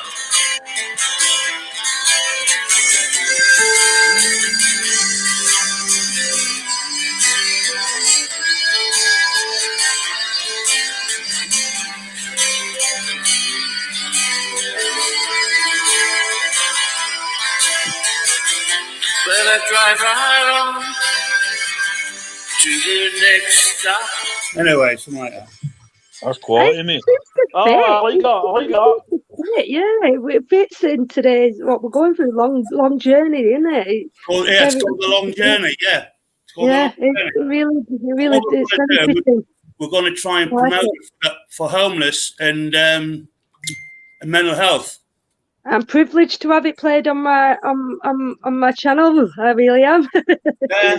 Well, Nah, tell it's him, okay. if there's anything I can do, just give us a shout, mate, and I'll throw it out there. Sorry, No, mate. anyway, I just want to answer this question, Chinned Up. It's not karaoke. It's we started off talking about all things YouTube basically, and what brought us to YouTube and why we're here and everything to do with YouTube basically. So Yeah. you've missed a lot of the chat, as you can see. So, but what else was I going to ask? No, I've been talking to family about it, and they know obviously what I do now. They know, and all I keep getting off people is just be careful. Just be careful. That's all I get. Nobody, I don't think any of my family have particularly watched what I do. I know a few people have watched a few of my videos, but I just get be careful. That's it. So I keep it simple. Well, saying that, I've had a few mates watch the videos and stuff. You know what I mean? And they just find it funny. You know? is there anybody who doesn't like now? Again, that's saying it in today's day and age. Anybody who really doesn't understand what YouTube is, you know, who doesn't actually use YouTube, like. I don't think there's many people, and everybody's got to know what YouTube is now, aren't they? It's probably bigger than Facebook is, I think. You know what I mean? Everyone knows what it is, surely. Or is it still a relatively new thing to some people? No, YouTube's good. Like, if you're putting up, I don't know, if you're putting up curtains or something, you can jump onto a YouTube video and it shows you how to do it. You know what I mean? Yeah. It goes across all ages, doesn't it? Like, it's not like where you find with other things, it sort of targets certain age range, but this YouTube meets everybody's age range, doesn't it? No matter how old you are, how young you are. I mean, it does sense that we are all here, these people in the chat, and all of us have come from kind of an auditing background, like watching audits, or like somebody who's done an audit, a live stream, come over from there. But we all have our own channels, our own tastes, our own things that we linger over to, I guess. But it's a kind of shame in a way, because I think this could be used, see, like for pensioners that's been locked up in the lockdown for the full year. This would be ideal for them to talk to each other. But they probably just don't know how to do it. You know what I mean? They probably don't know how to log in and stuff like that. Yeah, they either haven't got the technology for it, or they, like you said, they're not tech savvy and setting it up and whatnot. This would be ideal for them. It would be. I mean, even like looking at like people who were in care homes, I can imagine all that, because they're sat there, you know, they only see their relatives every now and again. It'd be so good to get, you know, people go in there and show them what this is, and they, you know, get them jumping on a live stream and talking about the life's experience. It'd be so interesting. You know what I mean? And it'd probably be really good for them as well, because obviously they don't get to talk to many people. It'd be so good for them to jump on and be able to speak to. But again, there's, like anything, I suppose, a danger that comes with it to them. Like, would they be able to handle this madness of these live streams? I guess, you know what I mean? Or would they come in and be able to sort of overrule all of us and just whittle away with their conversation? It'd be so interesting to see, wouldn't it? It'd be absolutely brilliant. I mean, I was ending the live chat. Try and set one of these up for the audience. That would be absolutely amazing to watch. I mean, I'd watch it, you know, just to listen to the old stories and stuff, you know.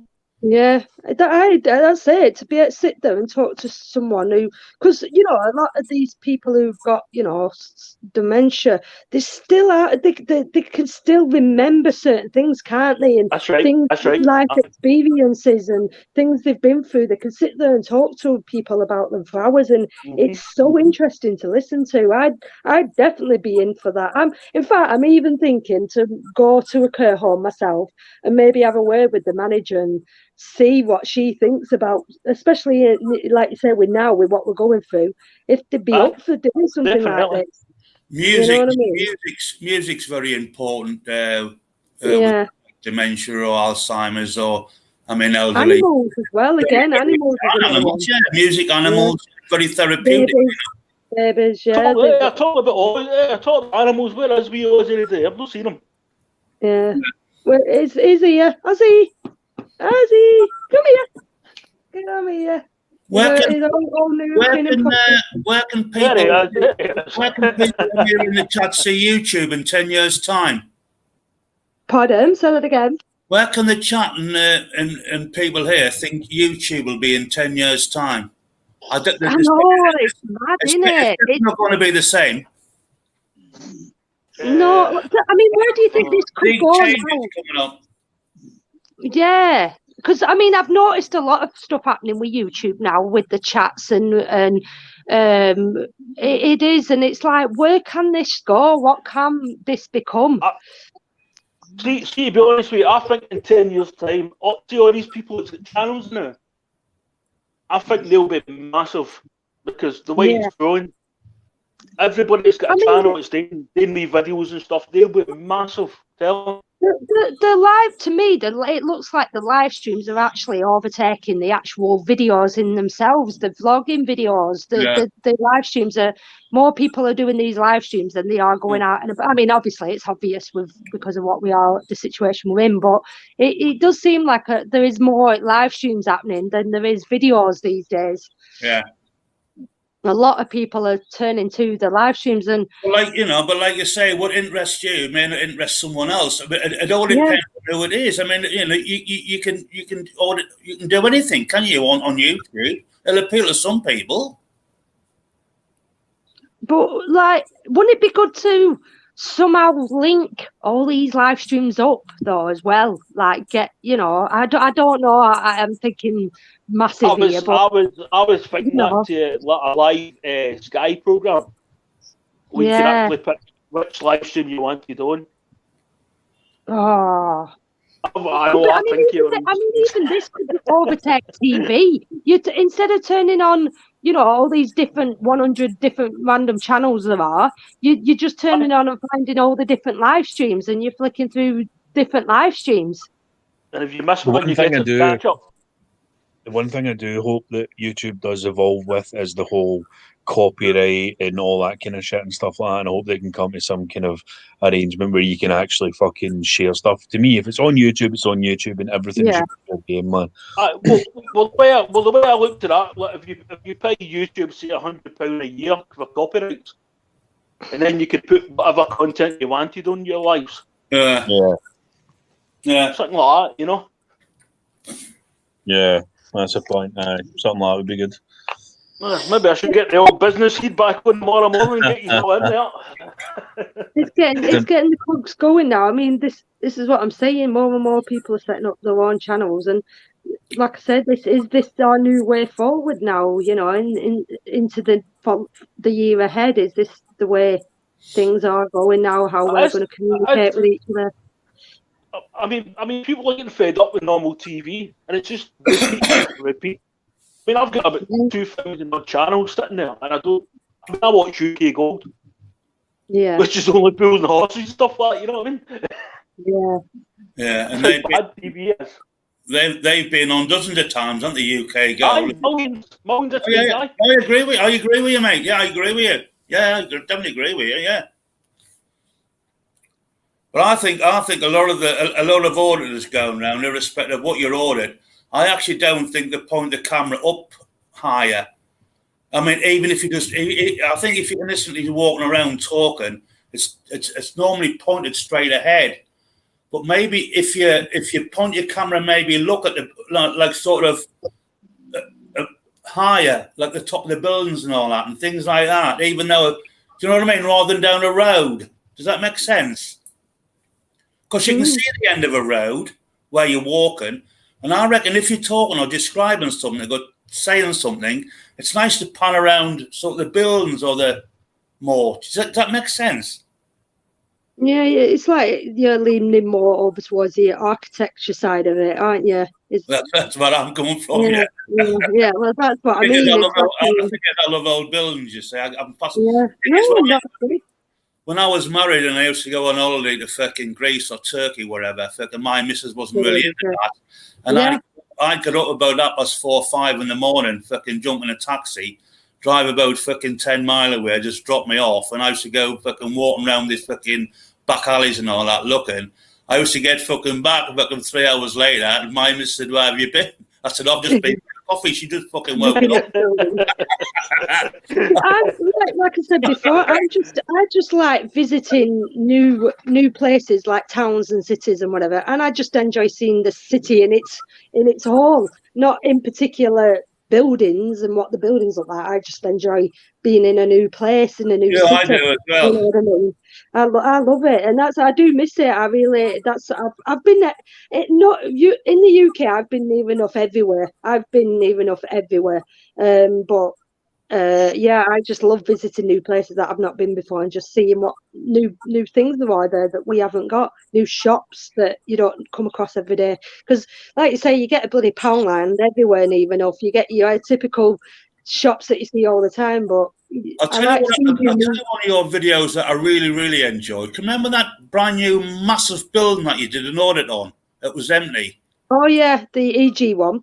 Oh, that's absolutely superb building. That absolutely superb. Well, I thought it was. Yeah, very modern, very made of glass by the looks of it. Well, I mean, but that appealed to me. That building, yeah. I thought it looked great. You know, I would have loved. I would have absolutely have got nothing more to get in there and get a tour and gone on top of the roof. I would have loved that. Everyone's not going to like the same thing, you say. Yeah, you may not like well along yourself or Mags or Trevor may not like that. You know, you never know, do you?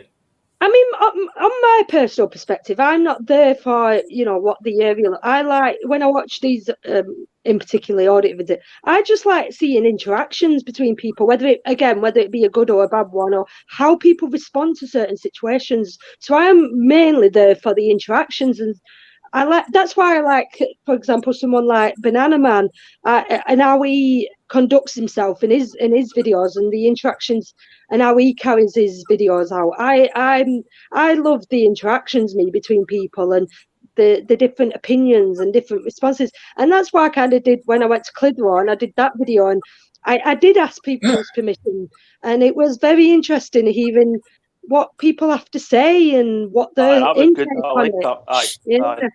That's what I mean. It's the different responses you get, and this is what I mean. Auditing, it's not just cut and dry. It's not just, we're stood outside a police station and filming a police station, because that's what people presume it is. Auditing can be wide range, and it can bring all sorts of different topics in, like you say, different different elements, different reactions, different what the places where you are, like you said, the buildings where you are, the history behind it, the responses that you get.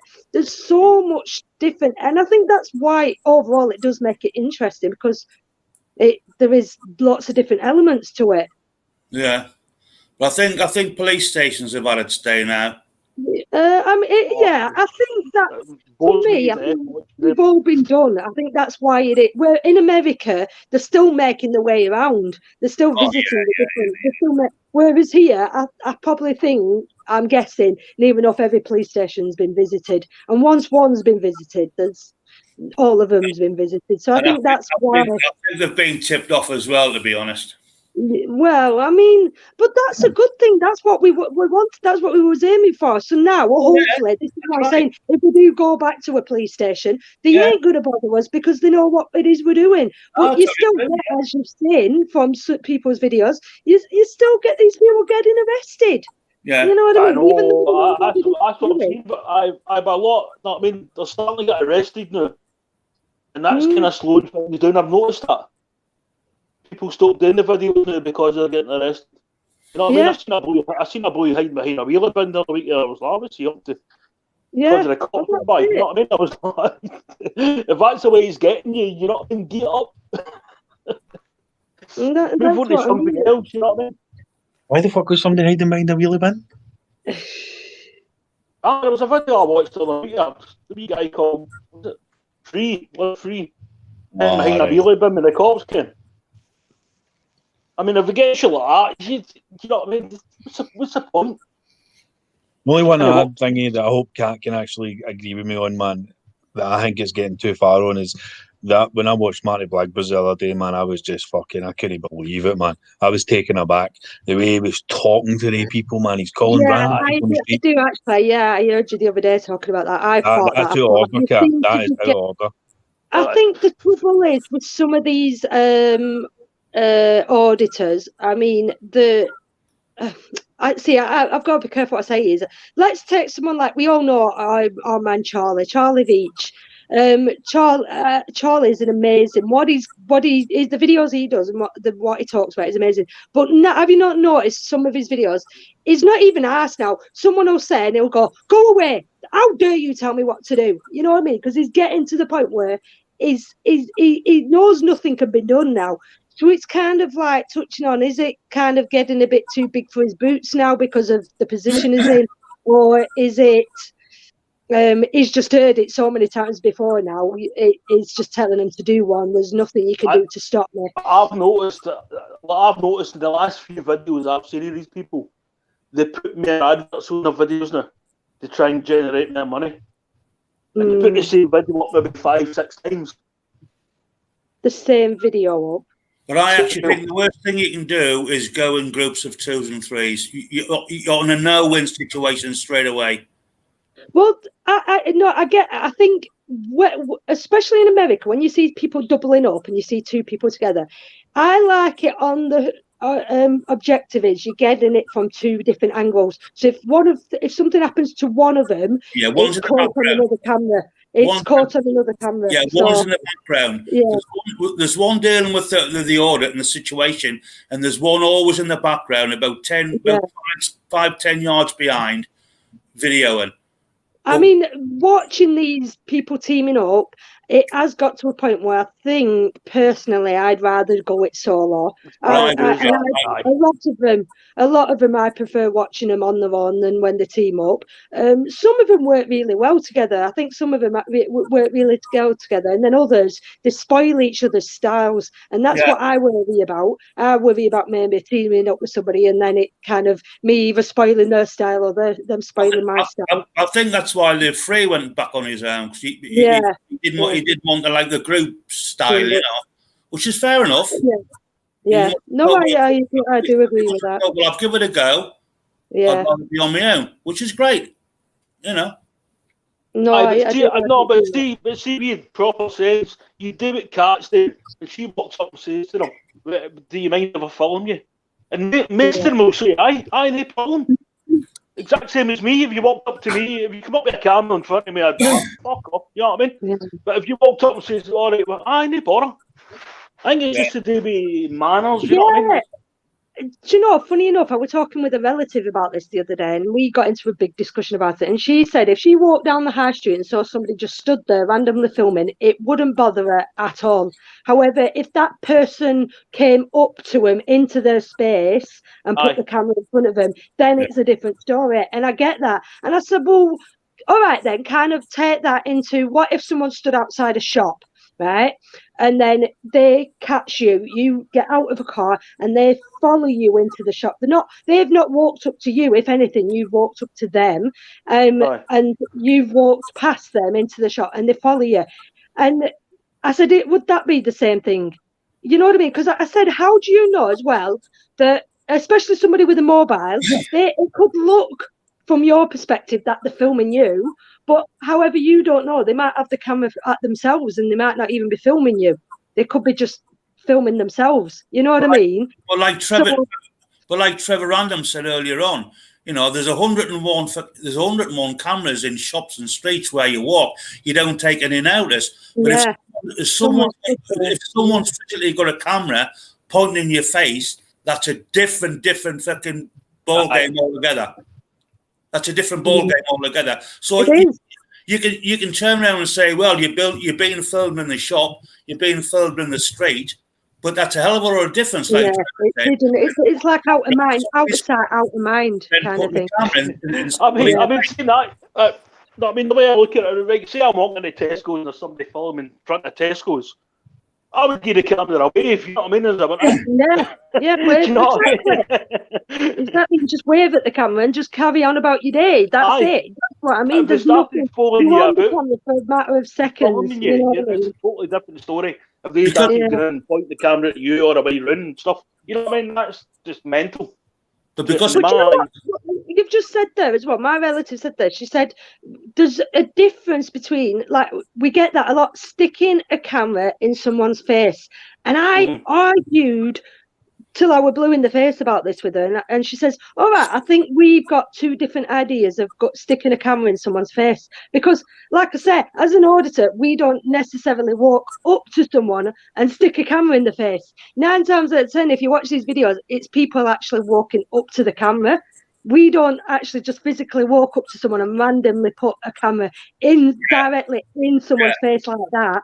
You know what I mean? So, and I'm like, well, that's what I mean. I can't get my head around that. What she was trying to say there. She's like, we've got our two different ideas of having a camera stuck in our face. It's called manners. I mean, if somebody said to me, "Is it all right if I film you?" I'd probably say, "I no bother," and just let them plod on me. You know what I mean? But if somebody was sitting there filming me, I would go, "Wait a minute." Can you imagine that though? Like, let's take what Danny Shine does, right? He goes and sets up his equipment and starts filming out in these, you know, busy town centres and starts doing his thing. Wouldn't it be weird though if sort of you're stood in the middle of a town centre and then people are just about the business, enjoying themselves, and someone just piped up and went, "Excuse me, mate, do you mind if I film you?" I'd find that more weird. You know what I mean? Then no. Do you know what I'm trying to say? If someone's randomly shouting out that, "Excuse me, do you mind if I film you?" I'd find that more weird than if they just set up the camera and did it. Because technically, we are minding our own business. We're not speaking to anyone, and we're just setting up the camera and we start filming. But see, at the end of the day, you're putting this on social media. I mean, say I've got a wife and I'm out with my girlfriend.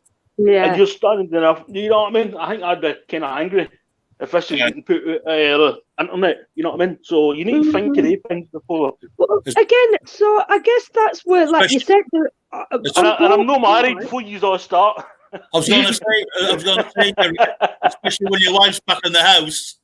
Aye, sitting watching it, going like, what was he doing out there?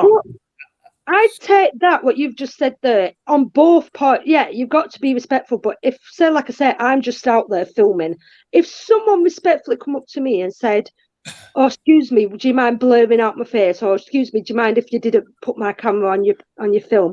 I'd respect that. You know what I mean? I would genuinely respect that. Whereas it's a different story if you get someone else coming up to you, genuinely kicking off and screaming and shouting and throwing a hissy fit right in front of you.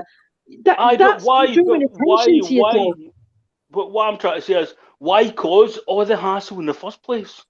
But that's what I mean. We're not what I'm trying to say, and it's kind of two different angles. We're not causing anything. We're just minding our own business, filming something. It's not new. It's not anything in particular. We're just stood there with a camera, and we happen to catch you on camera. We've not done it on purpose. We're not doing it directly aimed at you or doing it aimed at a certain someone. We're just minding our own business, doing something we enjoy doing, like a hobby, or you know what I mean, randomly filming. But you're putting it on the internet, but it's out to billions of people.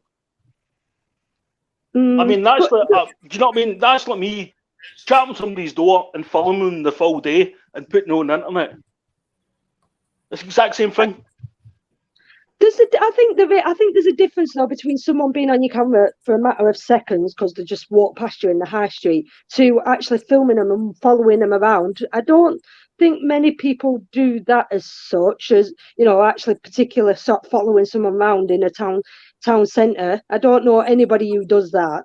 I know, but some of these auditors out there just looking for feedback. They look for people to turn around and say that because it gets them more likes, it gets them more, I don't know, whatever. I guess there is. I'm not going to argue that. I guess there probably is some people who do that. But do you think there's a difference if somebody's exposing some person or some people for doing certain things? I mean, for instance, has anyone ever seen a program? I mean, I think it was out in the 70s. Mid-70s, 80s, called The Cook Report. That's right. I watched a few of them. Aye, there's still on internet.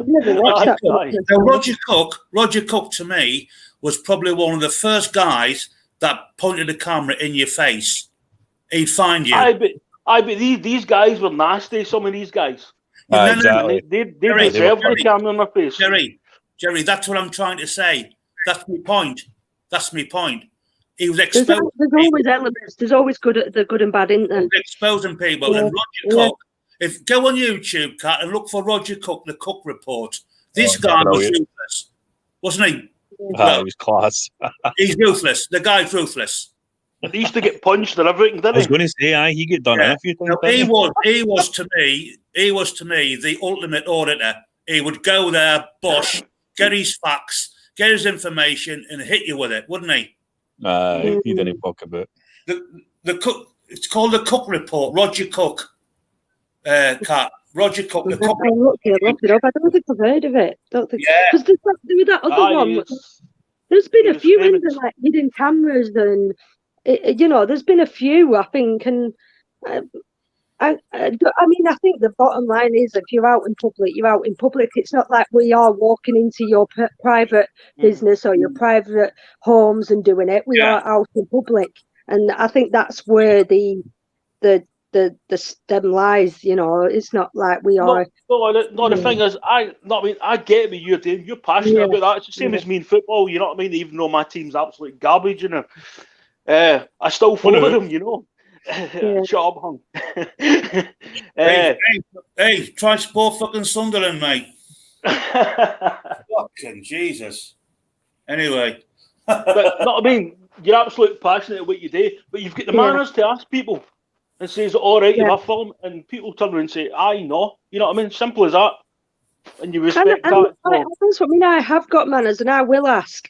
But there's also it does boil down to again different situations, different where you are, what kind of what you're doing, what situation you're in. But I will ask, but I don't. That's the whole point of auditing as well is actually showing the point that you don't need to ask. You can ask, and it is nicer to ask, but you don't need to ask when you're out in public because, like I say, you're not going to just randomly walk up to everybody and say, "Excuse me, can I have your picture? Excuse me, can I have your picture? Excuse me." You're not going to that's more disturbing the business. That would cause more of an issue by disturbing what somebody's doing by asking them. But as I keep saying to you, if you don't do that, you're going to go up and film somebody, and you're going to be in serious trouble. I'm talking serious trouble. And it's going to happen. It will happen. It will happen. To this relative I was talking to, because she refuses to watch my videos, and she was the one who was saying, just be careful. And she warned, and I'm like, so what you're saying? You won't watch my videos, and in case there's a chance I could go and get beaten up. Who said what I mean? Exactly. My great auntie. She's my great auntie, and she's not in the whole of the filming, having a picture taken. She hates it. Like she said to me, she won't mind it walking down the high street if she's seen someone stood there with a camera. She hasn't got a problem with. But if that person came up to her, she would blatantly tell him, like, I don't think she'd do any harm. I'm not quite sure, but she'd tell him to do one. And I'm like, yeah, but I was trying to get to her. You're the one who's creating a situation there, not me. You know what I mean? The best thing to do is just ignore it and just carry on going about your business. Or like you said, outside a shop. So why is it outside a shop you go say hi and wave at the camera and carry on your business, but then somewhere else it's a different ball game? Because it's no filmed at you. I mean, see when you come up to me with a camera and film me. Yeah. I'd be like, what the fuck you doing? You know what I mean? And I would go nasty. But I mean, if I was walking into Tesco, somebody stood with a camera taking pictures of everybody, and I'd just go, hi, hello, and bye bye. You know what I mean? It's just. Chained up said all orders are out for an interaction. Fact. That's not true. That's not true, though. Again, this is going down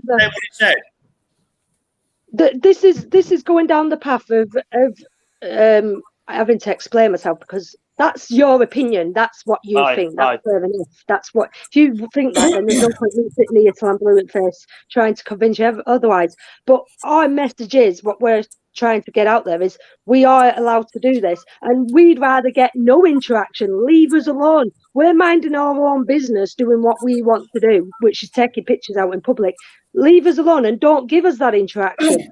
So personally, I don't know about other auditors, I don't want that interaction. I just want to be left alone to do my filming. You know what I mean? Personally, that's just me. I want to be left alone. But if someone does come up to me and talk to me, again, if an interaction does happen, I'm hoping it will be pleasant, and they have got the common decency to say either, excuse me, do you mind if you don't film me? Excuse me, what is it you're doing? And they're polite about it. If they're polite with me, I'll be polite back. So it's not that. It's not that. Do you know what scares me now? See your old auntie. If somebody walks up to her with a camera and she pulls out a shotgun now. Well, chained up. If you go back to this, I talk about it briefly. You know what I mean? Again, these comments you're putting here, they are your personal opinions, and a lot of people will agree with you, and I'm not sitting here disagreeing with you. A lot of people will agree or to disagree, but what's the point of it? What's the point to anything? We're filming. We could be filming for any number of reasons. We're filming for history. We're filming for personal reasons. We're filming, like you say, what's the point of filming a building? I actually like old buildings. I like buildings. Exactly. Sometimes just said we're filming a building because in years to come that building might not be there. That building we're filming, in years to come that building that might not be there. So it's archiving history, if you like. You know what I mean? Yeah. Oh, there's the beach up. So it's all people's perspective. Ozzy, come here. Who's this? How's your dog, hello? How's your dog? Is he all right? I mean, he's good, man. He's good. All up and running with the old eyesight then? Everything all right? No, all good. 100%? I film everywhere. Do you ever eat Ozzy's ears? Eat? Oh, for fuck's sake. He likes it. I touch his ears and he freaks out. Here, hon, that's not one of your birds. Come on now. No, she doesn't like it anymore. No, I don't do that. She's blew him out, mate. Dave Herd puts that whole wee dog seed in his mouth, man. See, this is what I like now. People posting comments like this. Can I just add? This is another thing, what I was saying before. Are you an auditor yourself? Because, again, there's two different ball games between being a viewer of auditing and actually doing audits yourself. And unless you're an auditor, there's really no way to explain it to you, because you've got your preconceived ideas about auditing, and there's no point trying to explain it to you any other way, because you just won't. You've already built up your preconceived ideas to it. So there's I'm not an auditor. I just like footage of different things personally. You've got to realise here, different auditors. What I'm talking about. It's like I watched Kat's video. She's walking through the park with the dog and all that. Everything's brand new. She asks people. Some auditors just walk up and pointing the camera in somebody's face, just waiting for a reaction. You know, Yeah, that's a some difference. do. Yeah, That's I a agree with difference. that. Some do. Yeah, some definitely Yeah. do that. I can agree with that. But what he's saying here is, what's the point in filming? Well, why are your cameras invented? Why are your cameras invented? We film for, like I've just said, we film for a number of reasons. There's a million and one reasons why we film what we film, and we go out and about, and we can film anything the eye can see. Well, It's I right, actually you know. think the word chained up just said what audit. I actually think audit's not the right name. You know, It's not. no, It probably isn't. I no, prefer it to be called a vlogger. If anything, I think it yeah. is vlogging. I mean, I actually, see I what- do vlogging. the word Right. audit is quite fucking widespread, really. You know, Aye, audit. we'll see. When I was younger, I was an auditor, and what I used to do was go around big stores and take stock everything they had. Yeah, We used to do that once a year in different stores. yeah, That's an auditor to me. yes, All this is new to me. You know. yes, Yeah, it's new to a lot of people. It really Yeah. is. This is what I mean. But overall, filming in general isn't new. This is what I mean. Auditing might be new, but filming isn't a new thing. think- Like I said, everybody knows what a camera is, and everyone knows what a camera is intended for. Yeah, So that's why it baffles me when somebody is stood there I with a think camera. I think the word auditing sort of misinterpreted sometimes. Yeah. Like Yeah. orders for checking accounts, like you just said. You know, checking stock and everything. You know. It can mean A yearly million audit. things. Was that aye? Audit is for checking accounts. Yeah, no, I've seen that. It's money, looking into money. But audit, like you said, can mean one of a million different things. Auditing is investigating a building, make sure when they're up to standards. Yeah, Max Maggie just said she used to audit Wick's building supplies. Yeah, that's right. the other good name for it is like a secret whisperer, secret shopper. That's the other good one. Yeah. Because there is people who do that as well. Secret shoppers. They'll go into restaurants, won't they, and review without the restaurant actually knowing. They'll go in and they'll review the restaurant and give the feedback to whoever they're working for. Oh no, chained up.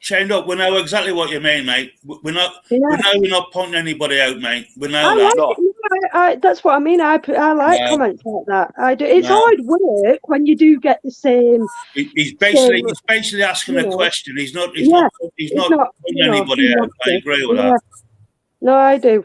I agree with him as well. I mean, this is what the chats are all about, you know. Yeah. It's not. I'm like catchphrase. I just fucking say what I see. You know what I mean? Yeah. It's as simple as that. And I see somebody with a big pair of Y front there. What's he up to? Why are you showing boxes on my live stream? What is boxes to do with YouTube? Let's see them. Nikes. Fucking hell. New man in town, mate. Oh, aye, man. Okay, now you're spending your Christmas voucher, are you? Why are trainers so expensive now, by the way, man? I know. Yeah? I know. It's unbelievable. I love the smell of new trainers, man. Yeah, hey, don't smell them tomorrow. That's the on one night, mate. The smell of that glue. That'll soon diminish. I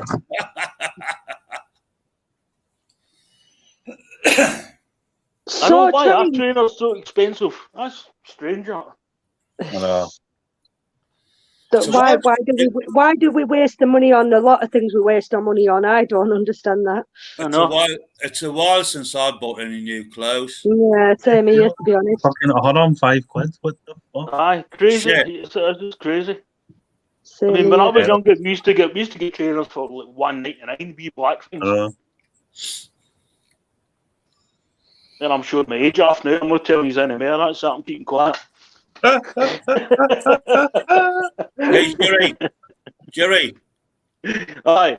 I still wear fucking kipper ties and flares, mate.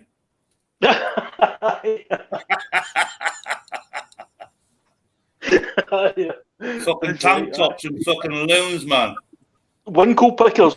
Yeah, fucking that's right. I'm old school, buddy.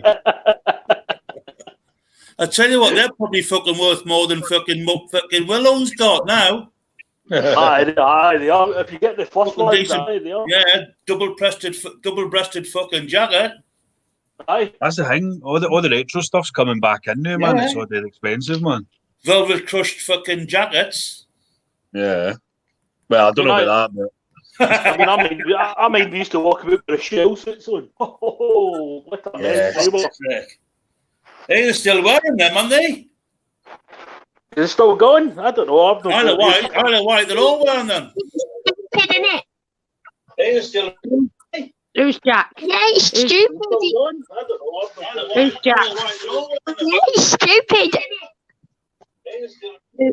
Who's this? We have someone new in the chat, and I don't know who he is. Sounds like a kid. Yeah. doesn't sound good. I'm giving you a chance here, Mo. Don't mess this up, otherwise you'll get kicked out. You call me daddy, you're off. I'm not messing it up. I'm just saying he's stupid. Don't mess this up. What's they've got the YouTube on as well. They need to turn that off. Mute your YouTube, pal. Mute your YouTube. No, did you not hear it? It's someone putting on a kid's voice and said, "I think you're stupid." Yeah. I know. I'm just having a bit of funny. Have you got anything you want to say about YouTube? This is what this live is about. Do you think YouTube is stupid? You're on mute. I know. Why are you on mute, lad? You got a comment to make about YouTube?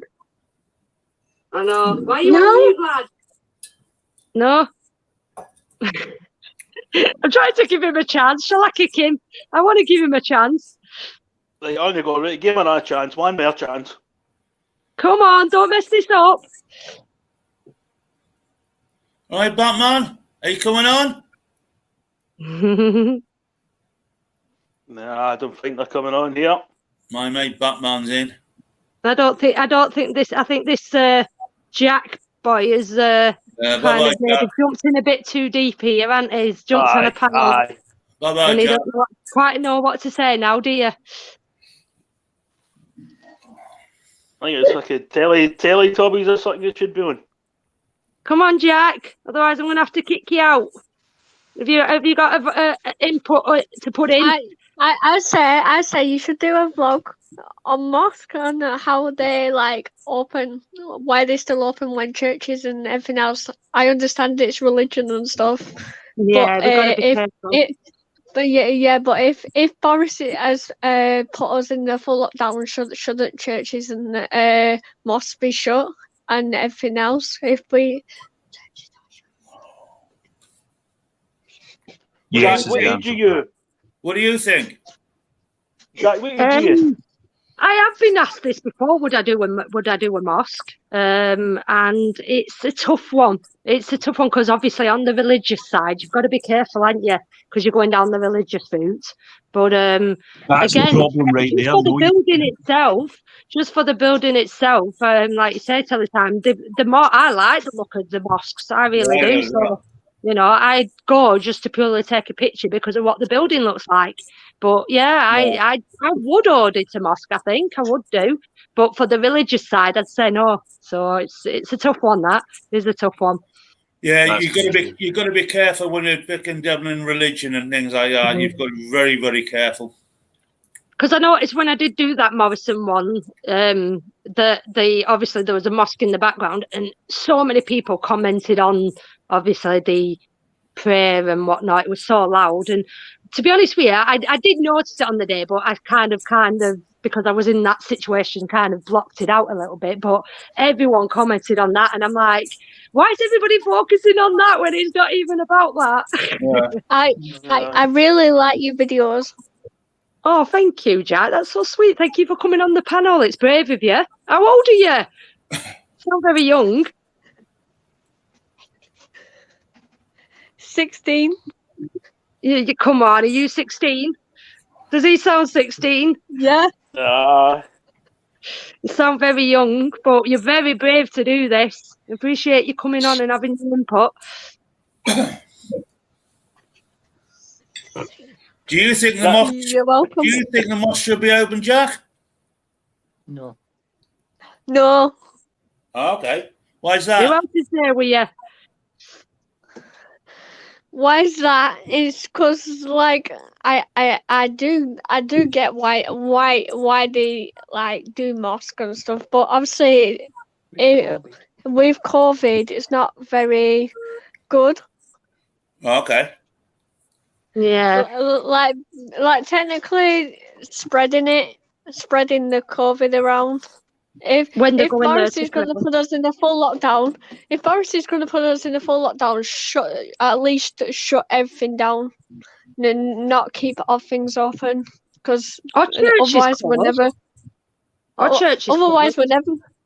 never. Yeah, churches are closed. So yeah. I mean, I suppose why if churches are closed, then why not mosques? So two ends of the Because spectrum. people There. are scared of the bullshit. That's why. People are scared. They should shut it all, man. Religious nonsense, man. Shut the lot of it. If that's what you're going to do. I stay near Mecca. Oh. You stay in Jeddah, Jerry, eh? No, I stay in Mecca. What do you call it? The big hole. Oh, aye. Oh, it's disgusting, mate, that they give these people fucking special rules and all that stuff for just believing in some made up thing they make up, man. Madness. Absolute criminal, man. God. I haven't. I I haven't just. I think everybody knows I'm an atheist. I don't believe in any religions or anything. Correct, I Jezza. think I'm that. Correct. I'm not really big on religions and things like that. So The thing Yeah, is, but we- I respect all religions. To be honest, you know, I'm personally, yeah. you know, I really do respect everyone's religion, what everyone believes in. You know, doesn't mean necessarily, you know, that I agree or we agree with it, but I think people's religions personal to themselves. You know, yeah, we shouldn't definitely. really criticize it. Personally, that's what I think. Anyway. But Yeah, how can you say you kind of criticise it when you know it's absolute rubbish? To use or Well, to use the thing rubbish. is, I can't really question other people's religion, whether it's right or wrong, Jerry, to be honest. You know. Okay, guys, we've got a very strong. There's not one bit of proof there is a God or anything, so. Yeah. Is this flute dog? We've got a very strong opinionated guy coming here who's very strong on the thing is, it's a never-ending debate, religion, isn't it? This is why you should never go down that fucking route. Let's not go down that route. No, really, it doesn't exist. There's not one but evidence says it exists. If anybody can show me any evidence that exists, I'll get on Bitcoin right now. I'm not saying I do. I mean, personally, I don't believe in any of it. No.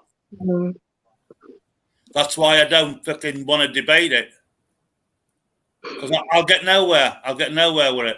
Exactly. I know. I've been there, done it all. So. But anyway, that's my opinion. Yeah, let's come away from religion. This topic was supposed to be about all things YouTubing, yeah. So, can we say hello to Fluke? Hi everyone. Hiya. How's it going? All right? Yeah, sweet. Not bad, mate. Good. Sorry, I've been in and out of the chat, so I've been doing other things, but I've got a bit of time now. Like Kat, listen, I love your videos. I think they're brilliant. So, you've supported anyone me that's got the balls to do it. Yeah. Yeah, I remember watching some of your vlogs when you were going on holiday with your daughter and stuff. And I remember you emailing or making a comment or something. I can't remember what it was, but you said about trying auditing yourself. Yeah.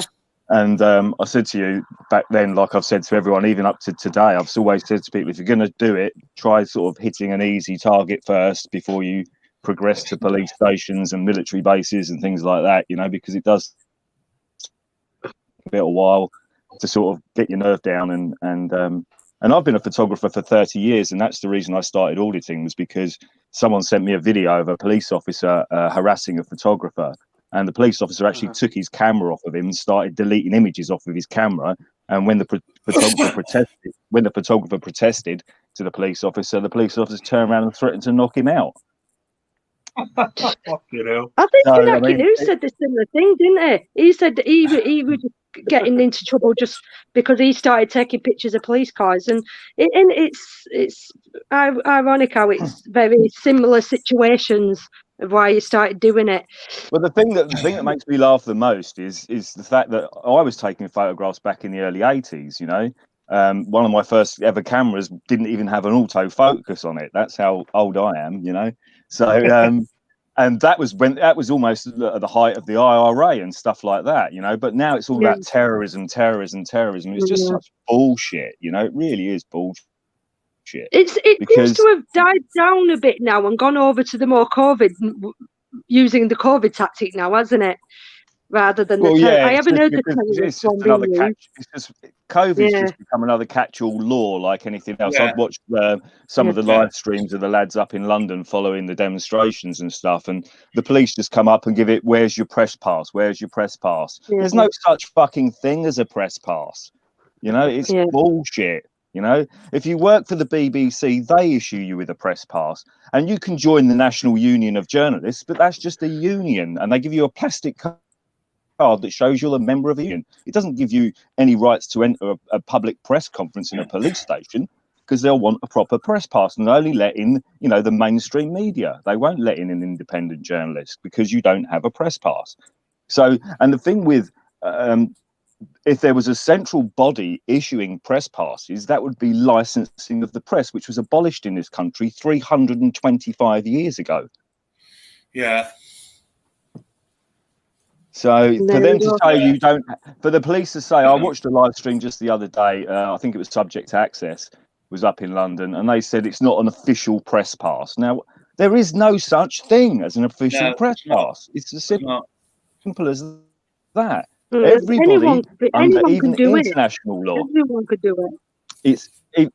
Specifically, you can check the UN 1948 UN Convention on Human Rights, specifically Article 19, the freedom to gather and disseminate information regardless of frontiers. There's nothing more frontierless than the internet.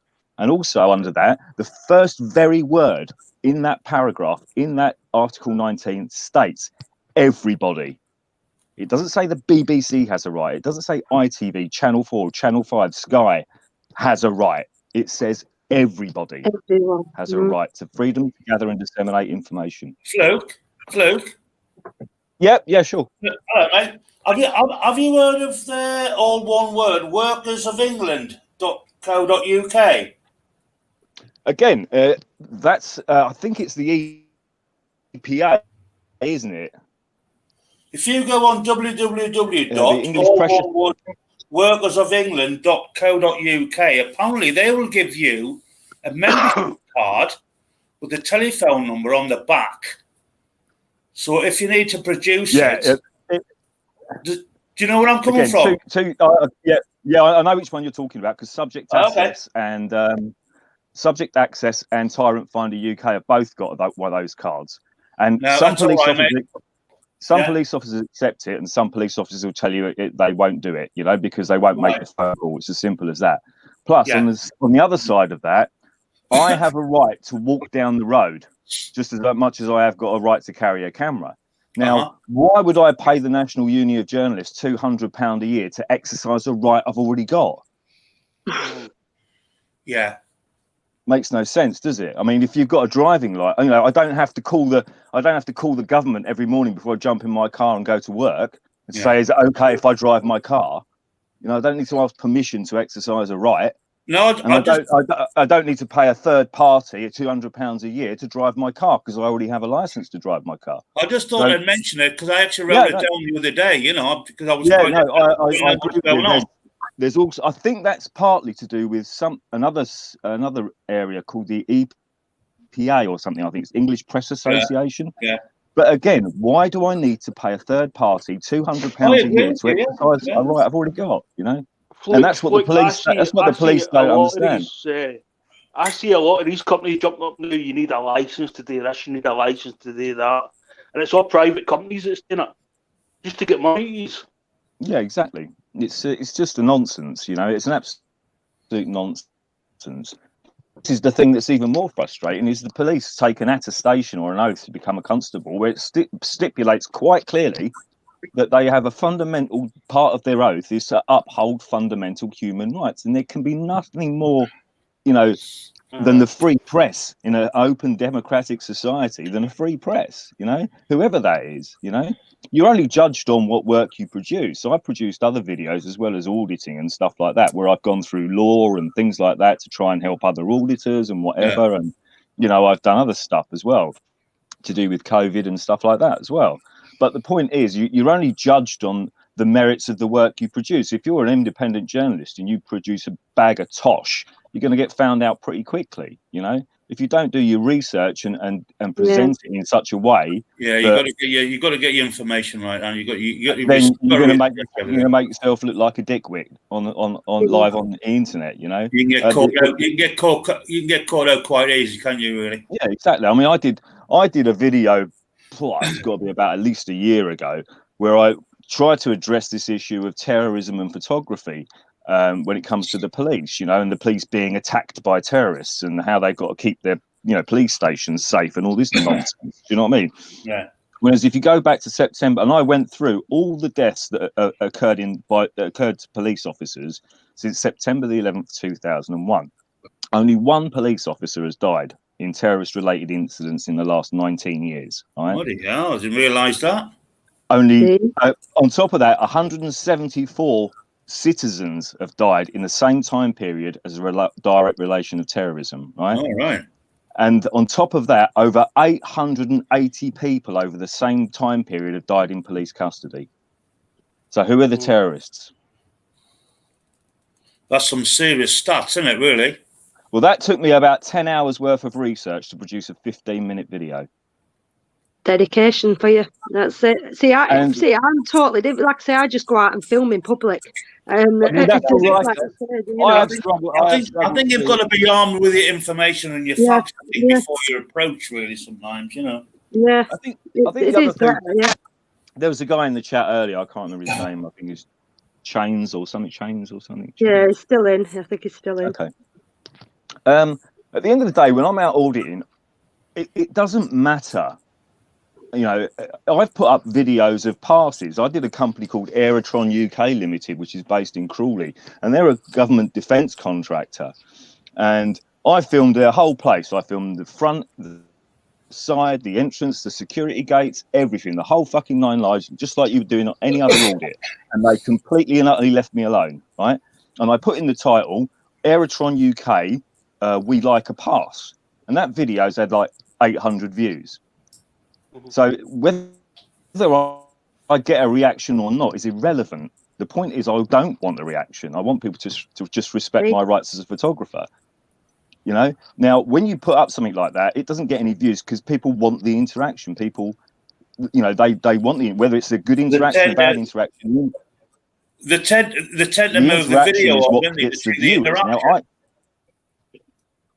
Yeah, exactly. And I can't force somebody to give me a reaction, and I can't, I can't make someone act good in front of my camera or act bad. It's up to them how they act in front of the camera. You know, I remember a guy up north. I can't remember who the life of me it was. He was filming outside of, I think it was like a DHL distribution center, and the security guard came out to him and said, "Oh, look, a couple of the staff were worried about, you know, why you're out here taking pictures and whatnot." He said, "But you're allowed to do it because you're in public, and that's fine, you know, so just crack on." I just thought if I come over and spoke to you and they might see me speaking to you, you know, it might calm them down. And he said, "Oh, that's fine." And he said, "Look, is there anything else I can help you with?" And he said, cheekily, the auditor said to him, "Can you make me a cup of tea?" And the security guard went back into his hut and made him a cup of tea. That's awesome. Do you know what I mean? It's like, you know, ideal. That's where we can't as a photographer. Yeah, that's it. We have to like kind of say lingo as auditors. We don't we? Yeah, it's where does it ever change for like photographer to audit? When did that ever make a change? When did what change? Sorry, I didn't quite get that. If you went from photographer to auditor, when did that make a change? Well, the term auditor was actually coined by a guy in the States who was one of the very first people to film the to police, do it. weren't it? Actually, one of the first guys was a guy called News Now. It was Jeff Gray, his name was. He runs his YouTube channel is called On Your Oath, Civil Rights Investigations, and this is going back into like the early. It's going back to like 2007, 2010, that sort of era, you know, one of the first ones. And then after him, News Now San Diego, then News Now Houston, and Philip Turner and the two side and people like that. And they're one of the first guys that I watched, you know. And the term audit was, I know it does actually, if you were looking at the precise wording of the word audit, it does relate to finance, you know, to do an audit on a company's books, or, you know, if you hold stock for a company, they want to do an audit to make sure your stock levels are correct, etc., etc. But the reason they actually used the term audit was the audit is to check if your civil rights are respected, and it's a test of that right, you know. The saying I put in the chat earlier was, the true test of liberty is the right to test it, you know. And that's very, you know, it's very, you know, true to the whole COVID thing. You know, you look at the people up in London protesting, they've got a right to protest, you know, they've got a right to freedom of speech and to exercise their opinions. Whether people agree with it or not, we have got a right to do it. Whether people agree with it or not, it's fucking irrelevant. You've got the right to stand outside an embassy and demonstrate against, you know, whatever government it is you want to demonstrate against, and you've got an absolute right to do it. What's inconsistent is when Black Lives Matter were going out protesting and the police, you know, weren't turning up in riot gear and cracking people over the head. Do you know what I mean? They're all taking the knee and all the rest of it, you know, because the police have become very political, which is dangerous, a very dangerous thing. Because when Extinction Rebellion and people like Greta Thunberg and all that lot, you know, when they're out demonstrating and sticking themselves to bank windows and chaining themselves to, you know, private buildings, that's okay. But when the people go out and protest the lockdowns, they get cracked over the head, and people, you know, the police turn up with 15 vans with riot gear on. It's just not acceptable, as far as I'm concerned, you know. And there's nothing, you know, like I say, the true test of liberty is the right to test it. And if you want to go out and test your rights to demonstrate, you've got every right to do so. The government can't legislate your rights away, regardless of a disease or a cough or a cold or whatever you want to call it. You know, they haven't got any right to do it. Do you find, Flip, that us as auditors, like we say, we could sit here till the end of the time explaining this over and over again, but it's like, it just feels like we kind of going round in circles with some people, because you either get audits or you blatantly don't get them, and you tend to kind of just repeat the same thing over and over again to people, and people's just like, oh, you're just looking to cause trouble. It's the same thing over and over again, isn't it? Mm-hmm. Yeah, I think it's one of those things. I mean, some of it's down to education, because two things. I remember once, one of my first ever videos I put up it's probably about my third video. It was Thales, which is a major defence contractor. They're actually a French-based company, but they've got sites all over the world, and they have one in the main industrial area near me, and I filmed there. And someone sent to me in the comments section, absolutely slated me for doing it, you know, absolutely slated me. And then a few weeks later, I did Boeing. Boeing's headquarters were based near there as well, and I did Boeing's place. And the same guy commented, but he said to me, he said, Fluke Dog, I owe you an apology. A few videos back I put, and I recognised the post. He said, I completely slagged you off for what you were doing and blah, blah, blah. He said, but now I realise what you're doing and why you're doing it. And he completely apologised. And I sent him a message back saying, look, you know, I understand your apology, and apologies accepted. And you know, I'm just glad you understand why I'm doing and why I'm doing it, you know. And, you know, if you just get it, just that one person makes all the difference, because I'm not out here to change people's minds. If people have an opinion about me, that's their opinion. You know, if they think I'm a twat, then they think I'm a twat. You know, that's fine. You know, but the whole point of doing what I do is because, like I said, I have been a photographer, an amateur photographer, like 30 years. You know, and I was disgusted at the way the people were treated, especially in the run up after the 2008 or 2007 terrorism attack, or 2008 terrorism act. when the police in London were constantly harassing photographers, whether they be professional or amateurs, even if they were members of the press, they were doing it, you know. And eventually there was a massive demonstration in London, and that's when they coined the term "I'm a photographer, not a terrorist," because all these photographers were wearing these T-shirts saying "I'm a photographer, not a terrorist." And Liberty, the campaign group, took up the I don't know if you know this, so I don't know if I'm repeating myself, but Liberty took up a campaign against government, took it to the European High Court, and they had to repeal Section 44 and replace it with Section 43. And what do the police do? They just abuse Section 43 now, because they're just held to no account whatsoever. You know, no account whatsoever. And this is the thing. It's like someone mentioned to I don't know if you guys probably know Civil Disobedience on YouTube. Oh yes, and, the man. He's the funny as fuck. And he did the Morrison's thing recently, and the police officer said to him, "Oh, that's why you brought the camera in here, so you can get a reaction and put it on social media." And I thought to myself, well, hang on a minute. The reason I carry a fucking camera, actually I carry more than 2 cameras. I've got 4. 2 of them are hidden, right? Because I've been waiting 2.5 years to get the body camera footage from Kent Police, and they still haven't issued 1 second of that body camera footage in 2.5 years. That's why I record. And that's why I have more than 2 cameras. Look. Because these fuckers can't be trusted. Look, dog. Yeah. Look, 2 things, mate. Can I ask?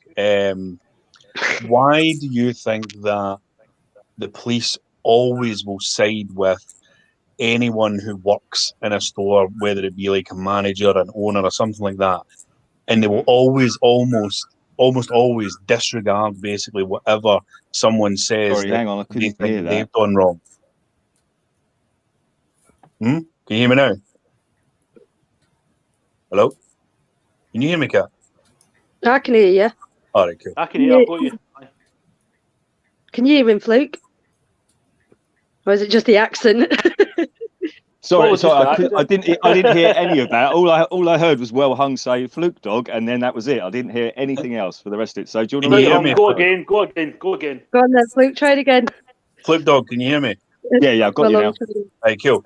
Yeah, like, so even just using that civil disobedience one as an example of this, why is it that the police almost always seem to have sided with the complaining, i.e. whether it's a shop, a supermarket, something like that, before they even turn up? And like, you seen when civil disobedience even said, you know, I want to report a hate crime now because I think they are discriminating against my disability, etc.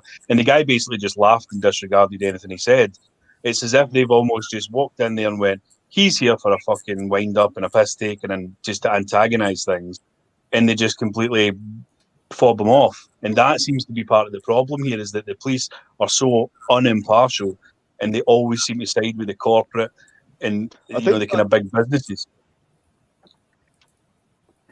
Yeah, so make a good point. And I said this when Civil Disobedience did a live stream the other night. I jumped on there and had a chat with him about it.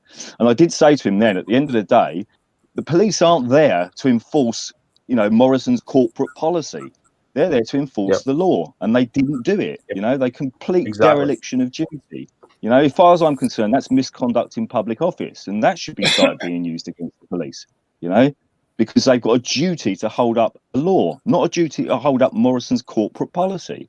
And this is what happens in this country now, especially with auditing. If you get the police called on you for taking pictures in a public place, the police automatically assume that you must be up to no good. And it's almost like whoever phones the police first is right, and the person that they're calling on is automatically wrong.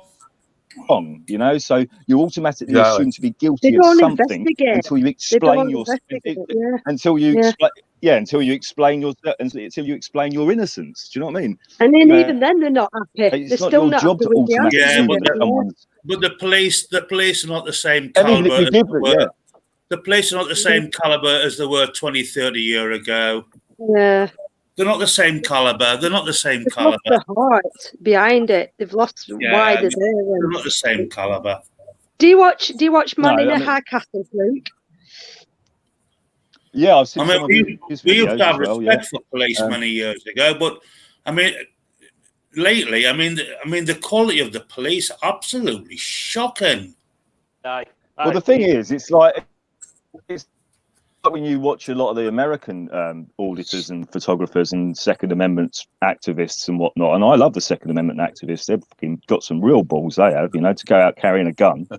Even when you're legally entitled to do it, you still get harassed by the police. A completely constitutional right, and they get harassed for doing that. One of the first guys I came across after the News Now Houston and the other guys was Southside Slacker, who used to go out with AR-15, which is perfectly legal. And the harassment and the grief he got was just unbelievable, for a bunch of people that took an oath to uphold the Constitution, go out and violate it on a fucking daily basis. Why bother taking the oath? And it's the same in the UK. Even in the police's training, it quite clearly states that photography in of itself should not automatically be deemed as suspicious. And what do? Constantly, on video, time and time and time and time again, is automatically deemed as suspicious. But do they not get taught that in training skill? It's in their training manual. I've got a PDF of their training manual, and it clearly states in there that photography in of itself should not automatically be deemed as suspicious. And that's exactly what they do every time. And on top of that, security guards are even worse, because in the security training, I've got two friends of mine who are security guards, and they both know the score, right? And they sent me PDFs of Securitas's training manual and G4S's training manual. And again, in both of those training manual, they pretty much say the same thing. Security guards are supposed to stay on their own property. They're supposed to make a note of the date and the time, a brief description of the person video recording or taking photographs, and report it to the manager, the security manager. That's all their scope is. That's it. It's to observe and report. Not to go out and harass and grab people's cameras and stick their heads, put their hands in people's cameras and all that. It doesn't say any of that, And again, this goes back to the whole auditing thing, which is, at the end of the day, I can't be the judge of how someone's going to react to my lawful activity. Exactly. I keep saying that, and it's like people just don't understand it. It's like we're the troublemakers, we're the one causing the issue. Yeah, so I'm trying to look at the chat. I'm trying to look at the chat. And what I was saying before as well about like I said, I've come from the vlogging side. It is really one of the two same things. Vlogging and auditing is really one of the two same things. It's just kind of portraying a different message in a way, isn't it? No, vlogging's the whole thing on you. I think vlogging's out more and of a about personal. Yeah, it is more personal. Yeah, but it's still out and about filming in public. It's still vlogging your daily life and what you're getting up to. I think if you're a vlogger and you've got 200,000 subscribers and you get 1 million views and you do, that type of vlogging, your daily life and whatnot, and there's some big channels out there that do that. If the police had to come up to those people, though, while they were vlogging in a public place and asked them for their ID, they'd probably give it. I fucking wouldn't. And that's the difference between an auditor and a vlogger, because you're literally pushing the actual boundaries of your rights. And a vlogger is kind of doing an entertainment kind of thing, because, like I said, the complete opposite would be if that vlogger was asked by the police for his ID, they'd probably give it to them. Do you know what I mean? Whereas I wouldn't, And that's what I mean. That's why I kind of feel like I've brought a bit of a twist to it, because obviously I'm coming from the vlogging. I still class myself as a vlogger. I'm more in the vlogging headset than an auditor. Even though I go out and do audits as well, I'm still in the vlogging kind of headset. I know now that I wouldn't, give my ID, but I kind of see it as one of the two same things. But go on, Wellung, you've got your hand up for some reason. I think this is a good way of doing it, by the way. Come on, screen, put your hand up for a question so we don't all talk mad. Flip Dog, my second part to this question is, because I asked this last week and I still haven't really got an answer on it. It's slightly different from what we're talking about. However, right, just imagine Catwoman has no criminal record whatsoever. She's never been touched by the police, right? And she gets arrested tomorrow for whatever. If she doesn't give them her details, what happens to her? It depends on the police officer. I had two police officers in Kent who had a conversation with myself after I filmed the Metropolitan Police's training base in Kent. And I got loads of flack and grief, and eventually the police actually called Kent Police on me. So the police actually called the police. I mean, how sad is that? So I had a chat with the two officers, and they were completely fine with what I was doing. Had no problems with it at all. We had a bit of a chin wag. I explained about the security guards not, going by their training and not just displaying their security badges, which they have to by law. And the police officer actually said, look, I'll go down and have a word with the security guards, because they should know better if they're in charge of security for that type of, building, then they should know what the score is. Anyway, they both got back in the car, the two police officers, and he popped his head out again and said, oh, by the way, can I ask for your identification? And I said, I'd rather give it. And he said, that's fine, no problem. Got in his car and drove off, Perfect video. And it's actually probably one of the most videoed views on my channel. It had over 250,000 views. And at the time, I only had like 1,500 subscribers.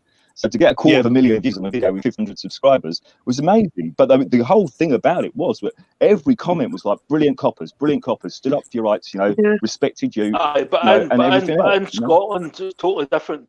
They would do you with breach of the peace, for starters, and then you'd have to give them your details.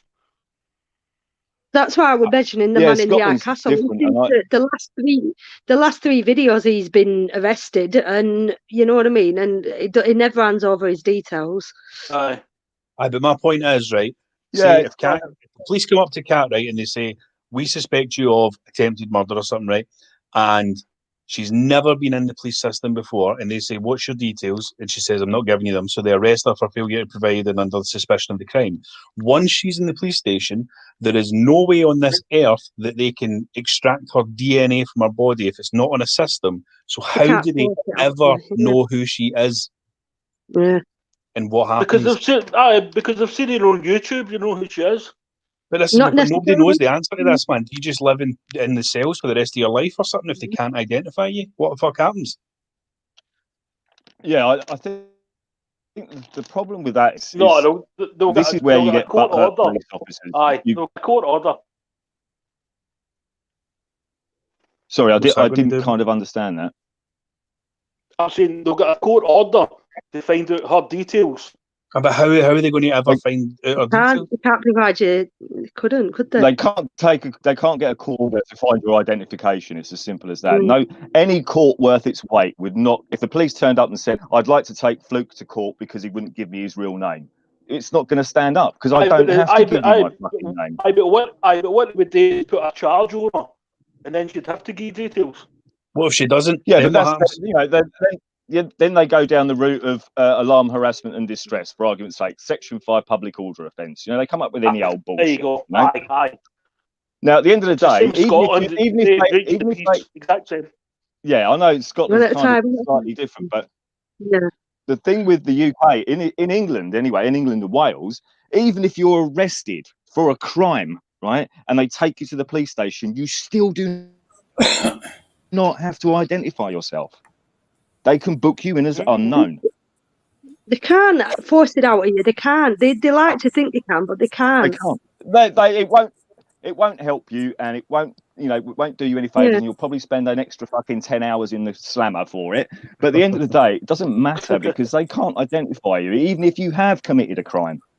They have no right to identify you. They probably won't let you go until you do identify yourself. But that's once you're in their custody, you're in their custody. They can pretty much do what they like.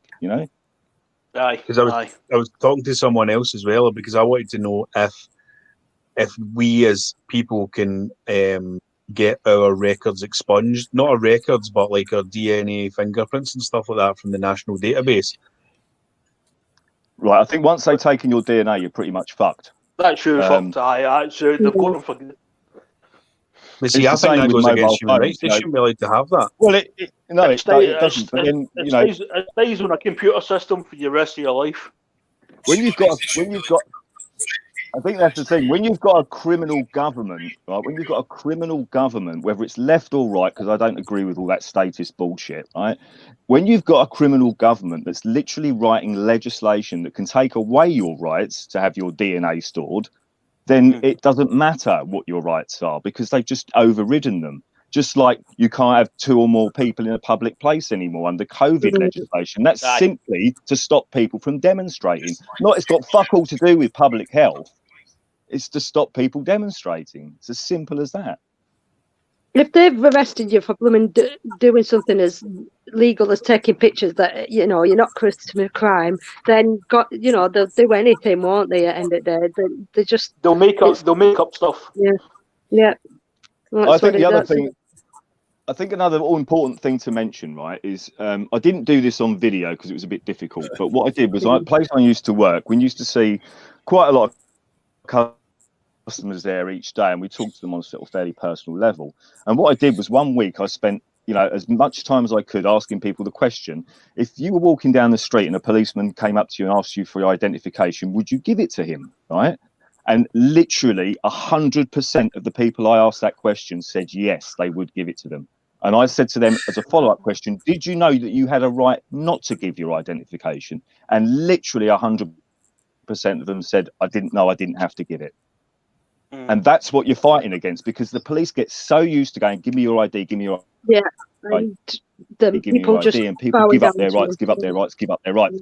That when they come up against an auditor that turns around and says, fuck off, you're not getting my ID, then the butt hurt ensues, The egos take over. They don't like it at all, because they still their ego's not being stroked, and they're not being, they're not bending over and say, yeah, please shove it up the back passage. Do you know what I mean? Yes.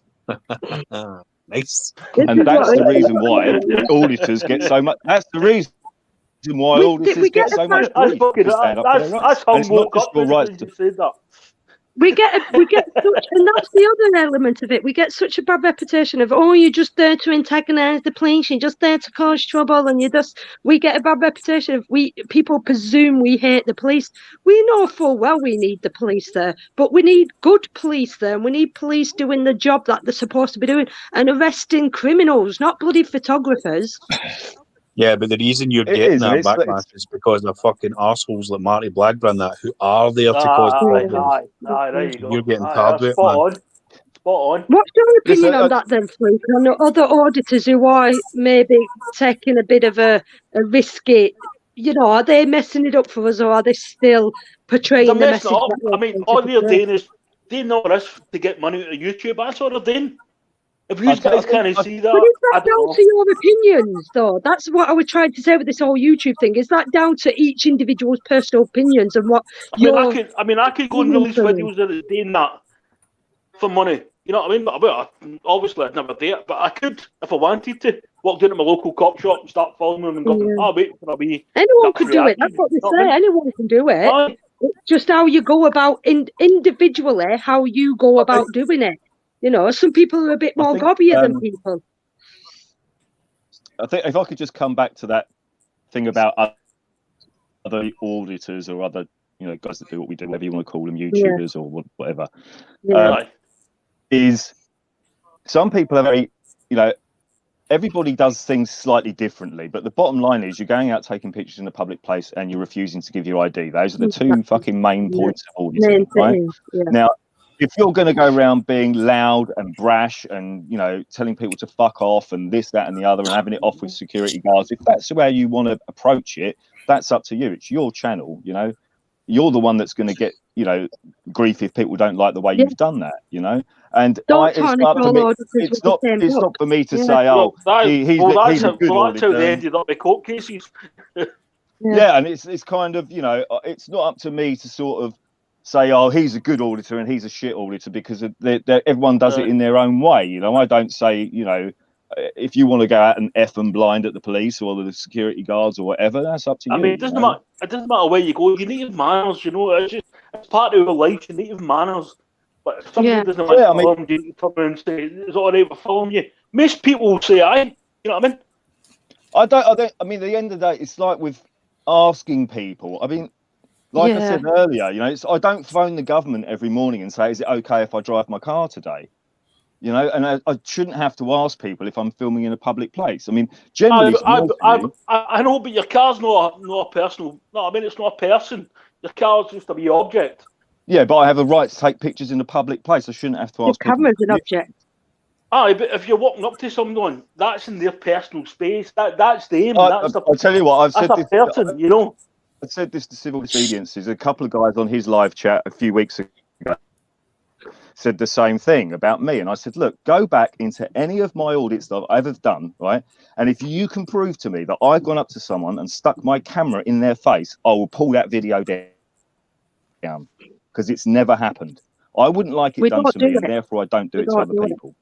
Exactly. That's what I'm trying to say. I'm not saying you're a good fucking photographer. It's one of or a bad, actually, I think, to be honest with you, I think it's also one of the golden rules, as far as I'm concerned personally, is you don't do that, because if you do that, then you will get a response, and that's not what you want. You know, I watched a video the other day, and I've seen it a million times, right? This guy literally walks 150 yards to a photographer and says, "Get that camera out of my face." What the fuck is that all about? That's like someone running into your car and accusing you of accusing you of running them over. Yeah, we don't walk up to the public. The public walk up to us. Yeah. And to be honest with you, I must admit, I've never had any grief with the general public if I'm out photographing. You know, it's always security guards or employees of a building or police or, you know, I've never had people come up to me, "What are you doing?" I've never had it. I'm corporate companies. 3 years I've been corporate companies. Yeah. 3 years I've been doing it, and you know, I've never had problems with members of the public ever. I've never had. I can't even think. You nip up to Glasgow and audit me. Nip up to Glasgow and audit me. Oh, don't break into a fight with Luke, Jeremy. Don't break into a fight with Luke. I don't audit people, you know. And the other thing, we were talking earlier, I was skipping in and out because my internet's a bit funny today, but you know, I watched earlier someone talking about it's cool, mate. It's cool. I like to have a bit of a laugh as well. But someone was talking about filming children and all that. Now, what I'd like to bring up there is if I'm filming, say, a tree, right? And suddenly a squirrel pops out of the tree and takes a shit in front of me. And, you know, it's all on camera. And now I didn't take a picture of the squirrel taking a shit in front of me. I was taking a picture of the tree.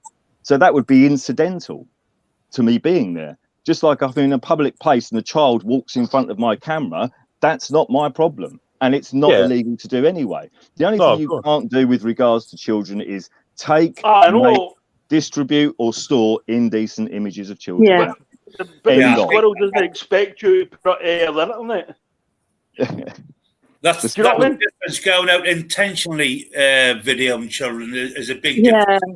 Yeah, following. You know, who would do it? What am I going to do? I'm not going to go and audit a crime. Would, you know what I mean? Nobody would do it. Nobody in the right minds would do it. No, that's right. No, it's nonsensical, you know. In fact, there's a wee squirrel in my back. You can help me if you want to do that. Like you just said there, Luke, I use the argument. I say, like, you're in a park setting and you're just taking a picture of a tree, and behind that tree is a playground where some kids are playing. You're not taking necessarily zooming in and taking a picture of that park and the children on it. You're just taking a picture of the tree and the kids that happen to be in the background playing. You know what I mean? And you're just happening to film the setting in itself. You're not there for the kids, you're there for the setting in itself. Here's another analogy I use. If you go to Legoland and take a picture of your children playing, how many kids are in the background of that picture? Exactly. Disneyland gets you brought up like, I know it's a very emotive subject when it comes to children, but that's nothing to do with auditing. It's got nothing to do with it. I know people bring that subject up a lot, and I thought I'd just address that because, you know, it's not something you would do. You don't audit children. Do you know what I mean? It's just nonsensical. You know? I mean, the way this YouTube's gone, it's going to be kids that are going to be auditing us soon. But that's it. Kids are on it. It's filled with kids. If you look at, there's so many channels filled with kids. Again, could be another aspect of YouTube. Is YouTube the right place for children? Because there are channels where kids are doing reviews on toys, and years ago we were told, don't put children on the internet. Children should not be on the internet. Now it's filled with it. It is filled with it, and there's loads of channels with children on it. You know, I mean, this is what I'm saying again. Being a vlogger, me and Rebecca, you know, it's hard. If you're looking at it from a negative view, then it probably is negative, but it is harmless. It is harmless if you know. It's like a big change of the times. You know what I mean? Like Yeah, the way we it were, like the way is. we were brought up, and the way it is Yeah, now. Everybody's got a thing. camera now on their phone. You know, everybody. Yeah, This is exactly. the other Even thing. my old granny's got one. You know what I mean? So Here's another thing I'd like to bring up, because I've seen this a million times. Is you go out with your camera and they go, oh, what you're doing, taking pictures, and you say, well, look, there's a security camera there, there's a security camera, there's a CCTV camera there, there's a CCTV camera there, and they say, yeah, that's for security. Well, if you think cameras are there for your security, then another camera's not going to hurt you. Plus, on top of that, personal cameras were invented 150 years before CCTV was. So where do you think the precedent lies? That's my argument to people who argue about CCTV being different to a camera, because it's not. You have zero expectation of privacy in a public place, and that's why CCTV is allowed. And the average UK citizen gets photographed 400 times a day, including children, and you don't know who's behind that camera. Yeah, someone a paedophile could be sat there watching them. And exactly, and they're not a paedophile until they've been convicted. So it's even worse. But the thing is, but the thing is, these cameras are not put on World Wide Web so everybody can see them. They can be though. You know what I mean? Like when they put on the news, if there is a particular footage on there, all right, there might be parts of it that are blurred or whatever, but they can be put on the news. It's kind of, well, it's like, we're the most surveilled country in the world. We've got the most CCTV cameras per capita than any country in the world, including China, Russia, and probably North Korea. We've got London is the most surveilled city on the planet, and you go out with a camera and everyone shits their pants. It's just the problem is the government over the last 20 years has installed nothing but fear in people about anything and everything, whether it be COVID or terrorism, whatever it is. It's just about fear, because people who are scared are easily controlled. Now, I'm not going to argue with that. Yeah, and the other thing is with that is the way I look at it is, if Hitler was alive today, he would walk into this country without a shot being fired, because people have turned into an absolute nation of snowflakes on the back of fear of everything. You know what I mean? And you guys would put the camera anyway, take pictures of them. Yeah. I mean, it's kind of... Plus, the other thing I was going to mention, I didn't mention earlier, sorry, just to slant away back to auditing a little bit. When I did the barracks audit and got arrested there, there was 4 PCs, a sergeant, and eventually an inspector turned up as well, right? And I was threatened with arrest if I didn't ID myself, which is, again, misconduct in a public office, and also a crime under the 2015 Criminal Courts and Justice Act, Section 26, if I remember correctly, right? Threatening to use a power or privilege, right? And that's up to 9 years in prison, right? Also, for a security guard to have an invalid security pass or an out-of-date security pass, that is a crime in England and Wales, punishable up to 6 months in prison and up to a £5,000 fine, or both, right? And none of that is ever being fucking addressed by the police, So when 6 police officers turn up for me photographing in a public place in a county that's got 40 unsolved murders, what does that tell you about the police?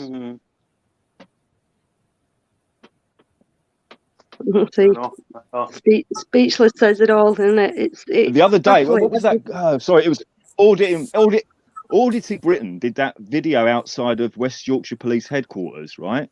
West Yorkshire Police. Now, they sent out 9 police officers from PCSO up to a sergeant, 9 police officers for a photographer. Do you know how many unsolved murders West Yorkshire has on its books since 1945? Over 350 unsolved murders. But they send 9 coppers out for a photographer. It's crazy, isn't it? If I was a taxpayer in West Yorkshire, I'd be demonstrating outside police headquarters with a camera. Look, dog. This is what I mean. I'd love to. Some of videos that you've seen with some of these police on them, I'd love to revisit some of them exactly and say, do you not think you made a fool of yourself? Do you not seriously? And have you not changed? You know, like obviously some of my videos and some of police who have confronted me, and especially my Darwin one. I'd love to just see them again and say, do you realise how many times that video has been viewed, and what do you think of it now? Do you still feel the same way? Have you changed your views a bit? Do you think your organisation needs a bit more retraining, and do more follow-ups? Because a lot of these things don't get re-followed up, do they? Because 9 times out of 10 they just carry on the same. They carry on doing the same thing, and yeah, go on, Scots. Look, I don't mean to take this off on a side branch here, but I was just looking for your channel thing, and I'm presuming you know what thingied when I done that. Is just so that I know the situation. Is that just like a beef you've got going on with him, or is that all good? Or? I don't know what we're talking about now. I'm totally lost now. I'm lost. Who have I got a beef with?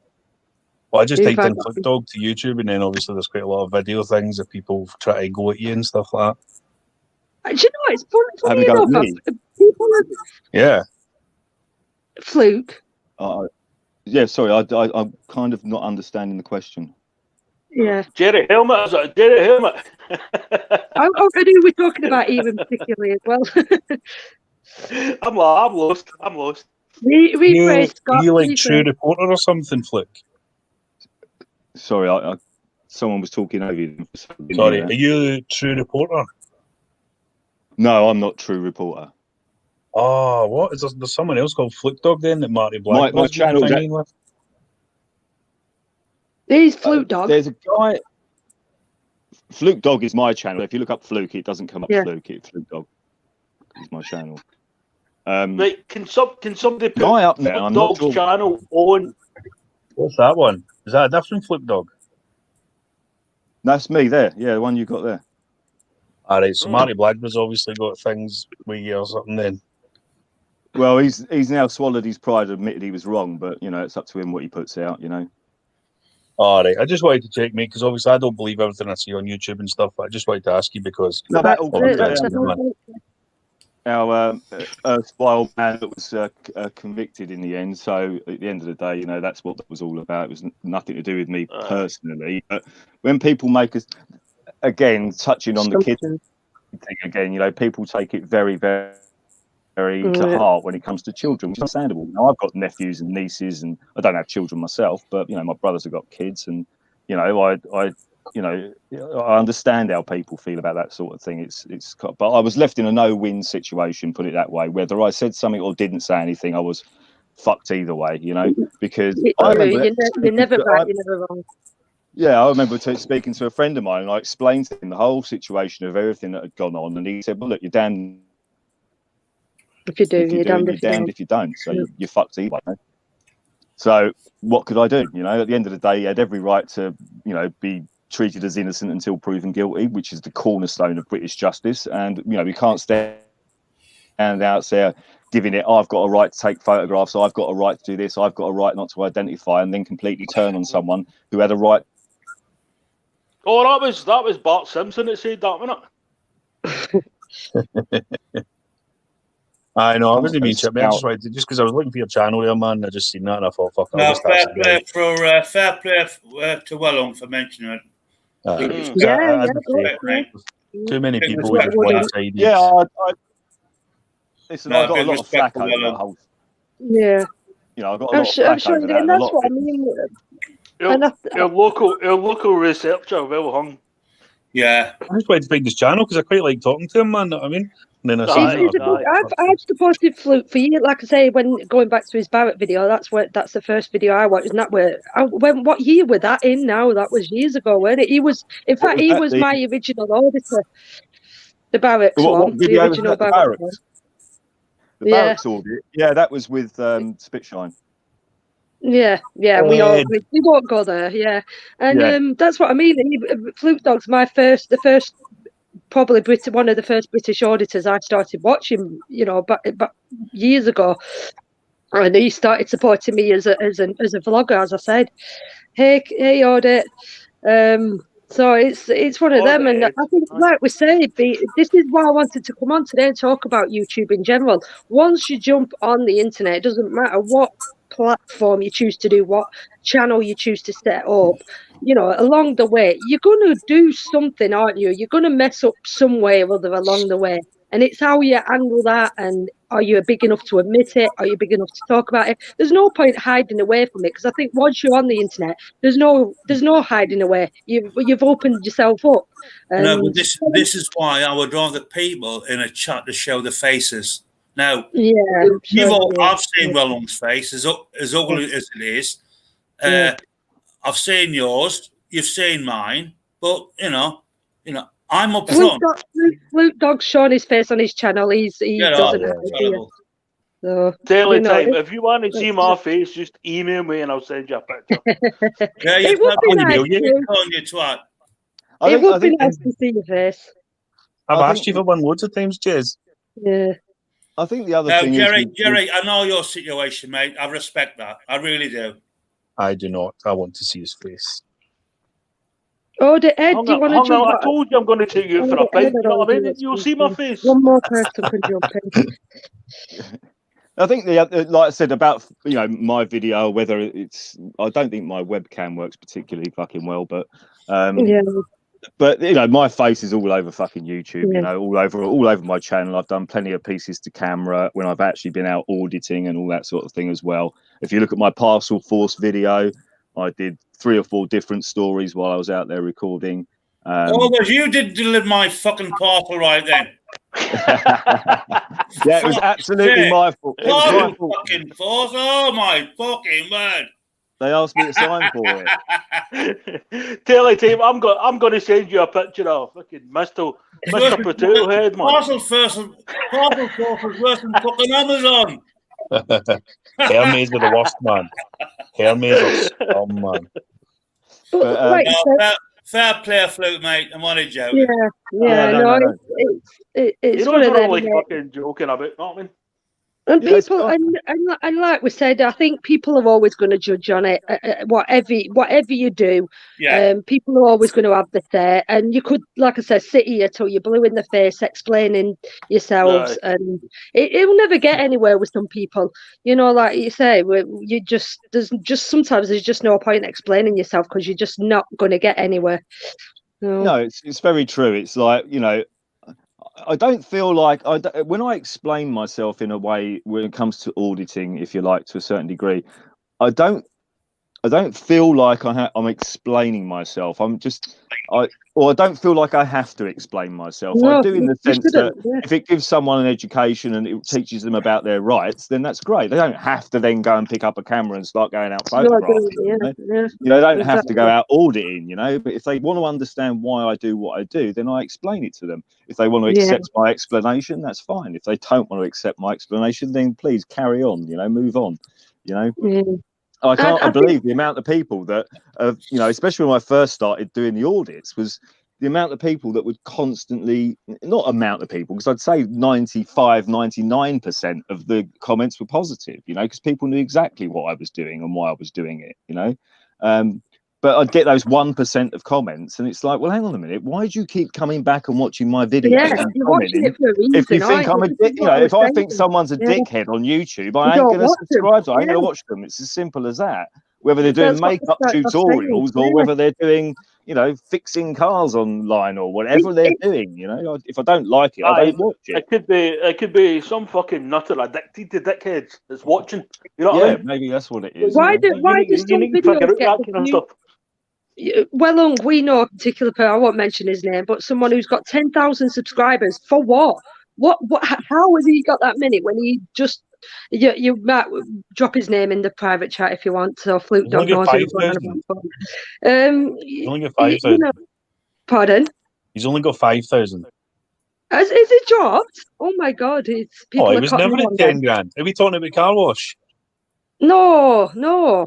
The Oh, king. well, So if I say the king, we know who we on about. Oh, right, that big Yeah, nonce. is it 10,000? And now he's obviously doing something right. He's obviously doing something right to get that many views. But No, he's not. clearly not all there. He's clearly not all there, is No, he? Kat, you need to know what I mean? understand that out of his 10,000 subs, 9,999 are trolls that despise him, man. Yeah. Well That's hung. all they do. Yo. Well hung. I've just sent you my email address on the private chat, mate. Oh, sound babes. Aye, mate, we've got Yeah, this I'm guy very called interested in that. Fluke. We've got this guy called Papa Smurf coming on my channel next week. Papa And he's like Smurf, a man. pure, Aye, brilliant one. he's a Aye. hardcore American. He used to be in the fucking like Marines and all that. He lives, mate, it's like something out of a movie. He lives in like the mountains of the Ozarks now. He has about 300 guns, rifles, and things. Lions outside his house, and he's a mad patriot, man. I love Wait that. till you see this guy. Wait till you see this guy, man. He's I love that. fucking- I love that shit because the Second Amendment is something I wish we all had, and I think this is why America's going to shit at the moment because they want to disarm Americans. Basically, they did it in New Zealand, they did it in Australia, they did it in Canada with the false flag, mass shootings and all this stuff. It was all fucking set up, because the whole point was to just get people to give their guns up. Because the last thing they want any government, the last thing you want as a government is for people to be more powerful than you. The government has to always have more power than the people. That's what makes them inherently, not right for the best, the best will in the world. It makes them illegitimate, I think is the word I was looking for. Because if you're that scared of the people that you have to take their rights away from them so that you can protect your, political power, then that just makes you a fucking scumbag in my eyes. And again, I don't believe in the whole left-right paradigm stuff. I woke up to that shit 10 years ago. So, I don't go for it at all. Personally, under this COVID stuff, I think every MP and every member of the House of Lords should be all arrested for treason and crimes against humanity. I think they're a fucking disgrace, a lot of them, Good luck. Good luck, exactly. But can you imagine if we all had guns in this country and 70% of the people just turned up and marched on the Houses of Parliament loaded to the teeth with weapons? What do you think the police are going to do? Absolutely fuck all. No, we have got guns here. Yeah, and look at the hoops you have to jump through to get one. Jesus Christ. Oh, fuck, I said too much here. Hold on, I'm going to block that. Eddie, asking you who Fluke is. Batman, can you put Fluke Dog's link in the chat for anybody who doesn't know who Fluke Dog is, please? Yeah. I've already subscribed, Fluke Dog. Do you know who Order Ed is, Fluke? Yeah, I know. I've got Order Ed. Yeah, Order Ed, the top man. He's a good auditor. He's been out with Pirate Finder as well. Yeah, Order Ed, the first auditor that I've actually seen put hands on a security guide that put hands on him. So he actually fucking backs himself up, man, because every other auditor goes out and does all this stuff, and then as soon as someone grabs them or hits them, they shit themselves. Shake yourself, man. Sorry, Dave. I must admit, I've been quite lucky. No one's ever put their hands on me apart from the police at the barracks, and I'm not really in a position to headbutt a copper, so. But I think if a security guard was to sort of grab me in any sort of threatening way or anything like that, I'd have absolutely no problem fucking. And I suppose in a sense, that's why I wanted to step up as well, because I did want to see how it would fare from a female point of view, because, would security guards react the same with a woman? Is it the same? And, Fluke, I don't know if you watched my Wigan one, when I went to Wigan, and that Wigan, I was so, he came close. I thought he came close to hitting me. And, I think they do. I don't think they care really whether it's a man or woman. If they're going to react that way, they're going to react that way with anybody. It doesn't matter who it is. I think the other thing with security personnel and police as well, what they do is they seem to hire the dumbest people that are just. There's only one thing worse than people giving orders, and that's the people that follow the orders. Do you know what I mean? The order followers. They're the people that you've got to worry about, because they're the ones that feel like they're in a position of power when they've literally got no power, like a security guard. I remember talking to one of the guys that I know is a security guard, and he said to me, these are his words, he said to me, listen, if you fail to secure an SIA license, he says you might as well go home and fucking shoot yourself in the head, because you know you're going to fail at life full stop if you can't pass an SIA license, you know. And that's, you know, that's the type of caliber of, you know, staff they're going to get. Plus the thing is with these security companies is they're making so much money since September the 11th, you know, the terrorist attacks and all the rest of it. There's, you know, you only got to look at some of these security companies and their stock prices. They've gone through the fucking roof because they're making so much money. There's security for everything now. You know, there's security guards at these COVID places. There's like 10 security staff there and no one getting a test. These companies are making. Look, I need to step in. Do you know who owns most of these security companies? Who? What? Which company? Security companies. Who owns them? Usually them 3G stupid guys, isn't it? A lot of them. G4S and things like that. G4S, yeah. G4S. It's actually the most of the chief companies, chief constables in the police. Yeah, and also politicians as well. They're huge investors and directors. Politicians, chief constables. I mean, it's sort of high mob. It's all linked to it. They've all got shares, you know. That's how they're all involved. I'll tell you a little story. I did some research back in the day, and I was looking into. It was specifically G4S, and this was to do with the, like, in the States. I don't know if you know, but pretty much, well, actually, every prison in the United States is privately run. It's a for-profit prison system. Now, generally, what happens is the private security that the companies that run these prisons make huge amounts of money. So there's no incentive to rehabilitate the people that are in the prison, because they, like with any business, you want repeat customers, you know. And if you're in the prison system, you want repeat prisoners. So there's no incentive to rehabilitate these people, right?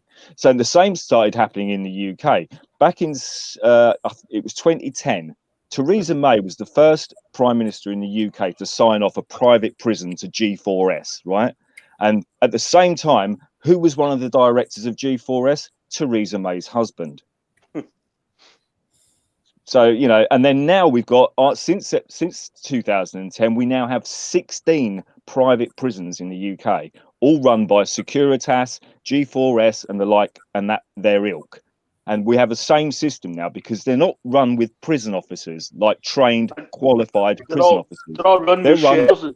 They're run by dickhead fucking low IQ. Some of these guys have got the IQ of an empty fucking fish tank. Do you know what I mean? They might as well just put bloody guard dogs on the doors themselves, because they'll do a better job.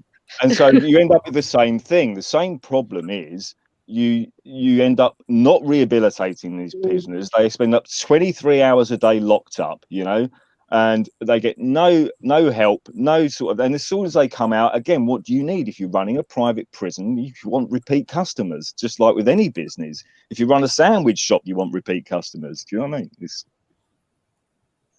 It's not rocket science. I found something that years ago, right? Like years ago, we didn't have any insurance in cars, and then it became law. And I noticed most of the big wigs, the chiefs, the judges, and everything invested all the money in insurance companies, because they knew the police would have to stop every car that's not insured. When was that, Cherry? Well, that was back when we didn't have insurance, mind. Yeah, when was that? Oh, you're talking that was about the 80s. All right. So you could choose to drive a car without insurance? No insurance. In Australia, you don't have to have insurance. It's right. Well, it was the same here, and then they brought it in. But before they brought it in law, all the big ones all jumped in to back the insurance companies with shares. I think that's a scam, because if you have a bloody accident, you pay more into insurance than what you ever get back, don't you? I mean, back in the day, we didn't have driving licenses. You know what I mean? We just drove everywhere. Okay, how old are you, Jerry, man? My old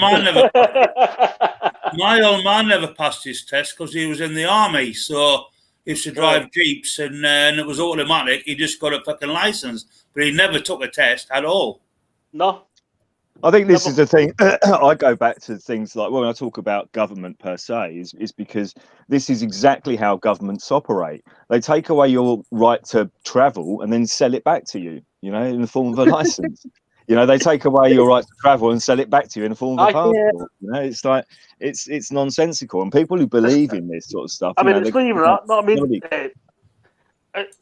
they even tried it with dogs as well. You have to buy a dog license. You know what I mean? Like, what?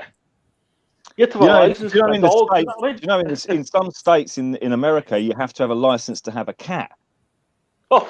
I mean, I've spoke about this before. It's going off topic now. Right? I have spoke about this before. I've always found that bizarre where you need a fishing license. You need a license to go fishing. And yet to go buy fireworks and set a dynamite off, that's fine. You could just go to your local shop and buy this explosive dynamite and set that off and have no issue. It's just... like I said, some things that are okay and not okay are just so higgledy-piggledy, upside down and back to front. It's crazy. I've never agreed for fireworks. You're absolutely right, Kat, because this is another thing when you have a place like America where literally crossing the road in a certain place is illegal, it's like jaywalking. What you end up with is a government's just constantly chasing its tail because it has to raise funds, and the only way it can raise funds is by giving out fines. So they have to make more laws to make more things illegal so they can give out more fines, and it's just a constant ever decreasing circle because the state becomes so big and so bloated and so consuming money at a phenomenal rate that they just have to introduce more laws and more laws and more laws and make more things illegal so that they can get more money out of you to keep feeding the beast that just is burning, literally might as well be just burning money. I mean, America is just liquidating money and just print that sort of thing. And it will come to an end. I say within the next year and a half it will come to an end. But just look at the amount of fucking money, billions of pounds they've fucking disregarded with fucking track and trace. They just wrote it off. They've wrote the fucking track and trace off. That was private. That was awarded to private companies, awarded to their own pals. I agree, Jerry, but they've just written all that fucking money off as if it's fucking pennies. Well, it's fucking shocking, I know. It's fucking shocking. But that's what I'm saying. That was awarded to their own people. Like, see, Conservative Party, the backbenches. That was awarded contracts to their wives, cousins, you know what I mean? But how can they write off fucking billions of pounds when people's fucking homeless and suffer from mental health and haven't got a fucking pot to piss in? Well, they've been doing it for years with other stuff. Fucking terrible.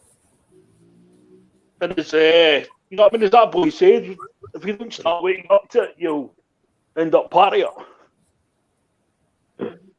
I think the other thing is with governments as well is they tend to bandy about numbers, and people don't really think about it, right? I can't remember the exact figure, but I'll look it up for you if I have to. If you earn $1 every second of every day of every week, right? How long do you think it would take to earn $1 billion? Oh, forevermore, mate. It works out, I think the figure is around 136,854 years. Exactly.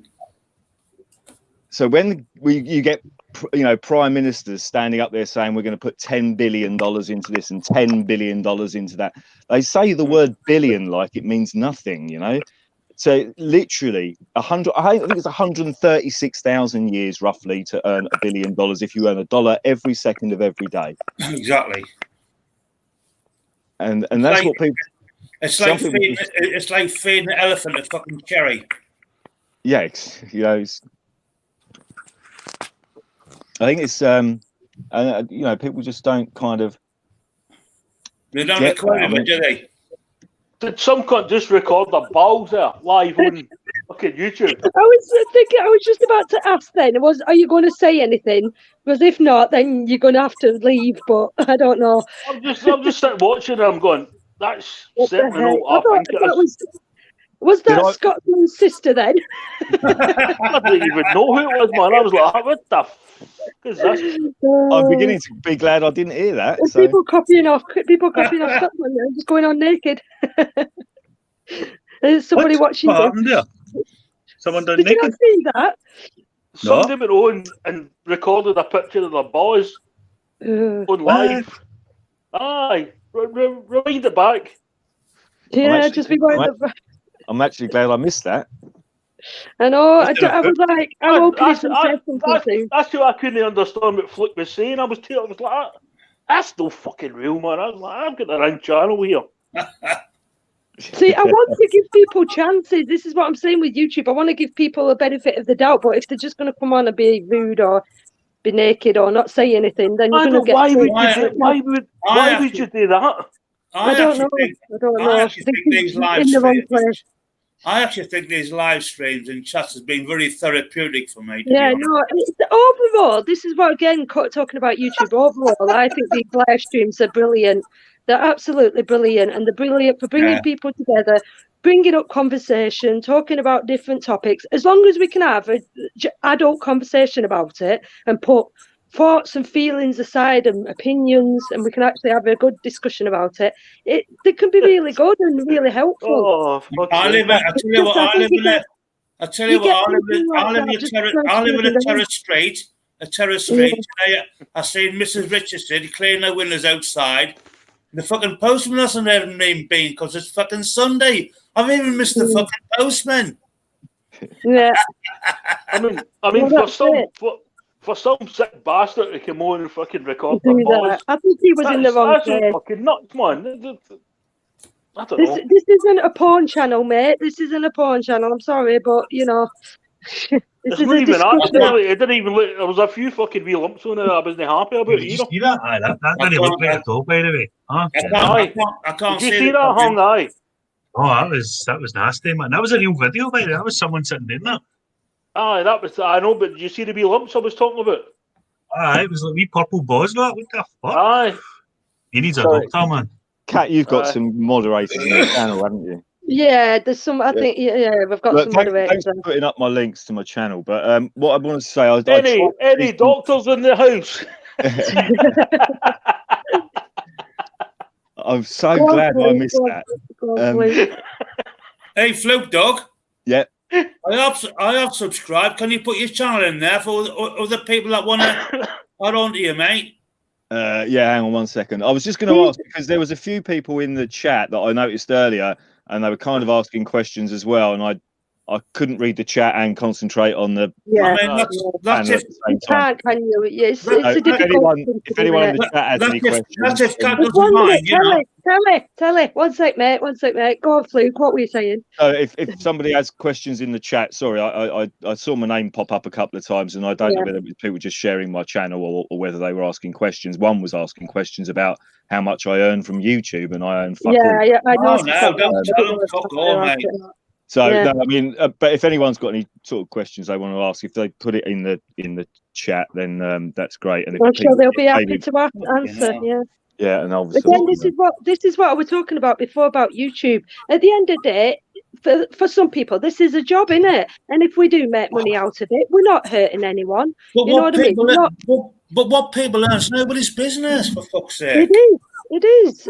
We're not. We're legitimately earning money. We're not scamming anybody. We're not robbing anybody. Business what fucking people earn. Well, it isn't anybody's business. It's not. So that's what I mean. So people just, again, I think it just boils down to jealousy sometimes, because everybody is on YouTube for their own personal reasons at the end of the day. Why we're all here is down to each individual, and nobody else should be judging someone else of why we're here. You know what I mean? Whether we're earning money or not. You know what I mean? We're not scamming money. We're not, you know. I'll tell you what, when I go back to starting my channel, I didn't know Pinhack existed, actually, Pinhacky News. And You don't then know I who Pinaki is? Or have you? no, I know he is obviously now, but when I first No, started yeah. my channel, I thought I was kind of one of the only ones in the UK. But Yeah. then, literally, after I put up my first video, he actually commented and he said the same thing to me. He said, "Where the hell did you come from?" Do you know what I mean? I like You saying, were one of the original ones. You were. and I thought, well, at best, if I get 500 subscribers, I'll be happy. Do you know what I mean? Because I didn't think anyone would cotton onto it because it was very much an American thing, you know. Yeah. And so to sort of suddenly, you know, all of a sudden, I think I had 9 subscribers after my first 2 videos, I think, but 6 of those were members of my family, so that kind of doesn't really count, you know. But and it wasn't until one of the guys in the States, who's quite a big channel called PNP News out of Texas, he picked me up and did a you know, gave me a shout out to the other American channels, you know, and I got, you know, literally overnight I got from 9 subscribers to like nearly over 200, literally over within 24 hours, you know. Good stuff. And you know, it just went on from there. So it gives you a bit more sort of gumption to the fact that you know what you're doing is right. You know, you're getting the comments, you're getting the likes, and people are supporting you, and it can only push you on and spur you on to do more. You know, and it did with me. You know. Well, I'm actually totally different for you, Flick. I tell people to watch my videos but don't subscribe, and they can't keep subscribing, man. It drives me mental. We always do the opposite. Trevor, do not watch this video. Well, obviously, we're going to watch it. Jerry, I bet I've got more than don't you. Subscribe. Jerry, I bet I've got more than you. We've got 46.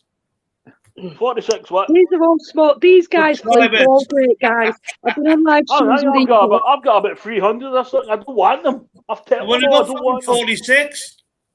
These lot are great. I've been on live streams with these for the past 3 months now, and we've been chatting away all the way through night, and they're great guys. And they're all Kiwi, you know what I mean? I mean, that's the thing. I mean, we can all take things a little bit too seriously sometimes, and I think everyone, whether you're an auditor or whatever it is, you know, everyone needs to kind of lighten up every now and again and just kind of take a step back from it and go, like, it is what it is. We all know what it is. We all know what we're doing and why we're doing it. So just lighten up and take things a bit serious. I know I take things very serious because I'm very passionate about my hobby. We do. That's it. The thing is with this chat group, Luke, it's good banter. It's, you know, we support each other. That's what it's all about. It's a bit of Mickey taking, blah blah blah. But there's no malice. There's no personal fucking, you know, vindictiveness towards each other. No. It's all fun and that's the way life should be. And that's the way it's got to be. Regardless of YouTube or anything else, you know, life should be like that. You know, where everyone has a mutual respect for everyone else, and everyone else can take the mickey out of each other and have a bit of fun and that's right. That's right. You know, life should be like that. Look, what you want to do is jump in this Saturday night. Get Teletime on the guitar next to the coal fire, and that's us, man. We're away. Well, dog, go subscribe to Wellhung and check out his live streams. Honestly, you'll be like, what the heck is going on? What are these people talking about? But we have some right laughs, don't we? We have a giggle. We have a laugh. I'll get over there and subscribe. He did send me an email. You really enjoy it. He did send me a private chat with regards to my email, so I've sent my email to him. Tell you what, I'll speak to that guy. I'll speak to this American guy. I've emailed him as well. He's emailed me back, so I'll speak to him and try and set something up for next week, man. What's his channel? Wellhung, what's his channel name? What's it called again, Jerry? Papa Smurf. Or you can email me a link later. Aye, I'll email you, man. I can't remember what I told me. Papa Smurf or some fucking thing. I can't remember. That's another good thing about these live streams. Again, it's bringing people, you know, overseas. I'm talking to American auditors now, and you know, I've got American auditors in the chat, and American auditors have been on here, and it's like you say, when else could we have ever done this in any other circumstances? There's not another platform like this, and we wouldn't have been able to do this anywhere else. And the fact that I can jump on here and someone from across the bloody oceans can jump on here and we can talk about what it's like auditing here, what it's like over there. I love it, absolutely love it, and I hope I hope this year will be around. As I say, MD that's under 20, man, they've got it made. You know what I mean? You don't have to sit in the house and fucking watch shitey telly. You can jump on this and Well, start away, you know what I mean? tell you what, Jerry, if it wasn't for this, I'd be in shit straight, mate. Yeah, I think I would be too. I think a lot of people. Time, I told you you're always welcome up here. You know what I mean? Can you tell me how to get to shit street? I'm gonna fucking drag one out for a fucking beer. You're right. You're right. I'm gonna get in my little camper van. I'm gonna come up to Scotland, drag fucking one out for a beer, and come and see you, Jerry. Aye. Road trip. I'll take you out for a beer, man. I'll take you out for a beer. Aye, Jerry's flush, man. He's taking us out. All right. Yeah. Oh, yeah. Go on, Luke. What were you saying? What were you saying, sorry, Luke? I was going to say about Jerry what probably you're took saying a about. phone behind the bar and have a free fucking night out. Tell it. Someone needs to learn to put a sock in it from time to time, including me. Go on, Luke. Yeah, no, what you were saying about like American people coming into your live streams and this, that, and the other, and the fact that it's kind of a worldwide thing, and we've all kind of come to this because of auditing, essentially. Yeah, we have. I mean, I talk to a guy regularly, a guy called Mark, who's in New Zealand. We chat via Facebook, you know, phone calls and whatnot, and WhatsApp and whatever. And a really lovely guy, really lovely guy. And then I don't know if you remember the whole Almost Park incident. Does everyone remember the Almost Park, Texas incidents, where people were arrested for holding their long guns in public? Yes. And I mean, that all kicked off, and I made a couple of. I think I watched a video the other day about something like that. Yeah, and I made a couple of phone calls to their chief Salvaggio and gave them a good ticking off, and did a couple of other things for a couple of other auditors over there to send them some support and whatnot. And someone's jiggling their belly now. Oh god! Whoa! Aggressively worse. And the thing was, what are you hung like? Guys, leave this to your channel. Keep it off mine. Ban him, Catwoman. Fucking ban him. I'm going to kick him out in a minute. Leave it to your channel. Thank you. I will say one thing about you, though. I must admit, and I haven't seen anybody else do this, the dedication you've got. How much have you spent on phone line bills? Because you do ring American train stations up, and I'm like, I bet, who else does that here? Who does that here? I'll tell you what, I've been asked that question a whole lot of times, and I don't, because what it was I'll tell you a little bit about my background. My parents are actually Italian. Okay. So my father passed away in 2008, and my mum would only have a limited amount of minutes where she could call internationally. So at the time, I thought, well, I phoned my mobile company and said to them, look, my mum only gets a certain amount of minutes, and she can't really afford to, you know, bump up her to the next level, if you like, to get more minutes. So what would it cost me to stick on some minutes for international calls? If my mum runs out, I can just give her my phone and she can ring family in Italy without having to worry about the cost. And they said it was going to be an extra, I think it was £12.50 a month, and I got 3,000 minutes, overseas minutes.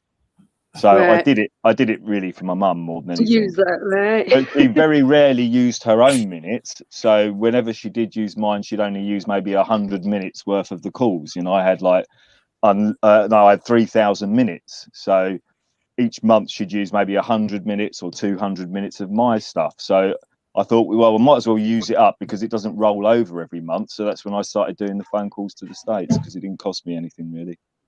No, that's it. But even nevertheless, it's still who else would do that? You know, like if you watch an American video, would any of you like ring up over in America to have a go at the police about a video you've just seen? Would any of you like do it?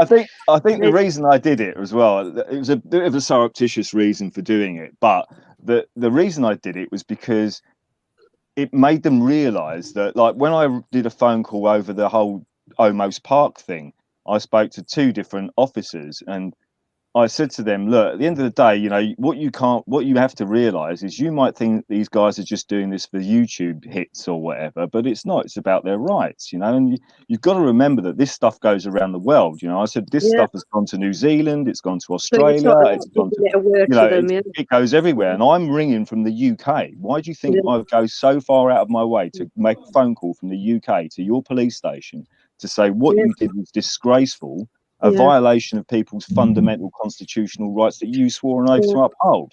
So don't think this isn't going anywhere, because it's going worldwide, you know. And it just brought it home to them. Some of them were like really kind of genuinely apologetic, and it sort of brought it home to them what they were doing, you know. And that was really quite a powerful thing. And I didn't realize it at first, but you know, I remember one guy in California had a gun pulled on him because he was holding a GoPro camera on a little tripod, and they pulled a gun on him, you know. And I made a phone call about that. I did it in such a way that was so. I phoned the guy up, and he was actually the lieutenant. I got through to the lieutenant, and I blagged it saying I was a UK journalist and I wanted to speak to the lieutenant. And I got through. You know, I used my best British accent, you know, to get through. And I got through to him, and I said, look, I'm a photographer. I'm due to come out on assignment to Los Angeles. I just wondered if it's common practice for you to, you know, for your officers to point their weapons at someone with a camera. And he was like, well, no, absolutely not. Of course you can take pictures in a public place, blah, blah, blah, blah, this, that, and the other. And we had this long conversation where I was literally just like reeling him in, saying, are you sure? Because I keep seeing these videos of your officers pulling guns on photographers. And I just thought, is that normal? Is it, you know, am I not allowed to take pictures? Is there any way I can't take pictures in certain places? And he was like, no, as long as you're in public, you can kind of do what you like with your camera. That's not a problem. And I'm like, and then right at the end of it, I dragged him right in and said, well, your officer, number this, you know, badge number this, name that, you know, was on this street at this time. And he pulled out his camera, and I'll send you a link to the video, you know, and I sent him a link to the video. And, you know, he was just so ashamed of what had happened, and I think he was also ashamed at the fact that it had gone sort of almost worldwide, in the sense that they didn't realize that such a small incident in their mind would make such a big impact, you know. And I think that's what they got to realize, is that, you know, there's what they consider a small, insignificant, you know, incident to them is every day whipping out their weapons left, right, and Chelsea, you know, that, you know, it can cause such a big effect, you know. And I thought that was a great way of bringing it home. And again, for anyone who says, oh, auditing's pointless, you're not achieving anything, you're not getting anything out of it, even that in itself is just obviously proving the opposite, in it, and just saying, look, if our videos can be watched around the world and bring attention to other police forces and change the way that they potentially run the police organisation, then ask yourselves again, are they actually doing anything or not? Because I think they are, and there's got to be police, they've got to be watching the videos back, haven't they, and learning from them. Well, if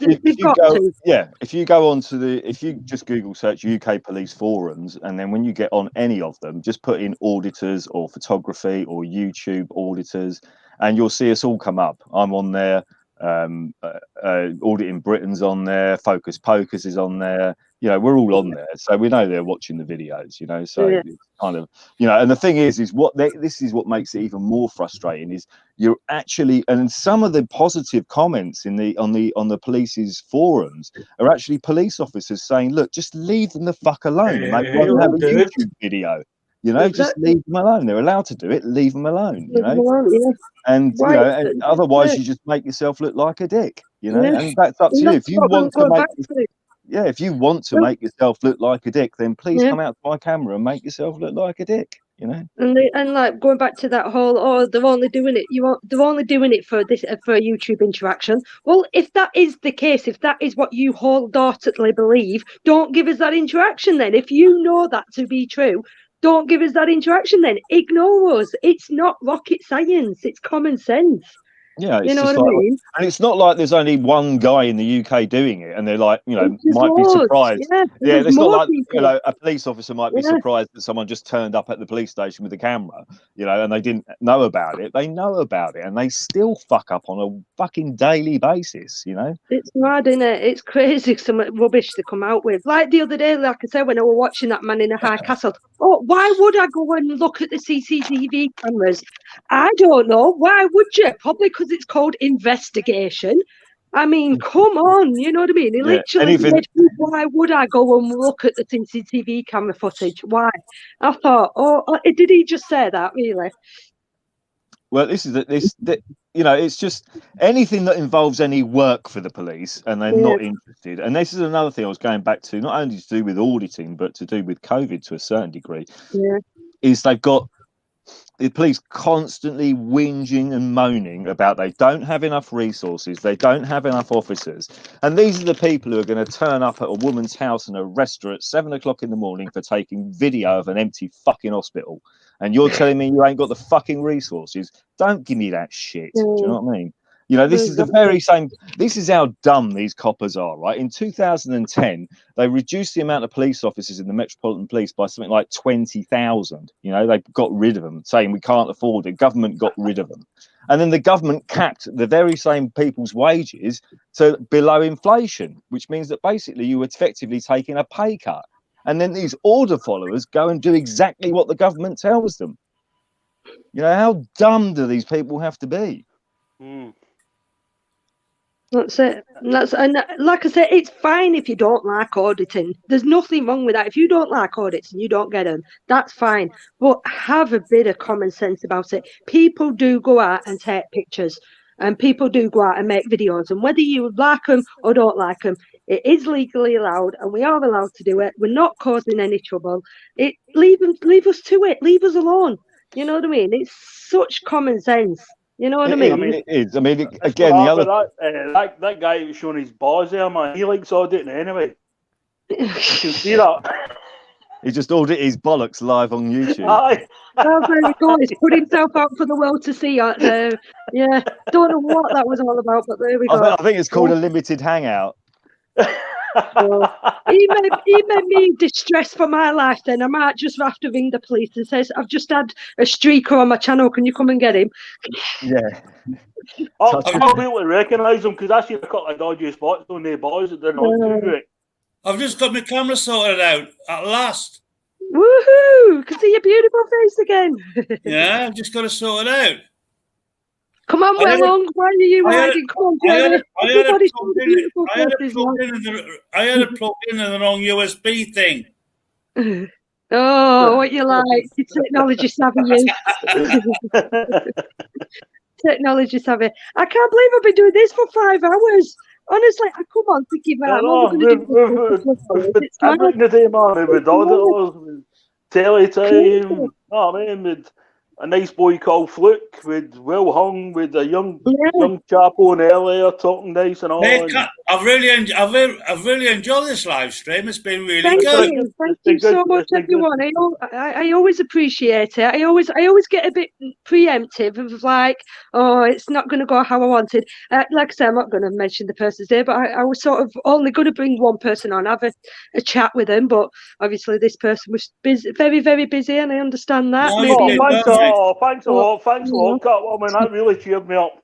Exactly. Just be honest. Jerry. I'm just nervous about this. The chat getting out of hand and everybody talking over everyone. And I don't like to tell anyone to shut up. And yeah, I was just Jerry, we were second best, mate. I know. Kat, I'm just going to shut myself up for a minute. I need to sort out my Christmas cards for next year.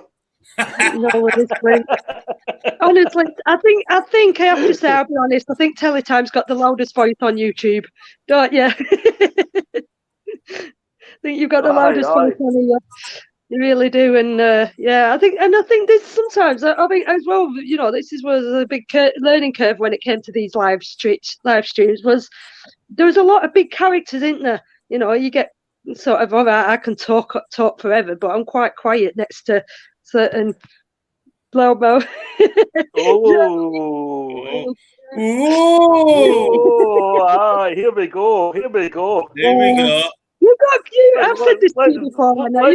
Let's start a debate here. You've got quite a loud mouth, haven't you? You've got quite a loud voice, haven't you? You know you have. Yes. So, yeah. But you're great, obviously, and everyone, everyone I've said this all along. Everyone I've spoke to, Batman, Grey Man was my first live stream person I jumped on with. So, hate him or like him, whatever. He was the person who welcomed me into a live stream with open arms, and I'll always respect him for that. So. Catwoman, every time I see Teletime, I think I open a packet of fucking fish fingers.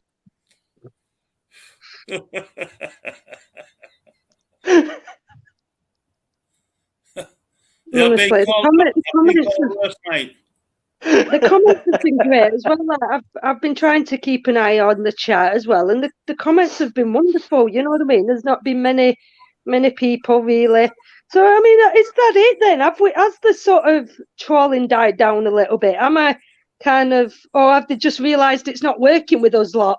I think that's what might be. Have they realised it's not really working with us lot?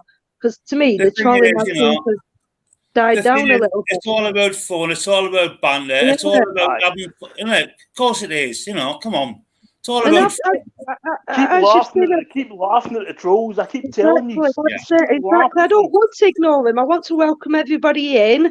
Everyone's got a right to their opinions in here. Come in here and say what you like. Like we say, as long as we're not being directly hurtful towards anybody, everyone's got a right to say what they want to say.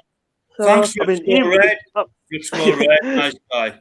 Even that wee guy with a picture of the balls, you know what I mean? I was like, I know, whatever. But I kind of wanted to jump back. I want to know what that was about. So, I know. I'm going to look at that later. I'm going to phone the doctor and maybe get him some help. Yeah. I think he's fallen on the wrong live stream. I think I'm not quite sure. I don't know what that was about. He must have fallen in. I've been posting the link a little bit, and people. I think I can only have one more person in. I've not bought the premium like I think other people have. A minute. Oh, for fuck's sake, cat women. Well, this is only. I know. Come on here. Come on. What's going on here? Come on.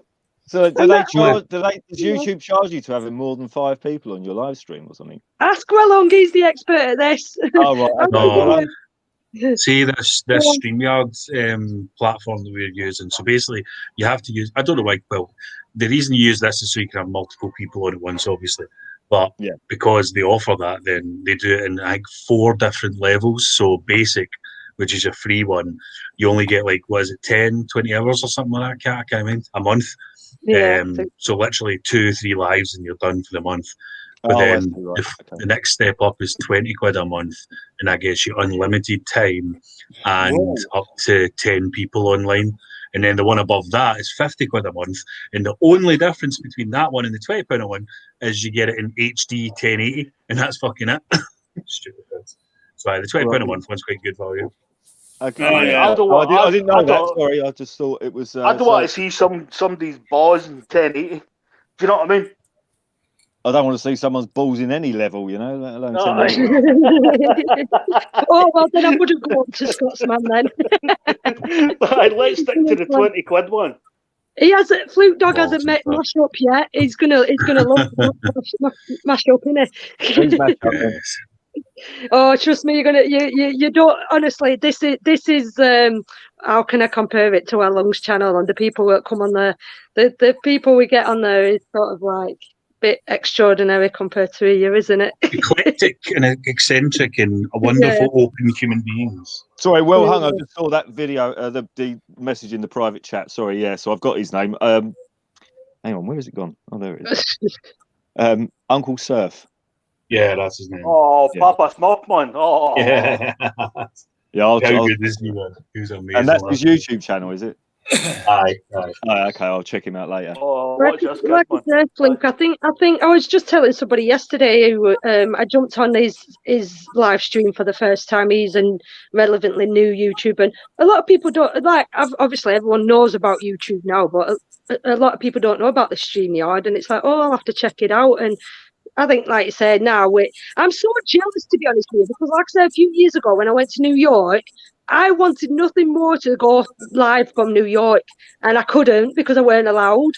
And now anybody can do it, and it's like I made it to 1,000 subscribers, and now any Tom, Dick, and Harry can go bloody live, and it's not fair. How long ago was that, Kat? Cheers, well done.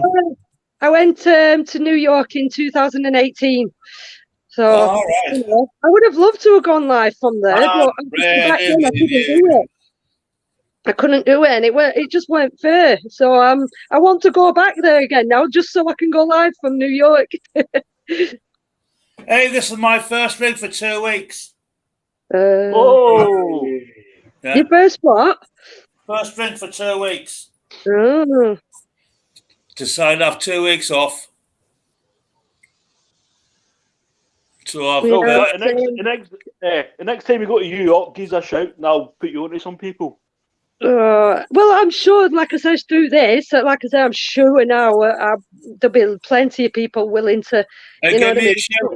Give me a shout. I'll fucking top and tail with you, mate. I'm sure plenty of people. But like I said, when things settle down, I honestly, I want us all to go on a road trip and meet each other and go travelling with each other. It'd be so funny. Big YouTube road trip. It'd be so funny. We'll all go auditing. We'll have to hire a minibus. Then they won't be able to stop us. We'll have to hire a minibus and get everyone out. Yeah, exactly. That's it. You know, they all need to go and do it. Do you think when everything's up and running and all open, do you think these chat rooms will be less? No, I don't know, because like you say, people will be probably more out and about doing live streams then, won't they? I mean, I know I certainly will. No, I mean actually watching, because Yeah. if it wasn't for lockdown, I'm not being disrespectful, but I'd be out and Be about. out. Yeah. No, I know what you mean. It's probably true. Yeah. I think if once this whole thing ends, if it does end, and I don't believe it will end, but I don't, to be honest. then I think if it did come to that, if you chose a specific time like a Sunday evening when people are generally in anyway, then I don't think it would make much difference, you know. Yeah. But I haven't done anything with regards to lockdown. I've never worn a mask. I don't socially distance, and you know, unless people want to walk around me, that's up to them. You know, not on me. I have never used a drop of hand sanitizer in the last year. I don't do none of that shit. I go out whenever I want, and I come home whenever I want, and I don't.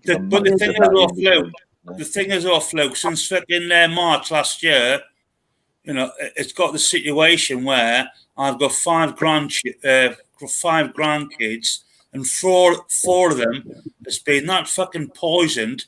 They don't want to come round to fucking granddad's house to fucking, in case I catch something. And that's this is what happens when you've got mainstream media. Hear me out. Go on. I say to my me two boys and me granddaughter, bringing the girls round. Four of them, I think the 8, 10, 16 and 19, they'll not come round my house. They'll not come round. And it's a shame, isn't it, really? They're not coming around. No, I think the reason for that partly is because children are so easily scared about anything. You know, you can read them a scary story and they shit their pants. Do you know what I mean? When you've got the mainstream media, like the BBC and all the rest of them going, "Don't kill Granny, don't kill Granny, don't kill Granny." What do you think that does to children? That is mental abuse of a child, as far as I'm concerned, because you're scaring them into not even seeing their own loved ones. Do you know what I mean? The only one I say is my 5-year-old. My 5-year-old out the fucking front door, out the front window, and she's got no fucking idea what's going on.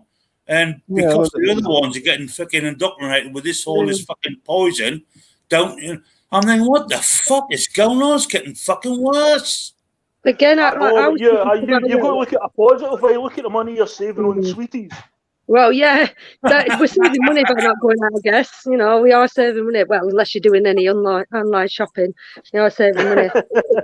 But I was chatting with fucking terrible. I was chatting with my relative this morning. I was chatting with her again, my relative this morning, and she was saying, I just won't go on the bus. I won't go out because I don't want people to come close to me. I don't want it. I don't want people to come close to me. And I'm like saying to him, look, you can't control that, unfortunately. You've got to go on with your life the best way you can. And otherwise, you're going to go stir crazy. You can't control what other people are going to do around you. You can't do it. And you go about your business, and we're still here. Just up tomorrow when we wake up, tomorrow's a new day. Made it through another day. Don't confine yourself, because that's how you lose the plot. You know what I mean? Going back to what Teletime was saying about his grandchildren, and I was speaking to a neighbour of mine the other day, and I said to him, if you go back 2 years and forget COVID, and all the rest of it, but if you go back 2 years and I had a daughter with me who was 6 years old, and I stuck a mask on her face and told her to wash her hands every half an hour and told her nobody was allowed to come within 2 meters of her, you'd probably report me to social services. Yeah. And now the government are doing this for everybody's children. Do you know what I mean? Yeah. That's what I've said this all along. I said this time last year, people were getting arrested for wearing a mask, for walking into a building with a mask on, and now they're being told to wear that mask. It's crazy. Absolutely crazy. You're absolutely right. If you go into Tesco's 2 years ago with a mask on, you'd have probably got arrested. Now you get arrested if you don't wear a mask. Yeah. You couldn't make it up. Yeah, it's so true. It is so true. Welcome back. I do what I want. Yeah, you're right, Fluke. You bang on, man. Yeah. And that's why I try my dog. What's your dog's name? What's your dog called? Everybody's got dogs. Nearly enough, everyone's got dogs. What's your dog called? Lassie. Lassie. Lassie. Lassie. Lassie. No, it's Lassie. Lassie. Oh, it's so cute.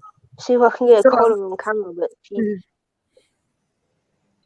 actually, my channel was named after a dog. Is that what it is? Yeah. Down, stand so close to me. My brother and my sister-in-law had a Staffordshire Bull Terrier called Fluke. Oh, that's what it's about then. And see, even that in itself, I love finding out why people have named the channels that they've named them. I love it. And people ask me all the time, why Catwoman 2005? You know what I mean? It's something so simple, but people have got some interesting names on YouTube, and I love it. I just thought you were 16 years old, man. Ronald Crossland, Murray C. Do you know what? I was Googling myself yesterday. I actually Googled myself yesterday. And the minute you put Google Catwoman 2005 in YouTube, you can imagine what comes up. Everything on Catwoman from Batman. It's not, isn't it? So that's the good Gary thing about Helmut. me. I'm kind of Gary Helmut disguised in the house. Gary Helmut's in the house. Put you, come up. You're going to get me striked. I know we get a wee bit of Jerry. I fucking picture Jerry looking like that, All right, yeah. Fair play to you, mate. Honestly. But yeah, it's so interesting, all this. And you can have 10 people on at a time on this. Yeah, I can. I don't think I can at the minute. In fact, I'm surprised I'm going for as long as I'm going at the minute, because I'm still on the very basic one. I haven't paid yet, so I'm surprised I haven't even been cut off yet. To be honest, I don't know how many hours I've got left yet. So I really don't know. Like this, you won't have any hours left. I know. Well, I might pay if it carries on going as well as it's gone today. I might just pay because I was like £20. Well, that's it. I was adamant I didn't want to do this StreamYard, but it is actually quite good, isn't it? It is really good, and the chat. I think if you get nice people on, it works, doesn't it? That's it. And I think that I've been keeping an eye on the chat. I don't know, DWIW, you've been in the chat. It's been relevantly quite nice, hasn't it? There's not been many. I think Wellon's a bit dodgy. I'm a bit bored about Wello and fucking Jerry.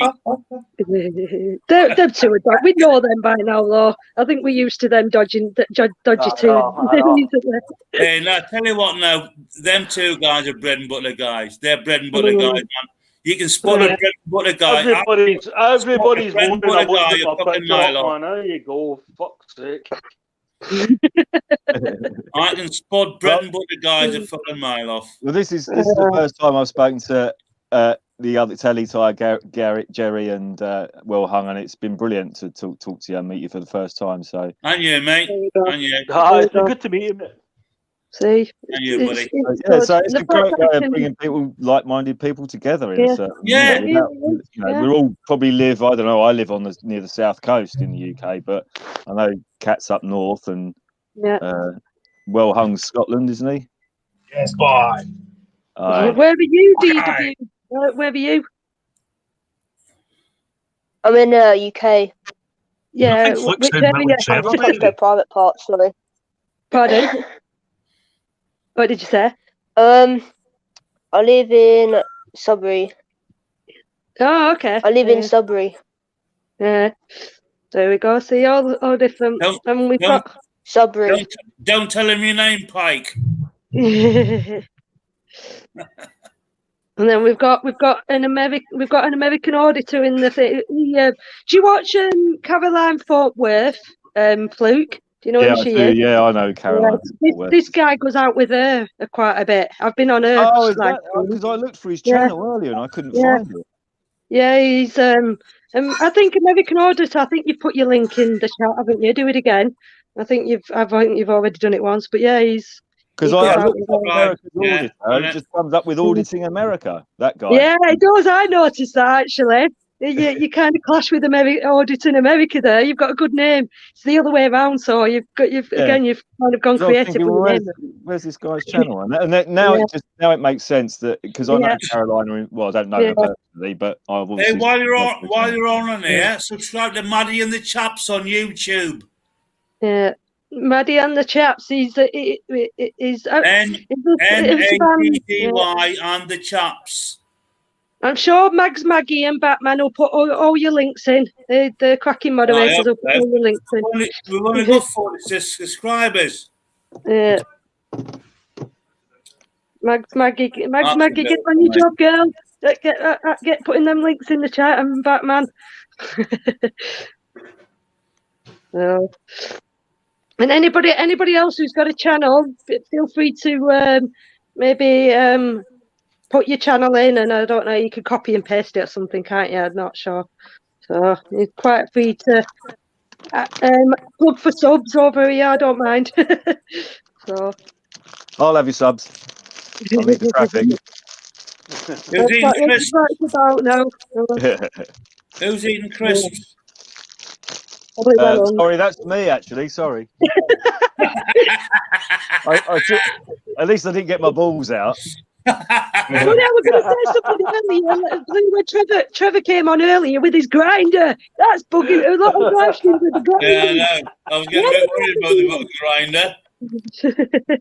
That's probably one of the worst recognisable noises, along with bagpipes. I tell you what, fucking DW was someone fucking drilling next door with a fucking hammer drill. Yeah, it seems to have quieted down on your end now. They're gone away now. They're buggered off. I was hoping to trick you into thinking I was getting my bag out then when it was a bag of crisps, but there you go. I don't know. It's getting worse, isn't it? You can't eat on a live stream. It's otherwise, unless you make it late. I know. I'll get fucking cheese and crackers, but I don't dare eat them when I'm alive. I put the crisps down now, so don't worry about it. Oh. What flavour are they, Flavour? What flavour? What breed does he? Never guess. What breed? It's like a Labrador poodle mix. What my cheesies? Let's guess Fluke's flavour. I'll go prawn cocktail. No, I'm not that posh. Anybody else? Cheese and onion. Minus salt and vinegar. Salt and vinegar. Yeah. It's weird that, because you know what, I hate salt. I don't like salt on my chips. I don't really eat much salt. But when it comes to crisps, I love salt and vinegar. Will it be mushrooms fried onion ring? You will have to wait and see. Oh, fish chips, fish chips. That's it. I Oh, remember That's that. it. Nearly Bit, time. We'll take the beers off you. That's enough, man. Remember that one? yeah, that was all the guys in the back of the van going home from work. wasn't it? Yeah, that's the one. Fucking class, man. Showing our age now, aren't we? I've no idea what you're talking about. It was oven chips, wasn't it? Yes. Yeah. what's Oh. Wellon cooking now? What's he got on the stove? Whoa. Look at this. Right, we're Wow. coming around yours, well, The old food porn here. Look, he does it all the time, he does, man. I think we'll all be around there. We'll all be around there. At least it's not, you're not getting a takeaway, Wellung, which this guy, Wellung, is a chef, and he set up his channel to do cooking, and then all his cooking was about getting takeaways, weren't it? No, but I tell you what, in all fairness, Come over here for a cooking channel, and all he does is get takeaways. in all fairness, he looks after his fucking old man, which I really respect. I know. Aye, definitely. Looks after his old man. I just wanted some cooking lessons, and I just got lessons on how to get a takeaway. Hey, boys and girls, I'll keep an eye on the chat, man, but I'm away to Munchausen with that. No worries, no worries. Pleasure to meet you, DWI, pleasure to meet you, man. Yeah, it was nice to meet you, well, hung. Cheers, mate. Dinner. Bye. See you later. Oh, so does anybody, since it's gone again in a million and one directions, has anybody else got any comments more towards YouTube? And I mean, I really do think this is our new norm now, our new way forward. I think I'm going to point out a comment that Mag said about, I don't know about anybody else, but I'm really not one for talking on the phone with people. I usually hate talking on the phone with people for a long period of time.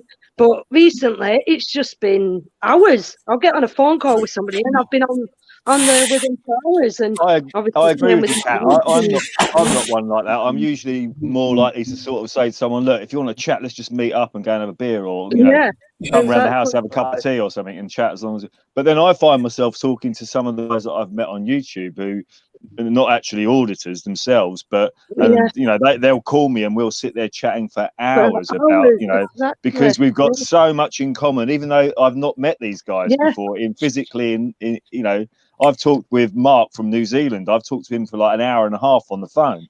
Never met the guy in my life, but we've got so much in common because of YouTube and because of what we do.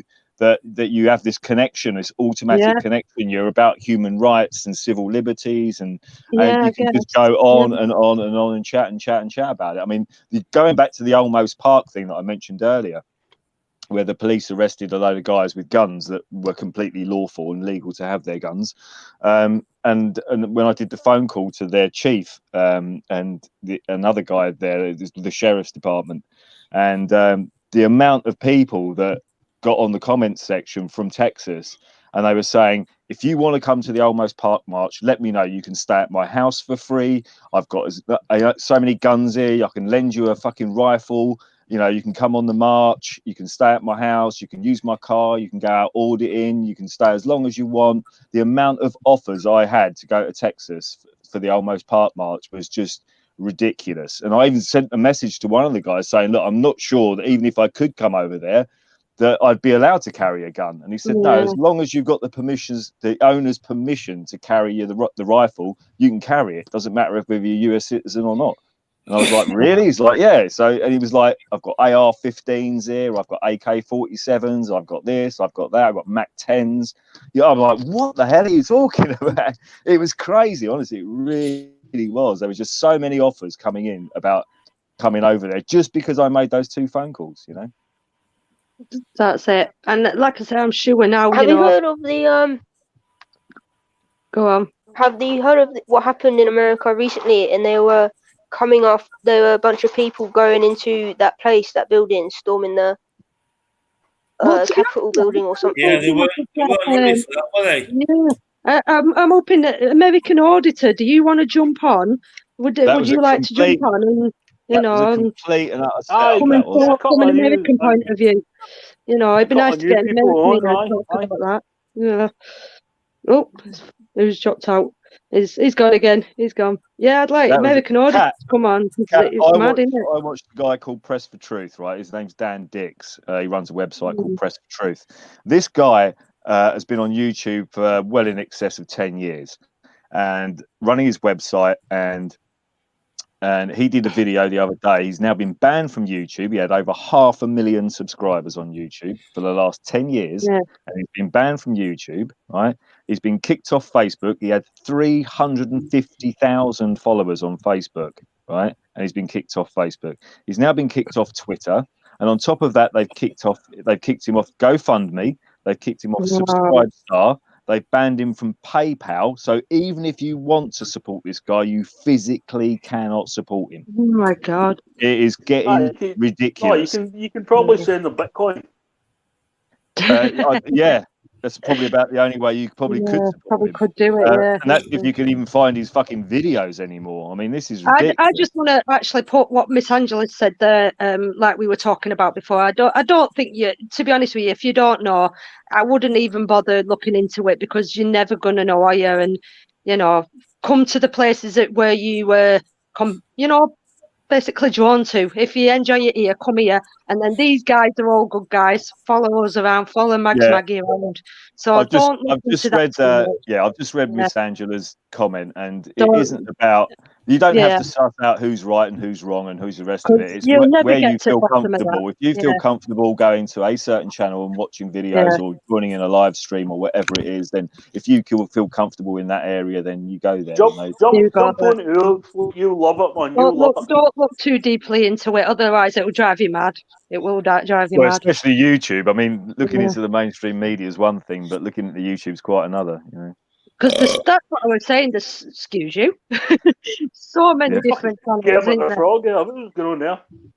So many different channels, and you know, you'll end up anywhere. You can end up anywhere and everywhere, especially now.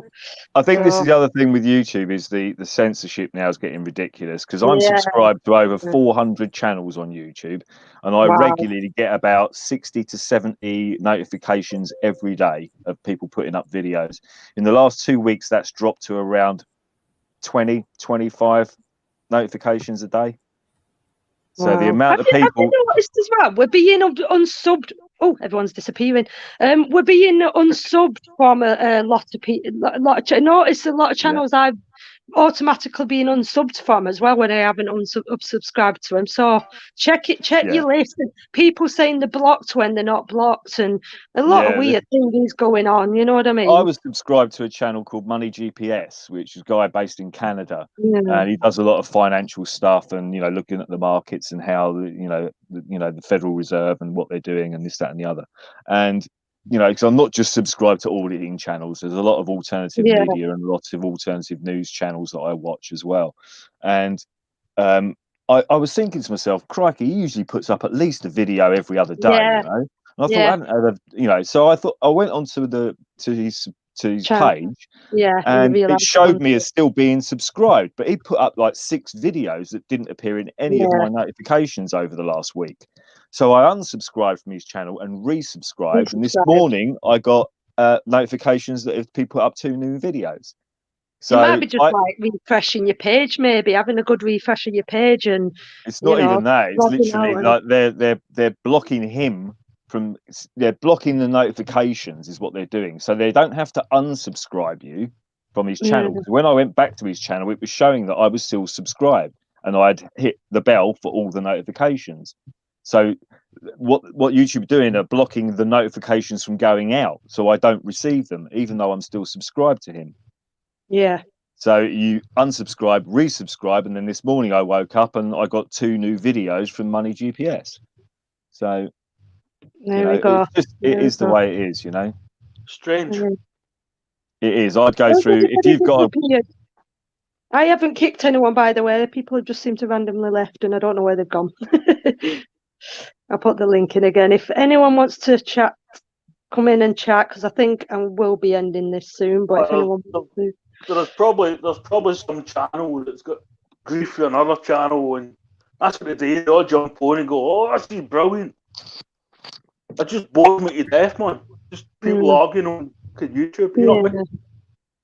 There is a lot of, I mean, there's a lot of beef, especially in the States, especially between First Amendment auditors, you know, not so much with the Second Amendment auditors, but the First Amendment auditors, very much so. There's a lot of beef and there's a lot of shit going on. It's like when I don't understand it myself, because like I said, when I first come, like talking about 3 months ago, when I first, you know, when I got my first shout out, and one of my first videos, one of my videos I made was, why are we fighting between ourselves? We're fighting a hard enough cause as it is, against the government, against corruption, against whatever. We're living a hard enough life as it is. Why are we making it any harder, fighting amongst ourselves? We should be getting on. We should be helping each other out and getting on. Why make life more difficult for fighting between each other? Let's do this, put our differences aside, and let's just have a laugh and get on with each other and enjoy each other's company.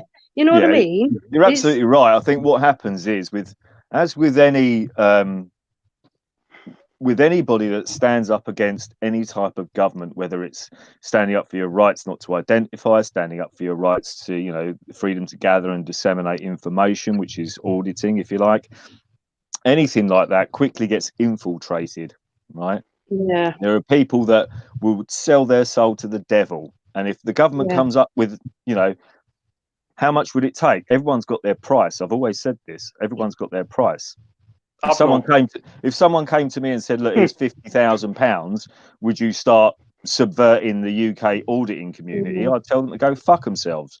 But there are people that would quite happily accept that money and do it. Again, I think that's another reason. It sounds a bit cynical, but that's why I kind of like Danny Shine again, for the questions he asks, the kind of questions he asks, you know, and it goes up to the policeman and says, is there anything you wouldn't do for a paycheck? Is there anything that you know, and it's true. It's so true. It is so true. It isn't funny about their response that they don't want to answer questions. Yeah, they don't. So it's okay when they don't want to answer questions. When I don't want to answer questions, I'm being difficult and I'm being aggressive and I'm being this and that. You know, it's just, I know, but they're so full of shit. It's untrue. Yeah. When I jump on YouTube, people are always moaning, no, fucking life's bad, life's this, life's fucking terrible. Life is fucking good for me. You know what I mean? I must admit it is. And people get annoyed with that because I'm happy. You know what I mean? I just don't get it. I'm sorry, but the happiest man in here right now is probably Batman. And you know what I mean? If you can be as happy as Batman and have the outlook on life, if we could all have an outlook on life like Batman has, we'd all be living in cloud cuckoo land. You know what I mean? And which is what I want. You know what I mean? I want that. I want everybody to be happy and to get on. But unfortunately, Batman's a good guy. I was speaking to him last night. He really is. That's it. That's what I mean. It's so. I wish everybody were like that. Just a bit more. Yeah, we all have our bad days and whatnot, but it's one of them, and it's just we all understand. But it's not really. We all have a bad day. Tell the guy, we're gonna shoot you. I know, we're gonna stop that without fucking him. Every day is a new day. If you start off happy, you will be happy.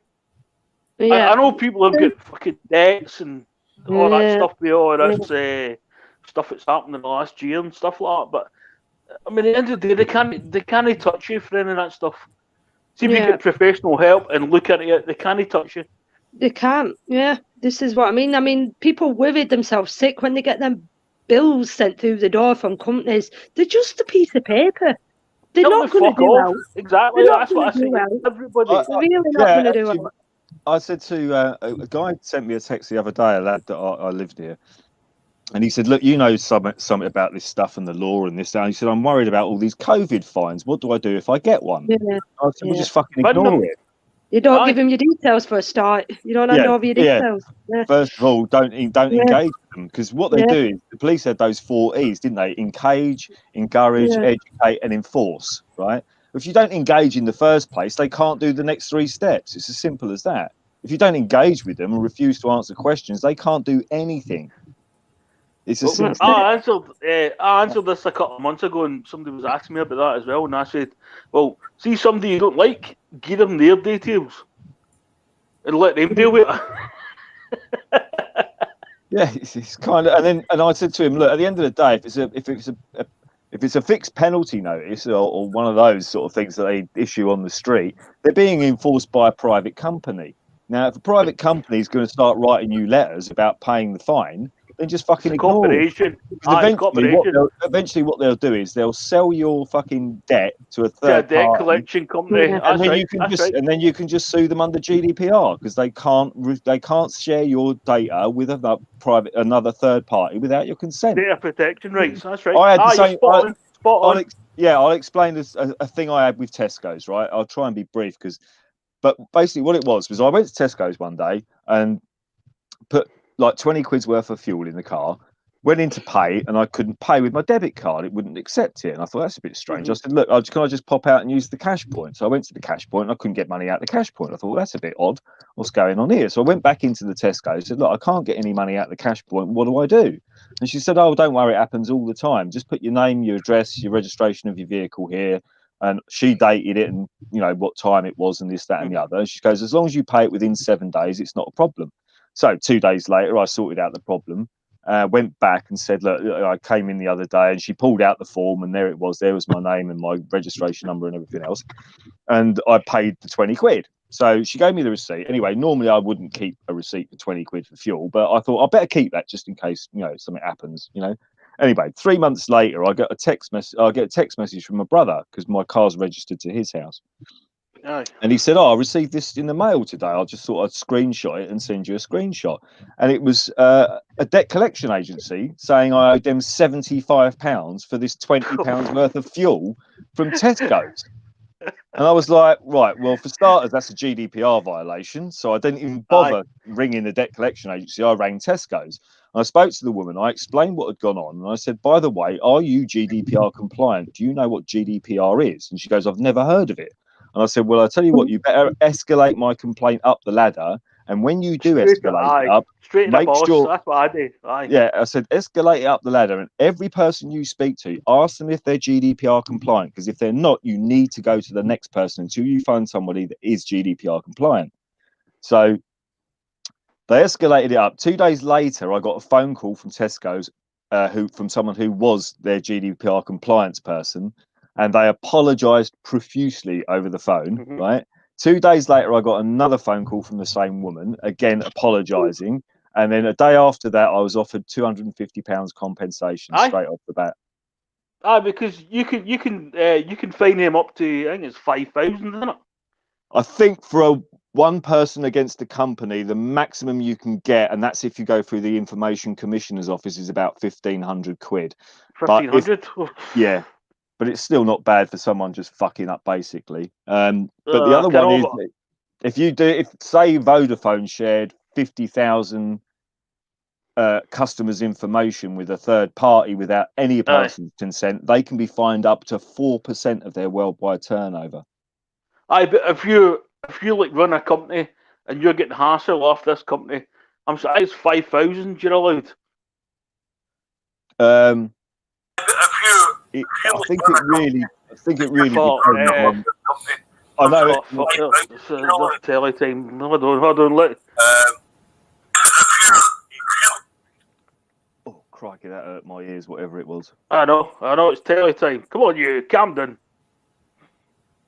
But then this is another thing that crops into auditing is people coming out going, oh, it's GDPR, it's General Data Protection Regulations, blah, blah, and these people haven't got a fucking clue what they're talking about. And even if now what I've seen as well is like some guys have got body cameras from police, and another guy, I think it was Joe Public UK, he got some video footage from the council offices.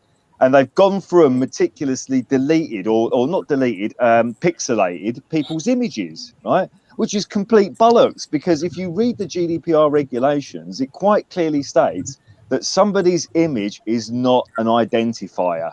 It's as simple as that. No. It's not included in GDPR. It's not violating anyone's privacy. No, We've got America in the house. We've got America. American auditor. Hey. Hey, everybody. How you doing? Good, you? All right, Paul. Don't take this the I'm wrong doing way, but pretty I kind of wish it was Auditing America because I love that guy. I absolutely love Auditing America. Go on, what's been happening? How's it going? It's going pretty good. I went to the casino last night, lost my ass. That's what the casino's for. They're there to take your ass. Like Billy, I see you. America's Auditor? I was going to ask you if is Carolina facing any dramas over her video recordings, like arrests or anything like that? Not lately. Excuse me, COVID. Not lately. Yeah, because I watched her latest video and she was in, I think it was the courthouse or something, and there was that the guy there, and she was, as he was walking off, he wouldn't answer any of her questions, and he walked away. And she said, "How much did that clown costume cost you? Did you have to pay extra for it?" I mean, that's absolute classic. I was with her. On that. Yeah, so I heard your voice there. You went into was it one of them tax lobbies or whatever it were? Yeah, went to the sub courthouse tax office and tag. That's the one. Yeah, I saw that. Yeah, that was fucking. Man, you sound like a young Elvis, man. Are you from Mississippi? Huh? Are you from Mississippi? Texas. Texas, right? There you go. That's not that far off. I want to go to Texas. I'd love to go to Texas because I've had so much support from the guys in Texas. It's ridiculous. It really is. I'd love to go over there and sort of hang out with those guys for a couple of weeks. Yeah, I do. I'd love it as well. I think I don't know what it is about. I've said this before and I'll say it again. From being a little girl, I've always been attracted to America for whatever reason. I don't know why. I don't know if it's films or what, old Nickelodeon programs, but I've always had a big soft spot for America. The old John Wayne films. Yeah. I remember fucking John Wayne. Christ. American Auditor, do you want to? I remember fucking Audie Murphy. Audie Murphy. Oh, for fuck's sake. Yeah, he's from Texas. Man. Asking back a bit. Audie Murphy fucking was my fucking hero when I was a kid, and that was in the fucking 60s, man. Oh. Yeah, he was the most decorated soldier in World War II. He was a war hero. He was a big war hero, man. Audie Murphy. Yeah. He was the fucking man. True stuff, man. I know a lot about that guy. Audie Murphy, fucking hell. Aye. Audie Murphy, aye. Really he was a hero. Actually, he was the kind of guy when everybody came forward, they all ran away. He didn't. I tell you what, he was only a fucking little guy as well, but he had the heart of a fucking lion, that fucking bloke. Aye, that's right. American Auditor, can you even understand what these two are saying? Bits and pieces at times. We need subtitles on the bottom. We need subtitles. I don't even think the subtitles would be working out. I don't worry about it. Most people need American Auditor. American Auditor. I was just wondering if there's another guy that goes out with Caroline as well. Is that obviously not both you, but there's another guy. I'm sure that there's a different guy that goes out with Carolina sometimes. Yeah. There's a new kid. Oh shit! What's his name? We all three of us went to the Burleson, Texas courthouse here a while back, and the police station wouldn't even let us in. Yeah, I just couldn't remember his name off the top of my head. That was it. God, I know it. I just can't think of it. Yeah. I just didn't want to get mixed up between you and him. That was the thing. But he hasn't done as many videos as you have with Carolina. Right. So his name is Cody High Roller. Cody High Roller. That's the one.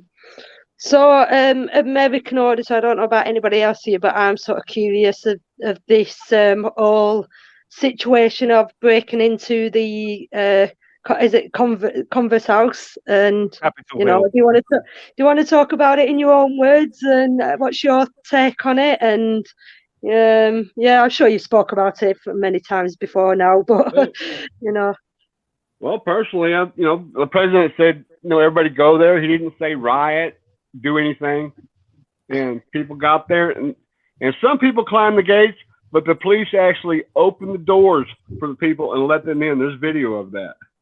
Yeah, I watched that video on Dan Dick's Press for Truth video, and he showed the police actually pulling the barricades to one side, and literally everyone just walked in. And there was an actual picture, and there was another part of the video which showed at least like 40 police officers standing by about 20 yards away from the door that was on the main sort of where they opened the door and all walked in. And literally about 30 yards away was a bank of at least 50 police officers. And they just didn't do anything, and these people just literally walked into the building, And there's talk of them. They haven't showed that on the mainstream news, because they obviously, the reason why I'm bringing it up, my dad was asking me about it the other day. It's obviously, the only way he knows about it is shown on the news. They even had these velvet ropes, that went down the hallways. I watched kind that. of direct people, and people would just stayed in the velvet ropes like they're supposed to, and. Yeah, exactly. Walked in orderly and everything. And the other thing with that was really a bit weird is the fact that apparently the police that actually police that particular area, I think it's MPD. It should have been the Capitol Police. Capitol Police. They were offered when this was all planned, and they said they were going to go to the Capitol building. Apparently, the FBI offered logistical support and manpower, and I think it was the state police, or they declined. And apparently they turned out both power to manage that situation. And then you've got video, and then you got video of the police just opening the barricades and letting them in. Yeah, and I think the whole thing was fucking set up, mate. Personally, yeah, it was. Some police were even taking selfies with the people walking in. Yeah. And you had that stupid video of one police officer with a baton running up the stairs as if he was scared for his life, and there was no other police officers there, and people were just walking in, Nobody was giving him any grief or anything like that. He was making out he was, swinging his baton about as if something major was going on, and he was the only police officer there. And it was like, well, hang on a minute, what's that all about? None of it made any sense whatsoever. I think it was completely contrived and set up. And then you got President, and I'm not a statist, if you like, to a certain degree, but I don't believe in this left-right bullshit. But you've got President Trump on Twitter saying, we need peace. I want you to all go home and just leave the Capitol building, blah blah blah. And Twitter banned him for saying that. Yeah.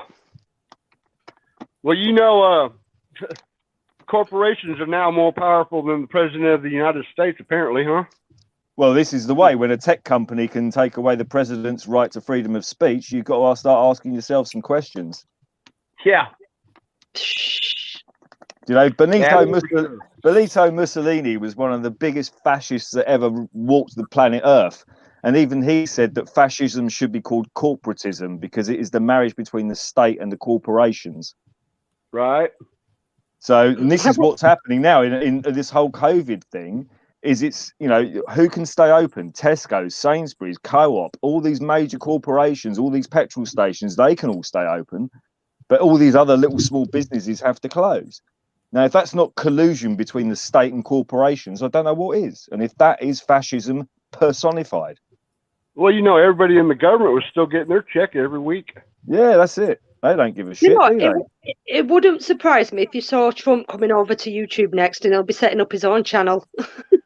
He does have a channel, and they just stopped him from that too.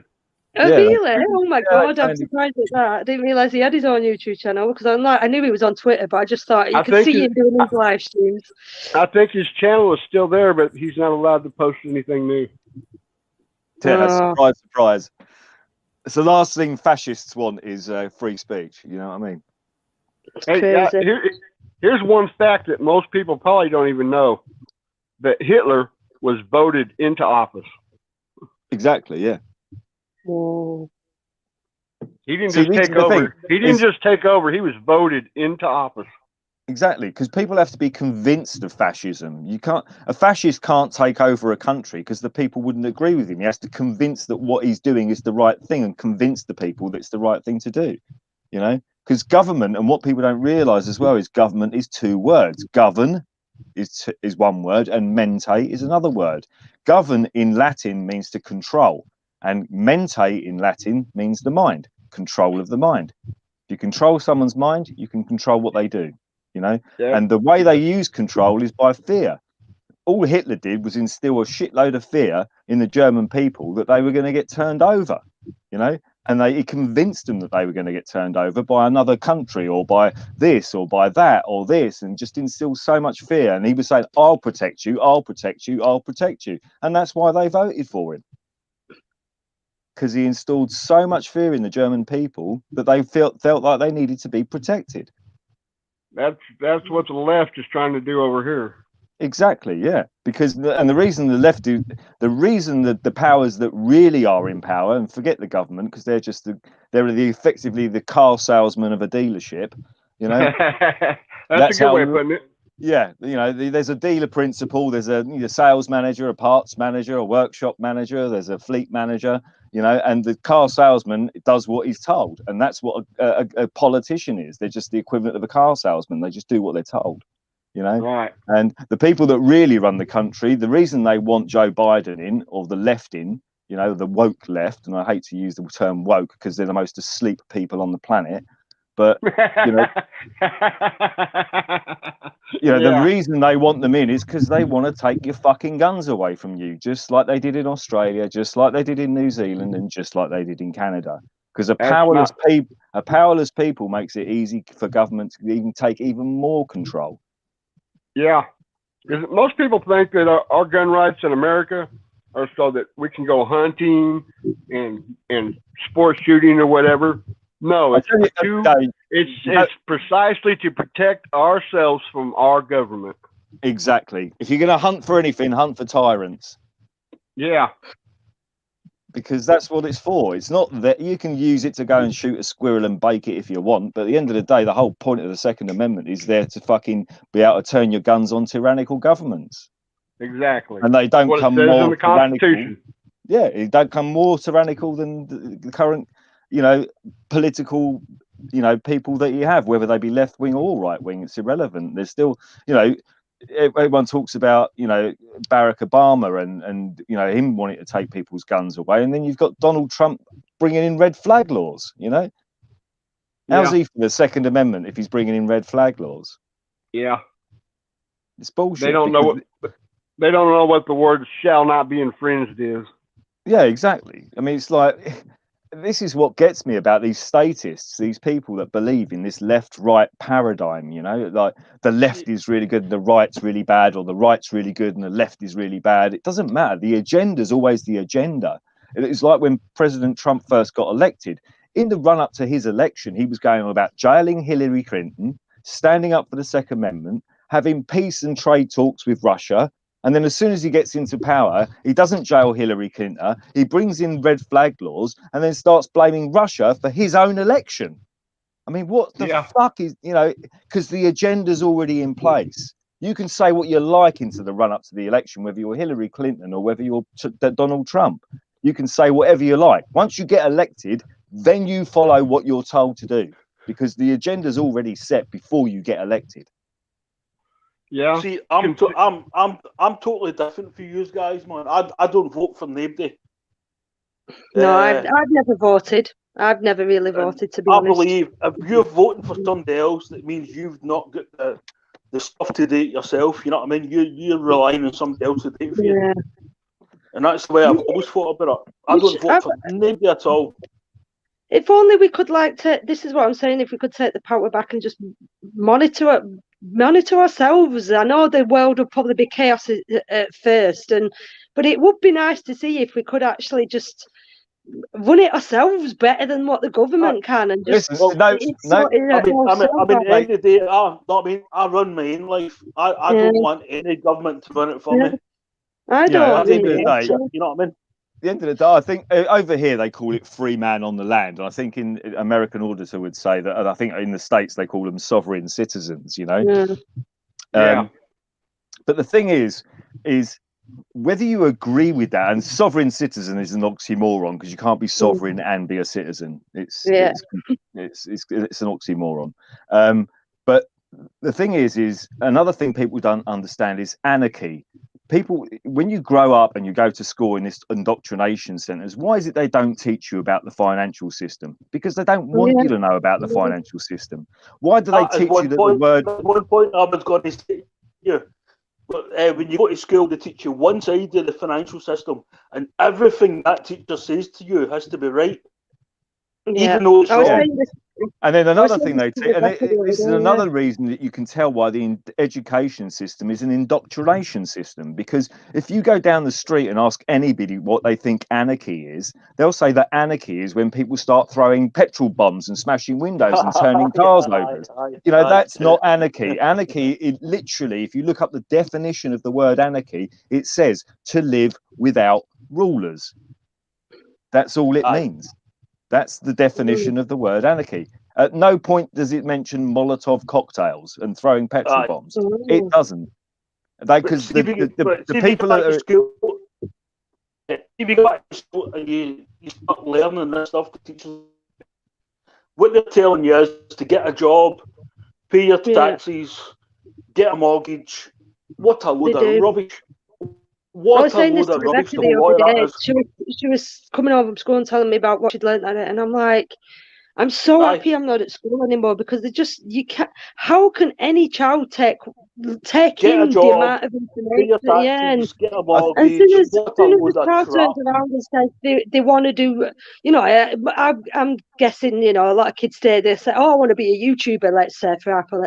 Oh no, you're not allowed to do that. You might need a backup plan there. Why? A child can be whatever they want to be. There's no point a teacher standing over them saying, "No, you can't do that. You need to be a teacher. You need to be a maths teacher." It's ridiculous. A 9-to-5 job. You need to get a mortgage. You need to pay all your taxes. You're absolutely right. I think the other way to look at it as well with schooling and the whole system as a whole is, say you go to school at the age of 4 or whatever, and you leave at 15. And all that time you're told, listen to the teacher, obey the teacher, obey the headmaster. Then you leave school and you go to university, obey your professor, obey your teacher, obey it's about obedience. And the police as well. And the police, and then you leave university and you get a job. You have to take orders from your boss. He says you do this, you do this, you do this. And you're taught to obey. All the time, and accept and you're accept. You're not taught to be a free person, have your own. You're not allowed to have your own mind, are you? Exactly. Well, that's what the last thing they want is people. The last thing they want is educational people. Steve, you go to a bank manager and say, "Look, I've got 20 degrees and whatever." The bank manager's he's not interested. He's wanting to know how much you're worth. He's not interested in many degrees. You can have millions of them. It doesn't affect him. He wants to know how much you're worth before he ever give you a loan or whatever, One of my favourite. Sorry, go on, American Auditor. I said, and your credit score. Yeah, exactly. Exactly. One of my favourite comedians. Sorry, guys. Sorry. No, it's all right. One of my favourite comedians of all time was George Carlin, and American Auditor. Brilliant. I loved him. Brilliant. Yeah. And he said it quite succinctly. He said, the last thing they want is people capable of critical thinking. Aye. And they don't teach you critical thinking at school. You're told what to think. Yeah. You can't think for yourself. That's just stupid. Yeah. But then when you're indoctrinated at such a young age to not question, to just do what you're told, it's there's another saying that goes back to, and this applies to COVID to a certain degree, which is, I'd rather have, and this was a quotation, I can't remember the guy that said it, I'm sure you can look it up, but the guy said, I'd rather have questions that can't be answered than answers that can't be questioned. Yeah, exactly. I watched a podcast yesterday. I can't remember the guy's name. He's got a book called Rich Dad Poor Dad. I remember there being I'll send you a link to yesterday's live, and he tells you exactly how they program you. They program you to be poor all the time. So Yeah, I mean, get the job, get the mortgage, pay the tax, and that's the way they program you at school. It's like the Latin word for tele, I think, is like spirit, but then they call it television programming. It's called programming for a reason, because they're literally programming you. You know, you don't realise it because you're just a kid watching TV. You know, but you don't realise you're being programmed. And this is where journalism, and to a certain degree, like I said to you earlier, Kat, about that video, I took 10 hours worth of research to do a 15-minute video. But the BBC aren't going to do that research. I've even got the front to actually collect all that information and send it to the BBC for a laugh, because there's no way they'll publish it, you know, ever. And when I went on Subject Access and Tyrant Finders live stream at the demonstrations, at anti-lockdown demonstrations in Trafalgar Square, there's like 50,000 people there, you know. And there were children there were mums and dads with their kids, there was teenagers there was pensioners there was black people, white people, the LGBTQZ community was there, you know, everybody, a massive cross section of British society was there. And the very next day, the BBC put on their website, far right-wing anti-vaxxers. And that's right. That's your fucking journalism today, is it? And bearing in mind, the BBC were literally an 11-minute drive from their headquarters to Trafalgar Square. Why didn't they send a cameraman and a sound man and someone and a reporter down there to interview people? Because it's not in the narrative. The narrative's already been set. It's fear and control. And anybody that goes against it is a far right-wing anti-vaxxer. Well, since when is a 6-year-old child holding a sign saying, I want to see my granny, a far right-wing anti-vaxxer? How lame is that? That's not even lazy journalism. That's not even lazy journalism. That's a book there, if anybody wants to get a holiday. Yeah. See, this is why I've always said I wish, you know, and I've said this from day one, I kind of wish money didn't exist. I've always asked this question, what if money did not exist and there were no such thing as rich and poor? We'd be all equals then. We won't be fighting for some invisible power. Because at the end of the day, what is money? It's a bit of paper. You know what I mean? It's a bit of, you know, we're making these transactions with a bit of green paper, and it's just like, it makes no sense. Why can't we just go back to trading and doing things for one another without saying, that's where Bitcoin comes in. It does, man. I know you make laugh, but that's where Bitcoin comes in. I mean, it could be. I mean, fair enough. I guess, you know, in a way, like I say, again, I don't really understand Bitcoin, but why can't we just do things for each other because it's a nice thing to do? I'll give you some Bitcoins if you cut my hair, you know, that sort of thing, rather than it being, oh, you have to go to this expensive hairdressers. You have to wear these clothes because they're from these. And if you don't, you're a chav. And it just baffles me. It just absolutely baffles me. In the next 10 years, everybody's going to use cryptocurrency as a payment. I mean, tell you what, the dollar's gone to zero soon. I'll tell you what they're going to do. They're going to do, you know, every currency around the world will fucking go pop, because at the end of the day, it's just a Ponzi scheme, right? If you look at the Federal Reserve and you look into any history, Jekyll Island, stuff like that, you know, you'll realise what a Ponzi scheme it is. And the thing is with that is, I've always said to people that the people that don't understand, for me, when I talk about the financial system, I've had many people ask me about this, even people I know locally. And what I do is I write down on a piece of paper, I draw a picture of a building and write the word bank above it. And then I draw a picture of a loan and put loan above it. And then I draw a picture of interest and put the word interest above it. And I say to them, of those three things, which one doesn't exist? And a lot of people are kind of baffled because it may sound like a stupid question. But I say to them, right, okay, if you don't get that, I'll tell you, the bank exists. We've just been in there and we've just got a loan. We know the money exists because it's in our bank account and we can now go out and spend it. What doesn't exist is the interest. It's never brought to bear. The interest does not exist. So what you've got is everybody that gets a loan, regardless of what it's for, the interest to pay it back does not exist, which means everyone's going out there chasing money that doesn't exist. And eventually, I tried to explain it a few weeks ago. Aye. Eventually, someone's going to fall down. And when somebody falls down and they can't pay their interest, the bank gets their actual, their actual assets, their house, their car, their boat, their caravan, whatever it is, they get the actual assets, their land, whatever it is. Right? But so the thing is, the bank don't even own the interest before they've got it. If you know what I mean. Well, it doesn't exist. The interest doesn't exist. Simply doesn't exist. So what is it? It's like a game of musical chairs, right? And we'll come back to music in a second, but it's like a game of musical chairs, because eventually there's not enough chairs and someone has to sit on the floor, don't they? And they're out of the game. And that's how the monetary system works. Eventually there's no chairs, and eventually only one person's left with one chair, aren't they? But who controls the game is the person that controls the music. He's the only person that wins. He's the only person that wins every time is the person that controls the music. So if you control the money supply, you're the only person that wins. Own the money. With Bitcoin, the people own the money. Exactly, and that's the difference. And the game can't be changed. The game can't be changed. And now they won't allow that.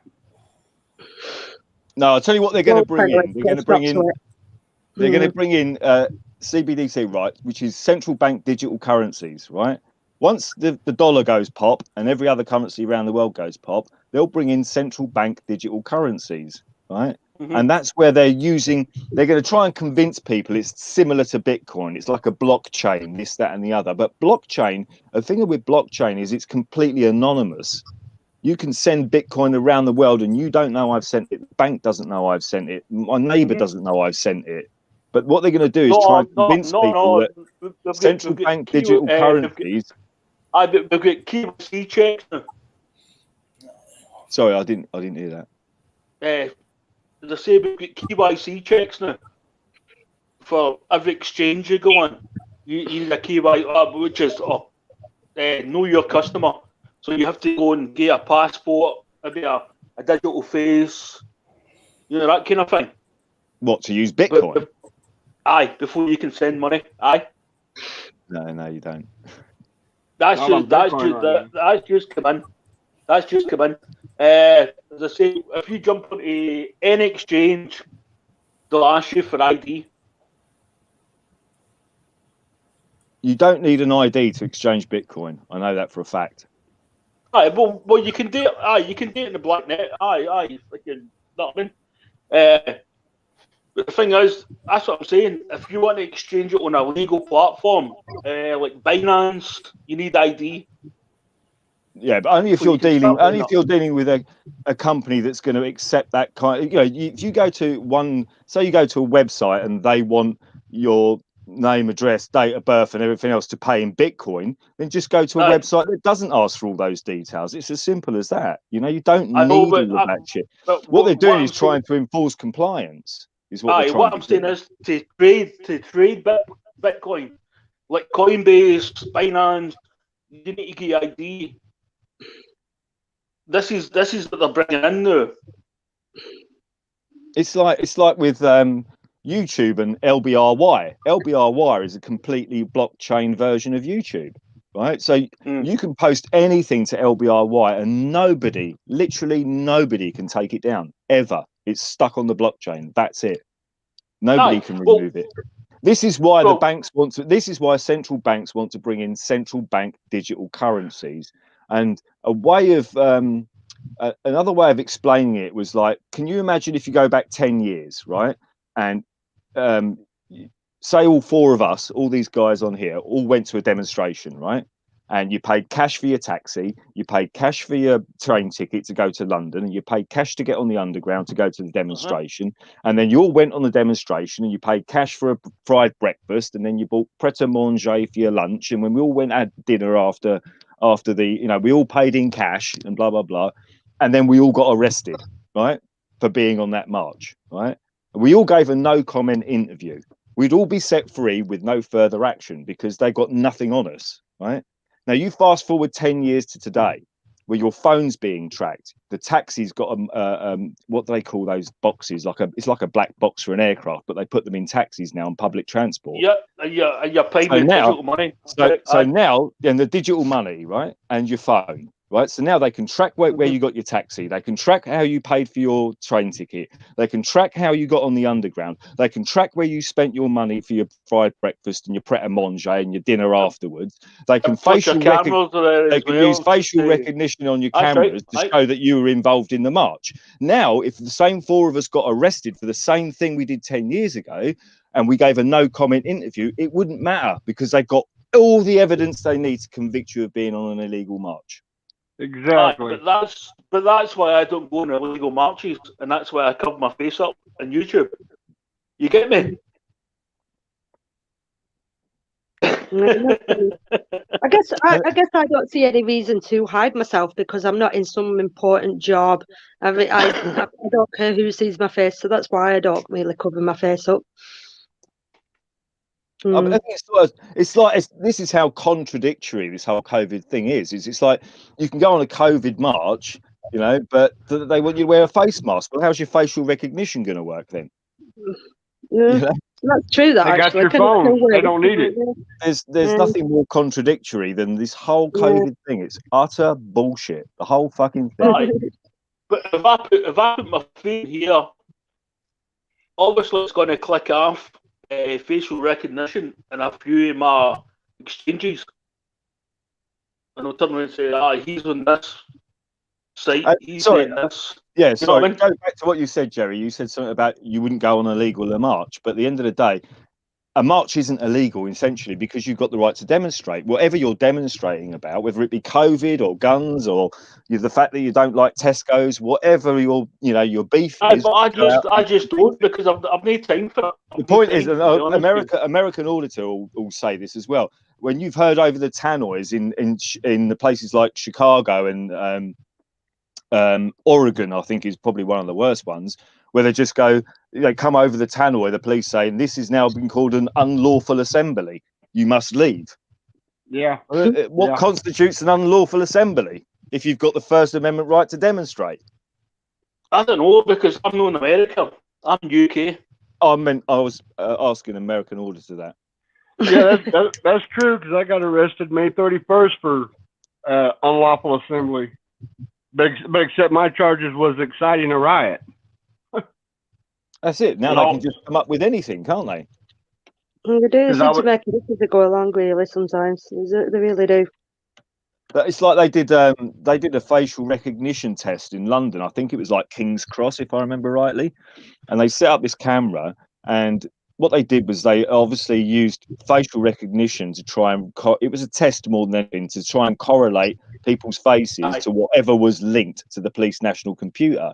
So even if you had your photograph taken for whatever reason, whether it be lawful or unlawful, if it was logged on the police's national computer, they could use the facial recognition. Right. So what they did was they violated probably 500 people's rights to not having their flipping data processed. And the only person they caught was one guy that failed to attend a court hearing. So they violated 500 people's rights to get somebody who didn't attend a court hearing.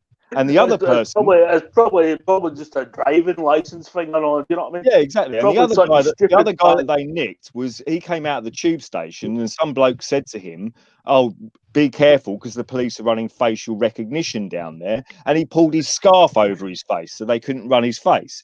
And as soon as they clocked they couldn't run his face, the police arrested him and eventually gave him a £95 fine for a public order offence for covering his face. But now they want you to cover your face. I mean, mad. Go figure it out. Absolutely mad. It really is. That's what I mean. It's crazy. Everything's just back, like I said before, everything's just back to front, go day everywhere around the world. Rules and, I was saying this to somebody the other day. I suppose some countries have got better rules than others, better laws than others. They seem to work better in other places than what they do in other places. But how can we, say, "Oh, your place has got better rules than others"? Because in some respects, I wish we could go on. See, at the end of the day, the only people that's making good money, the whole lot of this, is the lawyers. Yeah. And the corporations. It's true. Yeah. And the corporations and the state, they're all making good money out of it. £200 COVID fine, £6,000 COVID fine, £10,000 if you organise a demonstration. Who's making the money? The corporations and the state. Exactly. So like you go to a lawyer, you know what I mean? It costs you about £500 just to get an interview with a lawyer, you know what I mean? Before they even do anything. Well, I've got a lawyer, I say lawyer, representing me on the barracks audit. And for 2 years, he hasn't had a single report from Kent Police about that incident. Not a single report. Not a single second of body camera footage. Not a single freedom of information requests about any of the phone calls, any of the radio traffic, anything to do with that incident. The police refused to give it to him. That way you should start to sue the police for wasting your time. Yeah, it should That's be. what I would do. Yeah, really should. When on that day, the only person that committed a crime that day was the police officer, was one of the police officers. Because they threatened to use a power or privilege against the 2015 Criminal Courts and Justice Act. That's why they won't do it. Because what they're trying to do is I noticed what a lot of people are doing is they're going to start to sue the police. What you should actually do is actually sue the person that arrested you. Well, the reason they got away with it to a certain degree was because on site the inspector eventually de-arrested us, right? So it doesn't count. Well, what they're arguing, or what they will argue, that it was no longer an unlawful detention because we were de-arrested on site. Had they taken us to the police station, it doesn't matter. It doesn't matter. It's still assault, battery, and false imprisonment, whichever way we look at it. But the way they're going to argue it is the fact that is they're going to say that because we were de-arrested, they can then use that as their platform for saying, well, we realised we did something wrong to a certain degree. That's why the gentleman was de-arrested. You know, that's how they kind of try and get away with it. Aye, but at the end of the day, the lawyer should turn around and say, well, they must compensate for this. Well, yeah, they know they've got to compensate. That's not the issue. The issue is they don't want to admit they were wrong. They don't give a fuck about the compensation because the police don't pay for it. The public pays for it. Aye, we pay for it. That's right. My taxis. Aye. So that's why the fucking police don't give a fuck. You know, it's as simple as that. They don't give a shit. If I'm, you know, I had so many comments on that fucking barracks video that were derogatory about the fact that I was, you know, filming a military base and doing this and doing that, and people just making assumptions. I said two things. I said, if you go on YouTube and put in RAF and just hit the search button, you'll see a multitude of videos filming millions of dollars worth of fucking aircraft taking off at landing at military bases around the country, and nobody gets any fucking hassle for it. I take a picture of a fucking rusty old tank and I fucking get 6 coppers in. I get 6 coppers arresting me for it. And the funny thing is, if I was doing something so bad and so evil and so terroristic, like the police were saying, why didn't they fucking look at my camera? Not a single police officer looked at my body camera footage or my camera footage. None of it. They didn't even look at it. It's not you're going to steal an old rusty tank. You know, it's like, well, fuck me. You know, they couldn't. The thing is with Kent Police that day is they couldn't have fucked it up anymore if they tried. If I invited them back to do a rerun of it and said, look, could you make it worse than you possibly did the first time? Just try and make it worse than you possibly did the first time. They couldn't. They did it that badly that even if they tried again, they couldn't have made it worse. Try and make it worse than you possibly did the first time. Even if they tried again. Someone's got to turn off their thingy. Mute yourself every time you do it. Every time. Cut that off, man. I just realised how bad I sound. It's horrible listening to yourself back, isn't it? What I'll do, I'll go with you in one of these for a laugh, right? You're more than welcome, mate. Jail me. I've got good lawyers, mate. You're more than welcome. It's you know, it's a funny one because I've had people say to me, not only just about the barracks audit, but other audits as well. And it's like, you know, like I said before, the only hassle I ever get is either from security or police, you know, or members of a building that they think that, you know, you can't take pictures of the building or this, that, and the other. It's just nonsense, you know. And then, I mean, at the end of the day, I mean, there's you've been nothing doing, so. It's well, just you've been so doing photography basic. for that long. You know what I mean? You know, this is the thing with the ACPO letter, Cats, and obviously all of you are probably aware of the ACPO letter, which was brought in 2010 when they changed the law, which said, you know, it's quite specifically says citizen journalism is a feature of modern day life, you know, and it says you're not allowed to delete images, and I'll come back to deleting images in a sec, but you know, you're not allowed to seize cameras, this without a court order, etc., etc. And there's a reason all of that's in place, because it's legality. Now, copyright law is civil, but if you shoot a 20-minute video at 60 frames a second, that's 72,000 photographs every 20 minutes, right? Now, if you delete a 20-minute video, you've committed 72,000 counts of copyright infringement. And while that's a civil matter, it's still something you can be taken to court for. You can go to a copyright lawyer and he will take your case day in, day out over that, because it's that simple. And that's why it says in the police's advice not to delete images without a court order. That's the reason, you know. And sorry, I missed something that I was going to say, and maybe someone can remind me, but that's why they can't do it, you know. That's why they can't do what they can sometimes threaten you with, you know. I still, I can see it. I was like, you know what I mean? It was against kids or something. You know what I mean? I